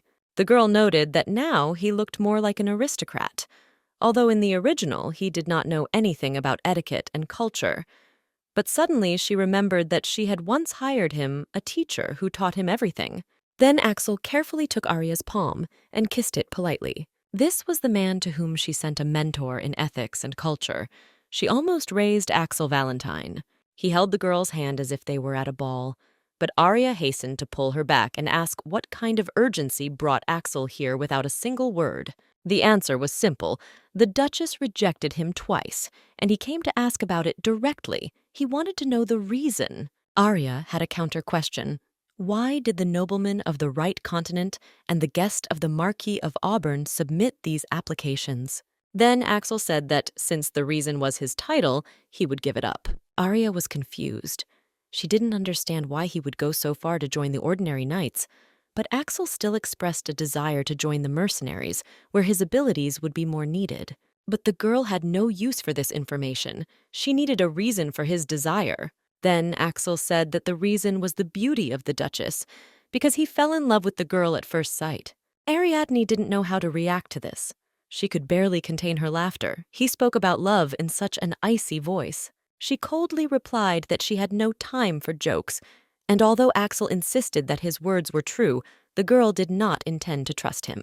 She turned to leave the hall, and the man repeated once again that he had been honest with her. Arya just turned around and asked Axel to be careful because he was becoming more and more of a liar. She ordered the butler to lead the guest out, and until the girl turned the corner of the corridor, his gaze drank into her. Arya understood that there was something wrong with this man. However, time passed, and after a couple of days, Arya and her team set out to capture the labyrinth. If the punitive squad goes south from the Eldir estate, after about 3 months it will reach the highest level labyrinth, Mirim 13. This labyrinth had already opened several decades ago and covered the sacred land of Mirim with pollution. There was no ruler there who would ask the wizards to establish a protective circle and build a tower of spirits. So the labyrinth appeared again. The temple destroyed the core each time, but no one ever carried out a complete cleansing of the lands, so Mirim was almost deserted. The imperial family did not have enough resources to keep this territory under control, and the churches were busy clearing other lands. This is how abandoned territories appear, because you can close the labyrinths as often as you like. But if you forget about cleansing, a new core will be born, and now the 13th labyrinth appears before Ariadne's team. There are more and more territories contaminated due to neglect, of course. After the distribution of the elixir, fewer lands are subject to such a fate. But if Arya does not destroy the Great Labyrinth, then the infections will continue. When the girl and her team arrived at the place, they needed to meet the new priest. He promised that he would be waiting at the tavern. As it turned out, the tavern was very close, and everyone immediately turned in its direction. However, the only one they saw there was the priest Leon. Seeing the team, he hurried to approach them, greeting and blessing them. But the guys themselves were not so happy, because Arya asked to send Lura Innaman to them, and no one understood what Leon had forgotten here. The priest himself only answered with a smile that the stronger priests were already occupied and only he remained. He assured the team that he would do a better job this time and would try to make sure no one got hurt or died. Arya sighed displeasedly. Just think, one relatively successful conquest, and this guy is already so arrogant. The girl didn't understand what to do, because if they sent for another priest now, it would take time. This whole situation was not pleasant. But Leon has a lot of divine power, so maybe they should have tried. They could attack a labyrinth of this level without any problems. The elemental knights could handle the boss. Moreover, this was an excellent chance to test whether Veronica and Eric were ready to receive the third elemental spirit. But Ariadne still didn't understand why the temple sent Leon and not Lur, of course. First of all, they themselves decide who to send, but not in the case of Arya. She was an exception, since every year the girl donated huge sums to the temple and had the title of saint, and in this case, she could choose the priest she liked. Then Ariadne asked Leon why Lur Innaman did not appear, but the guy just grinned.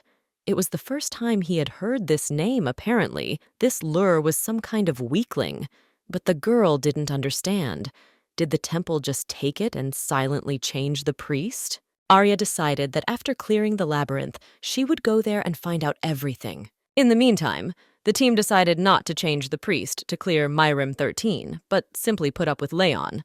The Dawn team's mercenaries had helped a lot with creating the invasion route, but now they had to wait. The girl gave Ilata a totem through which she could contact him. It would break immediately after use, but in the contaminated lands, it was the best way to transmit information.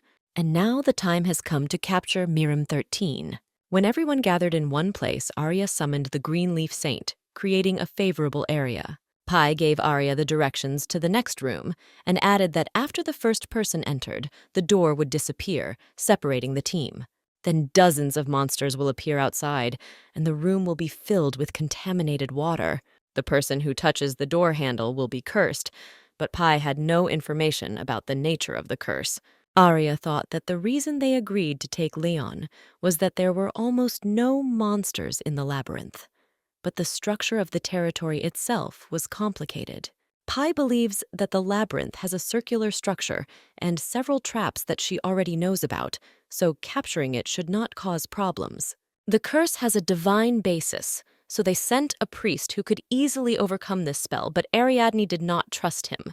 Meanwhile, Veronica was about to go into the labyrinth, but Arya stopped her, telling her about the curse that the first one who touches the door will receive.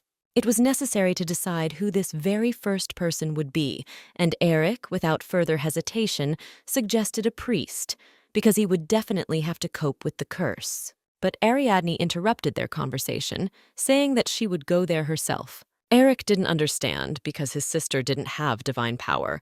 How was she going to cope with the curse? However, the girl assured him that he had nothing to worry about. If the priest quickly lifted the curse, then it would not be dangerous. She knew that if Leon screwed up, Pai would be able to control the channel for a while. Arya also noted that the person who entered that room would be separated from the others and sent Veronica there, ordering her to immediately go into defense and try to hold out longer. Erich and Ludwig will deal with the monsters that appear after closing the door. Arya's brother was not very happy with this turn of events, but agreed, after all. He believed that she was the only one of them who could see the future. He believed in her gift of foresight, as Arya described the structure of the labyrinth in great detail, so that it could seem like a prediction, although she used the knowledge of the illusory library to gather information. She knew that even if her idea was the most effective, it still seemed like a willing leap into a trap, and if trust had not been built between her and the team, she would have been rejected. The girl wanted to apologize to her brother, but he had already summoned a magic trap. Following him, Ludwig summoned a water dragon, and now they were completely ready to defend themselves from the monsters. Arya smiled. The guys tried so hard, and it undoubtedly made her happy, and now it was her turn. Bushes of plants and flowers grew behind her like a trail, but the girl herself understood that even if she used the power of her territory, the curse could not be blocked. Resigned to the fact that she could only rely on the help of the priest, the girl opened the door. As soon as she touched the branch that served as the door handle, a black aura of curse immediately covered her. When Arya opened her eyes, she realized that she was in a completely different place. Pi did not respond. The channel could not be felt. A mental curse was placed on her. The girl knew that if she somehow influenced the illusion, she might accidentally make things worse for her comrades, so it was better for her to just stay put and rely on Leon. She sat on the ground, hugging her knees with her arms, thinking that the illusion of a mental curse should show all sorts of terrible things. But here it was calm, nothing but a complete fog. Suddenly, Arya heard a strange sound. She looked up, and a human silhouette appeared in front of her, slowly approaching the girl. When the man came close enough to her, Arya recognized him as Axel, but how could he be here? The girl covered her mouth with her hand, trying not to make the slightest sound. She could not react to his presence. But real excitement flared up inside her. This was not the Axel she had raised. Now in front of her was the real protagonist of the novel. He reached out his hand, gently touching the girl's cheek. At that moment, one of his eyes flashed red unkindly, but the second, for some reason, was closed. Axel whispered something to the girl, but she could not make out his words. His speech sounded like someone scratching the lid of a coffin with their claws. Ariadne wanted to shield herself from these sounds, but she could not move. And then the girl noticed that there was something in Axel's mouth. She understood that at the end of the novel, he failed to save the world. And then someone took the body of the main character, who had lost all hope. It was the devil. The main character always fails when going back in time, and the demon lord who invaded Elysium is to blame for this. He can also control time. The main character received his power from the devil, but power has a price. The more you regress, the more power the devil has over you, and Axel's body changed more and more to match the demon lord. When the protagonist gets rid of the old devil's body on the lower floor of the labyrinth, the power and soul of the ruler are transferred to Axel's body. Their confrontation couldn't even be called a struggle. The devil could only wait until his vessel came into his hands. Everything the hero had done in the novel before had led to the devil taking his body, and Arya wanted to change the novel and avoid that. But now, when she saw in front of her what she was trying to escape from, the doubts in her soul were confirmed. This was a real nightmare. Before Ariadne had time to come to her senses, Axel pressed his lips into hers and kissed her. However, this kiss burned Arya. She felt unbearable pain spreading throughout her body. She screamed to be woken up, and soon she finally woke up. The whole team was hanging over the girl.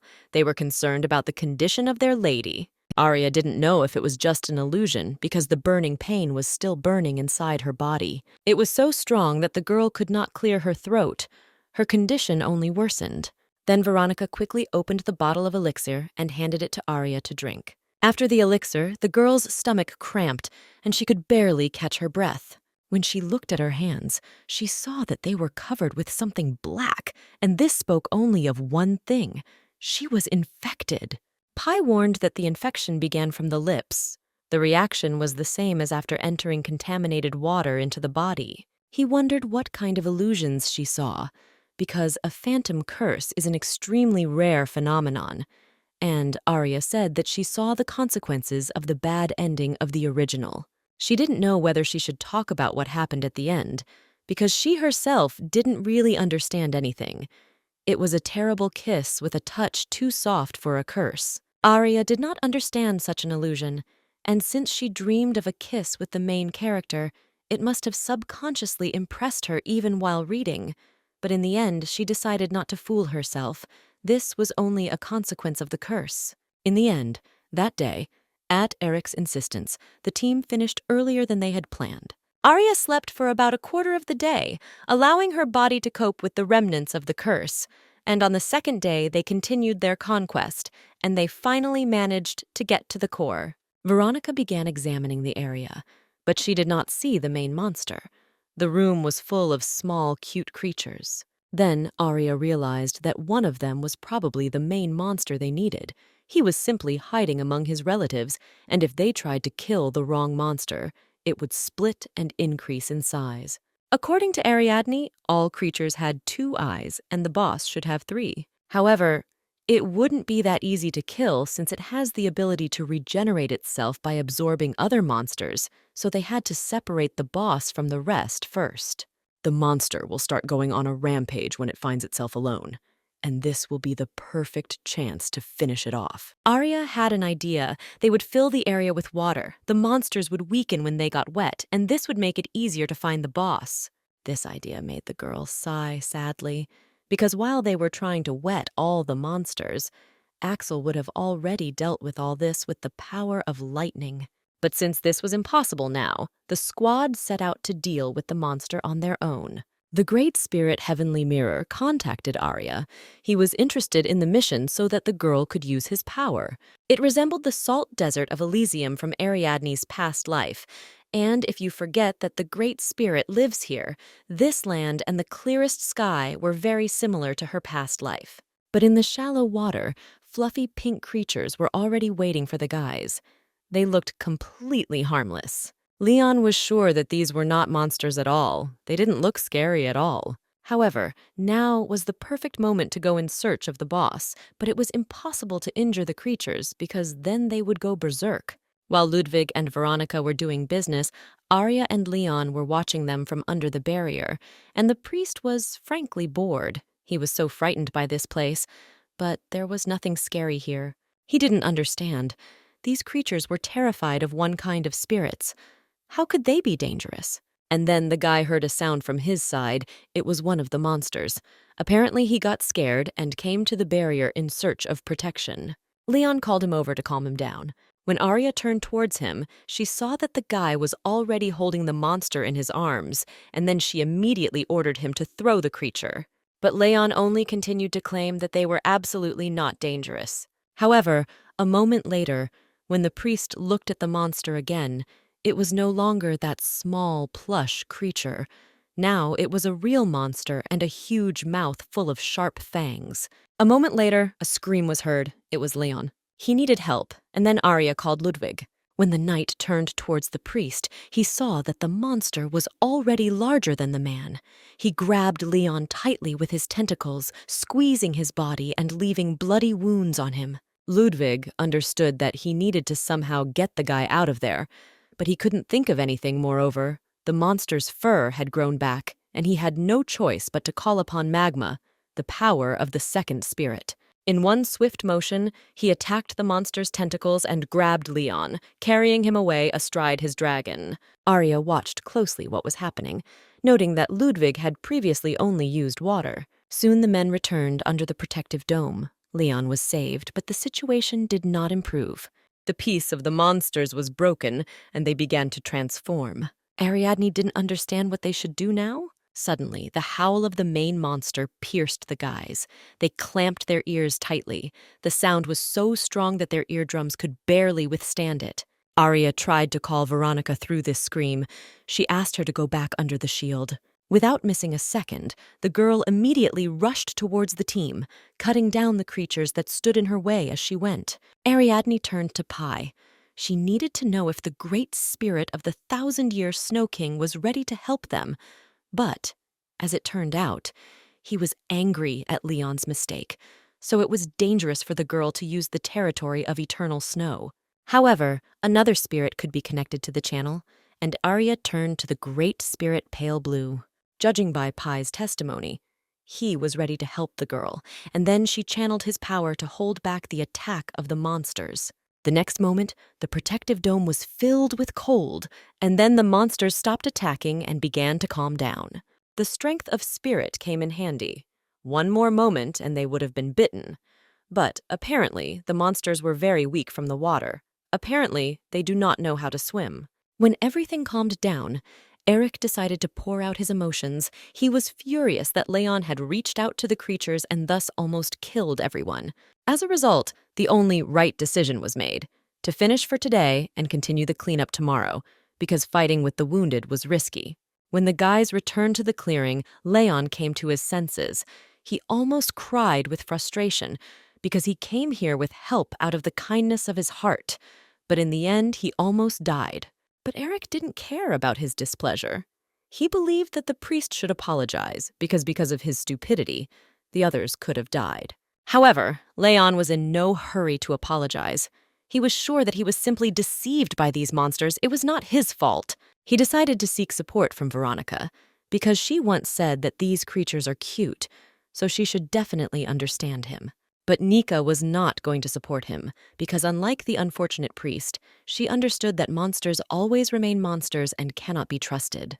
But Leon continued to stand his ground. He was sure that monsters could be good too, but his words did not cause anything but irritation in others. Arya understood that his participation in the mission had been a problem to begin with, but now things were getting even worse, and she was afraid that the misadventures would not end there. Now Leon not only boasts of his divine power, granted from birth, but also puts others in danger. Then Arya decided to ask if he could fight further, and Leon immediately answered in the affirmative. He promised to use all his strength this time. But Ariadne understood that although he was brave, the near death still took its toll on him. They could not allow him to fight much. And then a seemingly perfect idea came to her mind. She decided that during the next trip to the labyrinth, the priest would remain here. The guy himself was extremely dissatisfied with this. He believed that without him, the elementary knights could not do anything. The rest of the team did not like these words, and it was decided to take Leon after they destroyed the core. Ludwig did not understand the Duchess's plan a little, because if you isolate the monsters only with a territory without a priest, then nothing good will come of it. But Arya assured him that she had an idea that would help them deal with the boss easily. Meanwhile, Leon was left alone, covered with Eric's special shield. He was ordered not to leave the dome until the team returned, and this incredibly angered the priest. He was sure that soon they would crawl to him with tears in their eyes, especially this knight Veronica. And time kept passing, but the team did not return. Then Leon began to think, is it really so dangerous there that they cannot escape? He decided that he needed to help them quickly, and when he left the shield, someone approached from behind. The hooded man looked sternly after the priest. Meanwhile, the team headed towards the core, and Eric wondered if Arya was sure of her plan. His sister had dealt with tough situations, but this time it would be harder, and he wanted to make sure she was ready. Arya knew about the weakness of monsters to water, but did not expect that they could not swim. And then mountains would not be needed to contain them. Deep water would help her. It was possible to turn everything into a sea, but then the allies would also have problems with movement. However, if they have a solid surface under their feet, then everything will work out. The Great Spirits Pale Blue and Saint Greenleaf use the territories. The speed is increased by the elementalist's memory, and thus new lands have been created.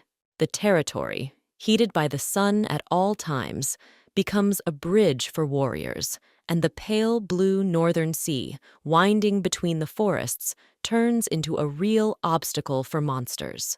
Thus, the team was able to create lands that were convenient only for allies. Seeing what Arya did, the guys couldn't believe their eyes. No person should be capable of this. The area itself is not complex, but this was clearly a new level of mental landscape recreation. The Great Spirits were pleased with Arya's work and sent her gifts. And a moment later, all the other spirits, except the 1,000-year-old Snow King, wanted to connect to the girl's channel. But they had no time to waste just yet.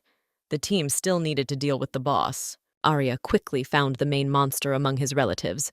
He had a third eye on his forehead. The time has come to deal with him. If the guys can lift him up, then Arya will make the ground so that it is impossible for him to come down. She drew a diagram of her plan on the ground. She was going to create an area like a dense network. She would not allow the boss to return. The team was quite surprised at how well Ariadne had thought through her plan. But surprise quickly gave way to determination, because the guys understood that if they could hold the boss in place, this would greatly simplify the battle for them. After some time, the knights had already summoned their elemental beasts and were preparing for battle. Ludwig easily lifted the boss when the ground turned into a net. The monster could no longer come down. The magician and the knight attacked the boss together while he was defending himself. Ariadne watched everything from the side. The structure of the territory was inconvenient, but her team coped well. Apparently victory was close. But suddenly, Arya's thoughts were interrupted by Pi. He warned her about the danger. An intruder was discovered on the premises, and Pi tried to analyze his identity. Soon, he reported that the priest Leon had entered Arya's territory. The girl was shocked. She didn't understand why this guy came here. Leon was angry. He was sure that without him, the whole team would be in danger. But before he could finish speaking, he heard something huge fly over his and Arya's heads. It was the boss. And by unfortunate accident, he was thrown towards them by Ludwig's sword. A smart person would have immediately realized that the monster would land and never reach its target.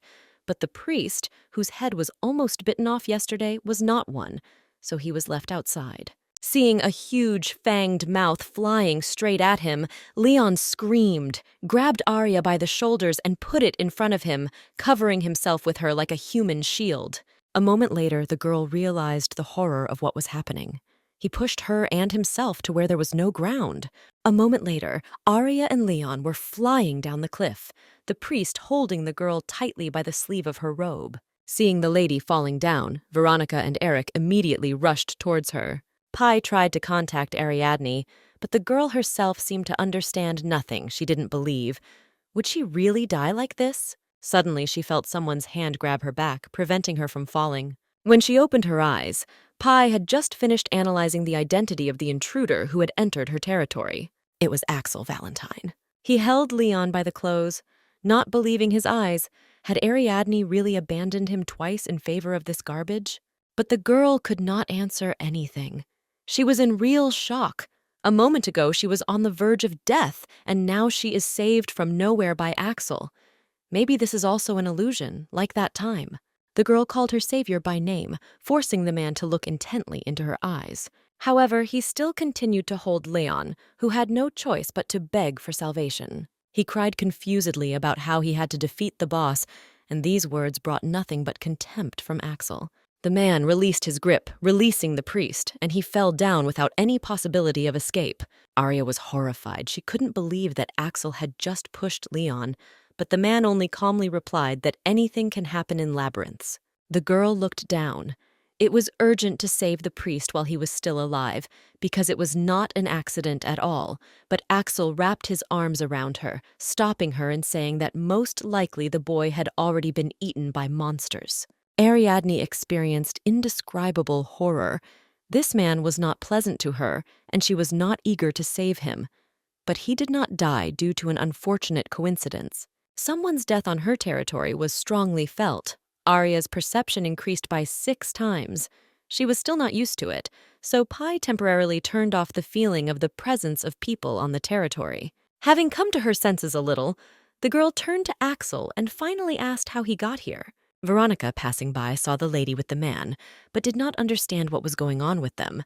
Eric noted that this was the same person Arya looked after in the past. But what was he doing here, and how did he get here? He clearly had a different elemental spirit now. Could he tame 2 at once? However, while Arya was having a conversation with the man, they still needed to deal with the boss. Axel told the girl that he had been following the capture squad since they left the village of Miram, and in the labyrinth, he was also behind them. He grinned. No one noticed him all this time. Apparently Arya's squad was too weak for their elemental skills. The man noted that Ariadne had made the field incredibly comfortable, and they still had not dealt with the monster. The girl clearly did not like such statements, and she called Axel a surprisingly arrogant person. Then he turned to her by the name Adrian, asking why her team was better than him. Arya was taken aback. She couldn't believe that Axel called her Adrian. She barely restrained herself from answering. However, she had no reason to react to this, so she decided to simply ignore it. The girl got away with it, saying that the Viscount couldn't even remember her name, and this despite the fact that he declared that he was in love with her. But Axel understood that it was not he who was lying now, because the man knew that Adrian was a girl. That's why he came to the east. He wouldn't have done it without confidence in his guesses. Arya was taken aback. It turns out that he had already gotten it into his head that she was Adrian. This topic did not come up at the estate then, but what should she do now? Is there any point in hiding that she is Adrian Black? The girl was a little sorry that she had disappeared silently, but she could have just stopped denying it. She didn't try to kill Axel like Robert did. She let him go, let him live on his own terms. And now she wondered why he had come east in search of Adrian. Arya decided to ask him directly, and Axel said that he had a question for Adrian. Ariadne exhaled. It turns out that he is not behind her head here. Then she told him that he could ask the question he was interested in right now. Axel's body seemed to be on fire. He was clearly worried, and it was all very similar to the time when Arya's uncle, Ernest, exuded coldness while thinking about bad things. The girl didn't understand why he spoke so confidently, but now there was anxiety on his face. Did he really doubt his arguments? Then Axel approached the girl with a smile, saying that he had been looking for Adrian all over the continent for 3 years. His hard work had finally paid off, and it was breathtaking. But Arya had no need for all this talk. She just wanted to know why he needed Adrian. Then Axel finally asked what he wanted. Why did she raise him? And this was not what Ariadne expected. Now the man was not looking for revenge, but something still forced him to go to another continent. To his question, the girl only dryly answered that she needed that person for personal purposes, but Axel needed specifics. Hearing that the goal was to conquer the Great Labyrinth, the man breathed out a sigh of relief, as if he had been waiting for these words. Arya remembered when she first said this. Everyone thought she was a naive child. They scrunched their faces as if she had said that she was going to become a dinosaur when she grew up. Eric peppered her with questions about the details of the plan and methods of achieving the goal, and after a night of research, he grimly agreed to try. Ludwig took her words seriously after the first conquest, and Veronica became the only one who easily believed in the girl's goal with all her heart. As it turned out, Axel knew about her plans because, in his opinion, this was the only goal worthy of Adrian's gaze. However, his question was not settled, and the man moved towards Arya. Then she suddenly remembered that illusion, the mouth that looked like an abyss, and Axel who never existed. But it didn't look like this Axel had something like that in his mouth either. Then the man asked a question. Why did the girl leave him and not take him with her? The answer came immediately. It was decided that conquering the labyrinth without him would be more profitable. But why exactly, Arya could not answer. The main character's ability to regress had too high a price, so the girl would have to tell him about the consequences. The secret of his birth, which he learns later if he follows the will of his adoptive father, will break or greatly shock Axel. Then Ariadne decided that she would not answer this question, and only said that she had found someone more suitable. Axel realized who he was talking about. The man with red eyes who was now fighting the boss riding his water dragon. According to Arya, he will become Axel's replacement in the Great Labyrinth. However, the man doubted that the girl's words were true. But the Duchess's speech was confident. She did not allow anyone to doubt her words. Then she stated that she was Ariadne Eldir, and Adrian Black was just a temporary pseudonym that had already become a thing of the past. She wanted the Viscount to forget about the non-existent person and live in peace. But Axel was sure that she was only saying that because she didn't need him anymore. There seemed to be manic notes in his voice. The girl tried to resolve this misunderstanding because the man was no longer her property and could follow his own desires. But Axel did not let up because, in his opinion, it was Adrian who did not understand something. He now stood before her not at her behest, but of his own free will. Ariadne was surprised by the way the young man behaved and was about to object to him when he suddenly turned away from her. As soon as she blinked, the man was no longer there. Axel suddenly disappeared. The next moment, a deafening blow sounded in the sky, and lightning flew right next to the water dragon. A moment later, Axel rushed with his sword at Ludwig. The knight barely had time to repel the attack. Ludwig asked in surprise where he had come from, but Axel had no intention of explaining himself to the trash. Veronica immediately rushed to the aid of her friend, calling on the shadow butterfly for help. But when the swarm of purple insects reached Axel, he had already managed to knock Ludwig off his elemental beast. When the dark-haired man descended to the ground, Veronica was already waiting for him, but he easily dodged her attack. Before the girl had time to come to her senses, Axel was already behind her, preparing to strike back. However, Nika's reaction was quite good. She managed to turn around and block the attack. Next, she again attacked the man with a shadow butterfly. In Axel's eyes, this attempt was already better, but still insufficient. He could have attacked the girl again, but he had a better plan. With one movement of his hand, he summoned the elemental power of water directly above the head of Eric, who was standing nearby. The next moment, a huge water whale rushed at the guy, wrapping him in its element. Seeing this, Veronica screamed in horror. She immediately called for an iron horse, intending to stop the intruder and rush towards him. However, Axel had something to answer her. He waved his fingers lightly, and another ability appeared above his head, the white sun. Nika could not avoid such a blow. The light blinded her, and the heat burned her skin, and she fell to the ground. Next to her lay the defeated Ludwig, and to the side the motionless Eric was shackled in ice, and Axel only looked with contempt at the defeated team. Arya was left standing on the hill. She didn't understand how the situation had come to this. There was hopelessness on her face. Was her entire team really dead? In despair, the girl fell to her knees, but Pi reported that there were no dead people on the territory, only a few people with serious wounds. Then Axel approached Ariadne. In a calm voice, he asked her, or rather Adrian, did she really still need him? Pi compared Axel, who had just fought with the main character of the novel.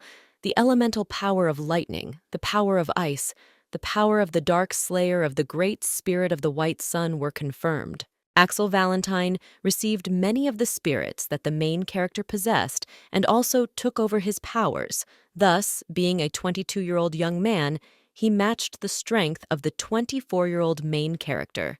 Arya understood that this was not the Axel she knew, but also not the Axel from the novel. But who then was this crazy man? With a sly smile on his face, the man asked if he looked useless now. He asked Adrian to lead him to his goal, because this is what he himself wants. Ariadne seemed to have déjà vu. For some reason, he reminded her of the illusory Axel. She wondered if this Axel had a demon in his mouth. But after taking a closer look, she realized that there was nothing wrong with him. It was not the devil. And then the images of her comrades, wounded and lying unconscious, flashed before her eyes again, and this made her angry. The girl pushed Axel's hand away, not wanting to come into contact with him. She told him to get out. Did this impudent guy really think that she would take him on the team after what he did? She couldn't trust a man willing to attack his comrades in a pathetic attempt to show strength. Such people were not needed to achieve her goal. Axel wanted to object, again calling the girl Adrian, but she interrupted him. She screamed that her name was Ariadne. Elemental force flared around her, ready to fall on the man this very second. She again ordered him to leave his territory now. When the man raised his head, he saw blocks of ice flying towards his beast, Nightmare. Blood began to flow from Arya's nose. Pi warned her not to use elemental powers in a state of emotional instability, and if she continued, their channel would close. Seeing blood dripping from the girl's nose, Axel was taken aback. He realized the seriousness of what was happening. Then he quickly called the beast terrifying fire to him, hastening to quickly fly away from here, catching himself thinking that he had failed again. Arya was left alone in the middle of the ice blocks. She was exhausted. She had practically no strength left, but she understood that she needed to save others. She walked forward, and a green clearing blossomed under her feet, paving the way straight to her wounded comrades. They were still alive, but seriously injured. So Arya took out the bird talisman and called Dawn Squad to help. Sitting down near a tree, waiting for help, she thought. Axel had dealt with the boss, so the remaining monsters had disappeared, and she could only hope that Pi would help her with access to the channel. With thoughts that Ilata would soon arrive, the girl lost consciousness. Arya woke up already in bed in her room. Veronica was sitting next to her. She was very concerned about the condition of her lady, but when she saw that she had woken up, she breathed out a sigh of relief. When Arya woke up, it turned out that the mercenaries had already dealt with the core of the labyrinth, and they were brought to the Eldir estate. Eric received frostbite and hypothermia, and Nika was seriously injured in the fall. Ludwig was injured by lightning, so he was in the most serious condition, but fortunately, everyone recovered quickly physically. The most worrying was the mental state of the guys. Arya was also left a letter. It said that her brother had gone to his maternal grandfather. Suddenly, the girl was distracted from her thoughts by Veronica. She knelt down on one knee in front of her lady's bed, telling him that she should acquire a third elemental power. Nika was serious. She wanted to do this right now. She only needed the Duchess's permission. Ariadne thought. It was true that everyone in the enslavement squad was inspired by the victories of the past. Each of them was sure that they were becoming stronger.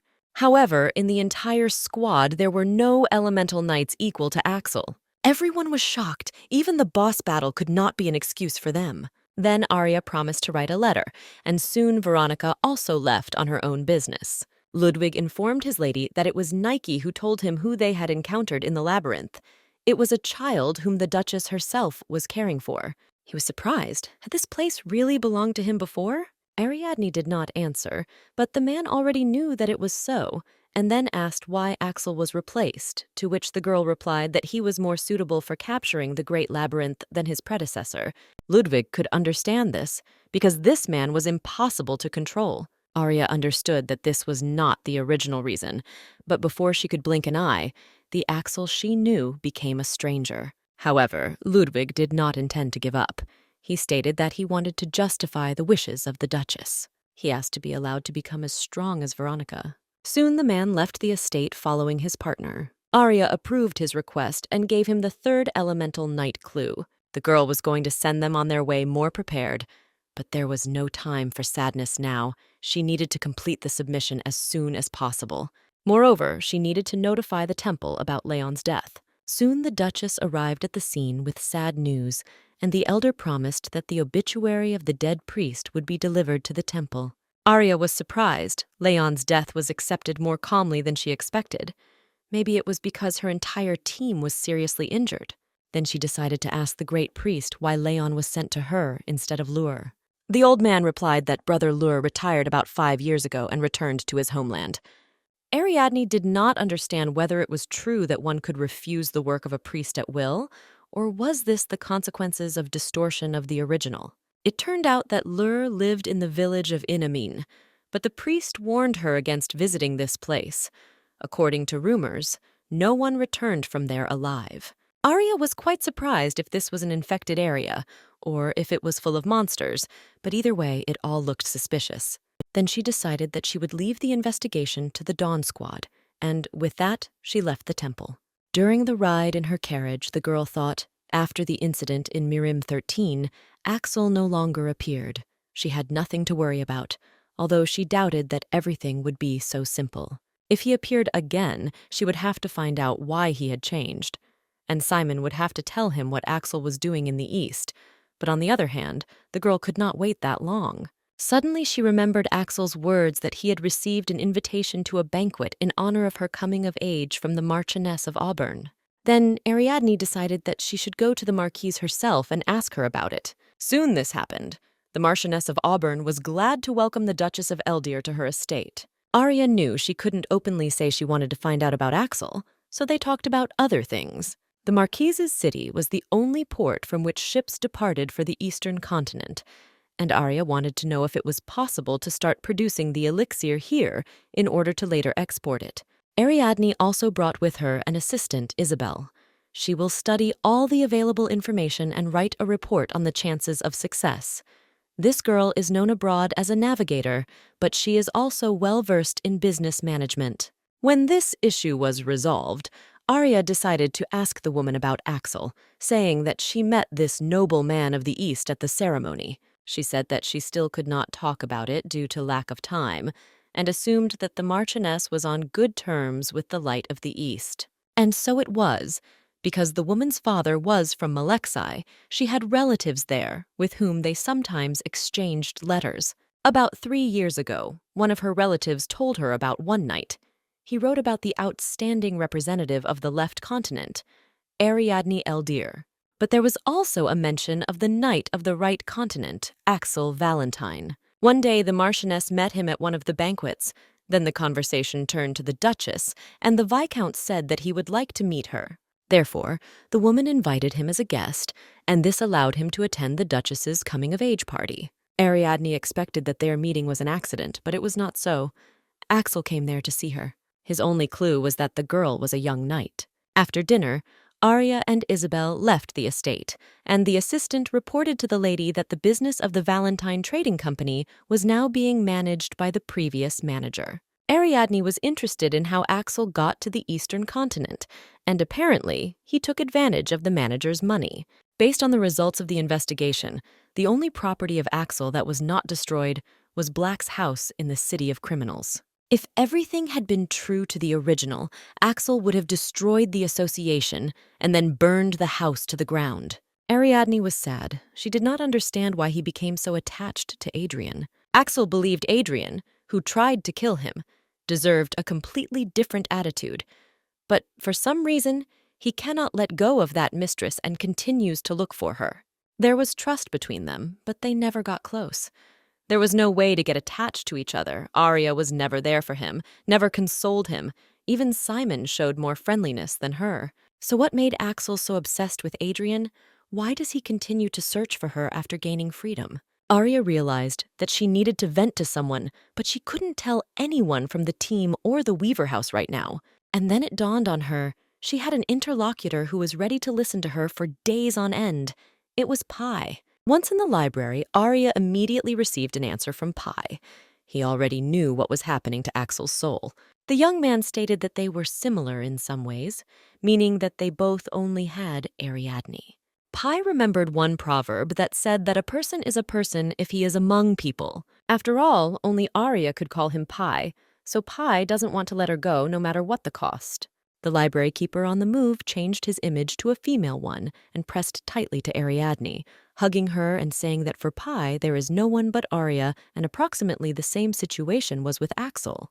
The girl was embarrassed. Pi said such frank phrases, and if someone had heard, they would have decided that they confessed their love to her. Arya didn't understand why there was no one else in the illusory library, because Pi was very lonely here alone, and in this she and Axel were really similar. He also has no homeland, no parents, no family, no friends, no love, and he doesn't even have the desire to take revenge. His adoptive parents were the only thing he had, but they died, so in the novel he dedicated his life to following his father's words.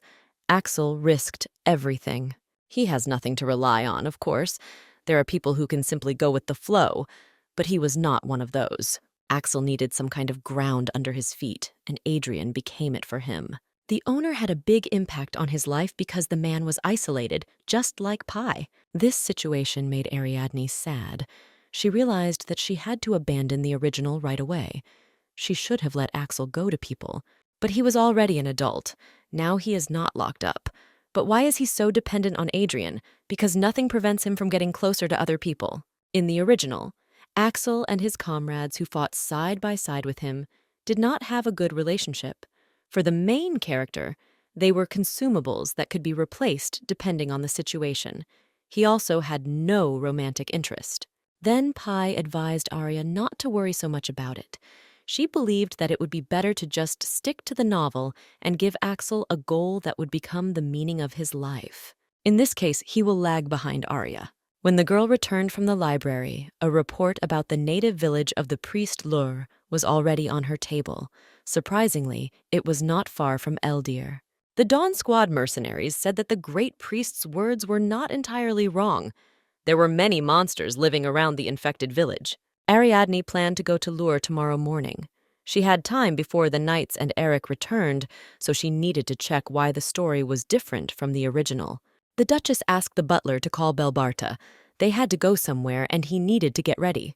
This was not a ducal visit, so they got ready very quickly. and soon Arya and Belbarta went straight to the village. Suddenly, the man realized that someone was following them. This began as soon as they left Eldir. However, there was no sense of hostility, and since Arya was no longer Franz's target, it was obvious who it was. He could not hide in front of Nick or Ludwig. Even Belbart, with dulled senses, was easily able to notice such a clear presence, and Axel's plan was also clear. Arya asked the guard to stop the carriage and then got out of it. The girl screamed loudly for the pursuer to come into view, but Belbarda was surprised. Did his lady really know who it was? Arya explained that it was the same knight candidate. Then she and the guard peered into the forest where an incomprehensible sound was coming from. Soon, a huge red deer ran out from behind the trees, its antlers entwined with flowers, and its body seemed to consist of green grass. It was a forest elemental, and its owner in the original was Axel Valentine. Arya noted the irony of the situation. She tried to make Axel stronger, maintaining the original plot, but he gave up, and she had to forget about the novel, and now it turns out that Axel received the beast earlier than he should have. He spent so much time in the East, and the elemental and strength are the same. Is this really fate? Ariadne asked him directly why he was pursuing her. The man did not answer right away, and then said that he might need them on their trip, so he went after them, because the Duchess was completely alone. The girl tensed, because he had something similar in mind that time. Why does he communicate with everyone as if they were just dirt under his shoes? What kind of thoughts were in Axel Valentine's head? Arya was not going to support his selfish speeches, because he was the only one here, and the girl was with Belbarda.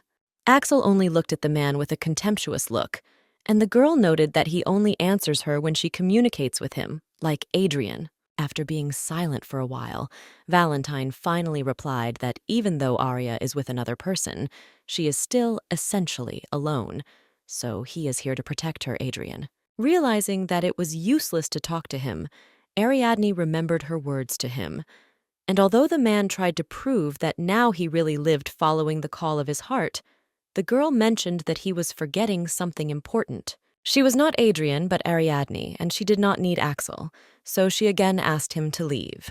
Even if he called her by name, she did not want to keep him with her. She already had a knight accompanying her. The girl said that Belbarda was needed more than him, but then, seeing the unkind gleam in Axel's eyes, she ran forward. The Duchess stood directly in front of her guard, shielding him with her body. She would no longer allow him to attack his comrades. Arya once again ordered Axel to leave and not come back, thinking that this would be the best decision since he had fallen in love with her. Option Pi was also good, but she didn't want to use it. Axel only indifferently asked why he should follow Ariadne's orders, since she is no longer his mistress. A moment later, he disappeared again, just like in the labyrinth. Arya understood that he did not leave, but only disappeared. Was Axel really going to continue to pursue her? She could no longer influence him. He could attack the person nearby at any moment. However, there was no point in staying here anymore, and Arya and Belbarta set out on the road again. The girl thought that Axel needed some kind of support, but what should she do? In the village of Inamin, the homeland of Lura Inamin, all the inhabitants had the surname Inamin. It's not uncommon that when people without a last name need to take one, they usually just use the name of their homeland, and it seems that this has become something of a tradition for the locals. One day, in a self-sufficient village, ominous rumors began to spread that about 4 years ago, tax collectors began to disappear. There were 3 of them. Arya didn't understand. Was it really possible that the collector was killed so as not to pay? Soon, a team was sent to study the situation. But halfway to the village, they found traces of the missing person, and then reported that for the unhindered liberation of the village, they would need a team at the level of the labyrinth enslavers. In the end, the imperial family abandoned Inamin, and since then there was a rumor that no one was returning from this village. However, there were fewer monsters here than in the infected lands that Arya had seen before. Suddenly, Belbarta noticed people on the road. These were the mercenaries of the Dawn Squad, whom Ariadne sent ahead. When the girl asked them what they were doing here, the mercenaries started talking about the second report, but Arya did not receive it. It said that something was wrong with this village, and the guys who were sent on reconnaissance still had not returned. First, they sent 2, then 1, And then 4 more. A week passed since then, but no one came back. No people left the village either. Then Arya and Belbarda made a decision. They needed to check all this before going to the village. The girl activated the spiritual channel. Branches of plants crawled along the ground. They headed towards the village, and even though Ariadne chose the largest radius, it still did not reach the village. However, there was something ahead. The picture was blurry, but it was definitely a village. There were 2 people there. They looked like watchmen, but they looked somehow sleepy, as if bewitched. The place was shrouded in thick fog. Pai assumed that it was artificial, and then Arya realized that there was definitely something wrong here. The great priest said that Lur left 5 years ago. He wanted to help his parents raise his younger brother or sister. Could the village become so strange after that? Suddenly, one of the mercenaries saw an unfamiliar man behind Ariadne. When the girl turned around, she saw an all too familiar figure in front of her. It was Axel Valentine. But why did he continue to pursue the girl after everything she said? Did he really know something about this village?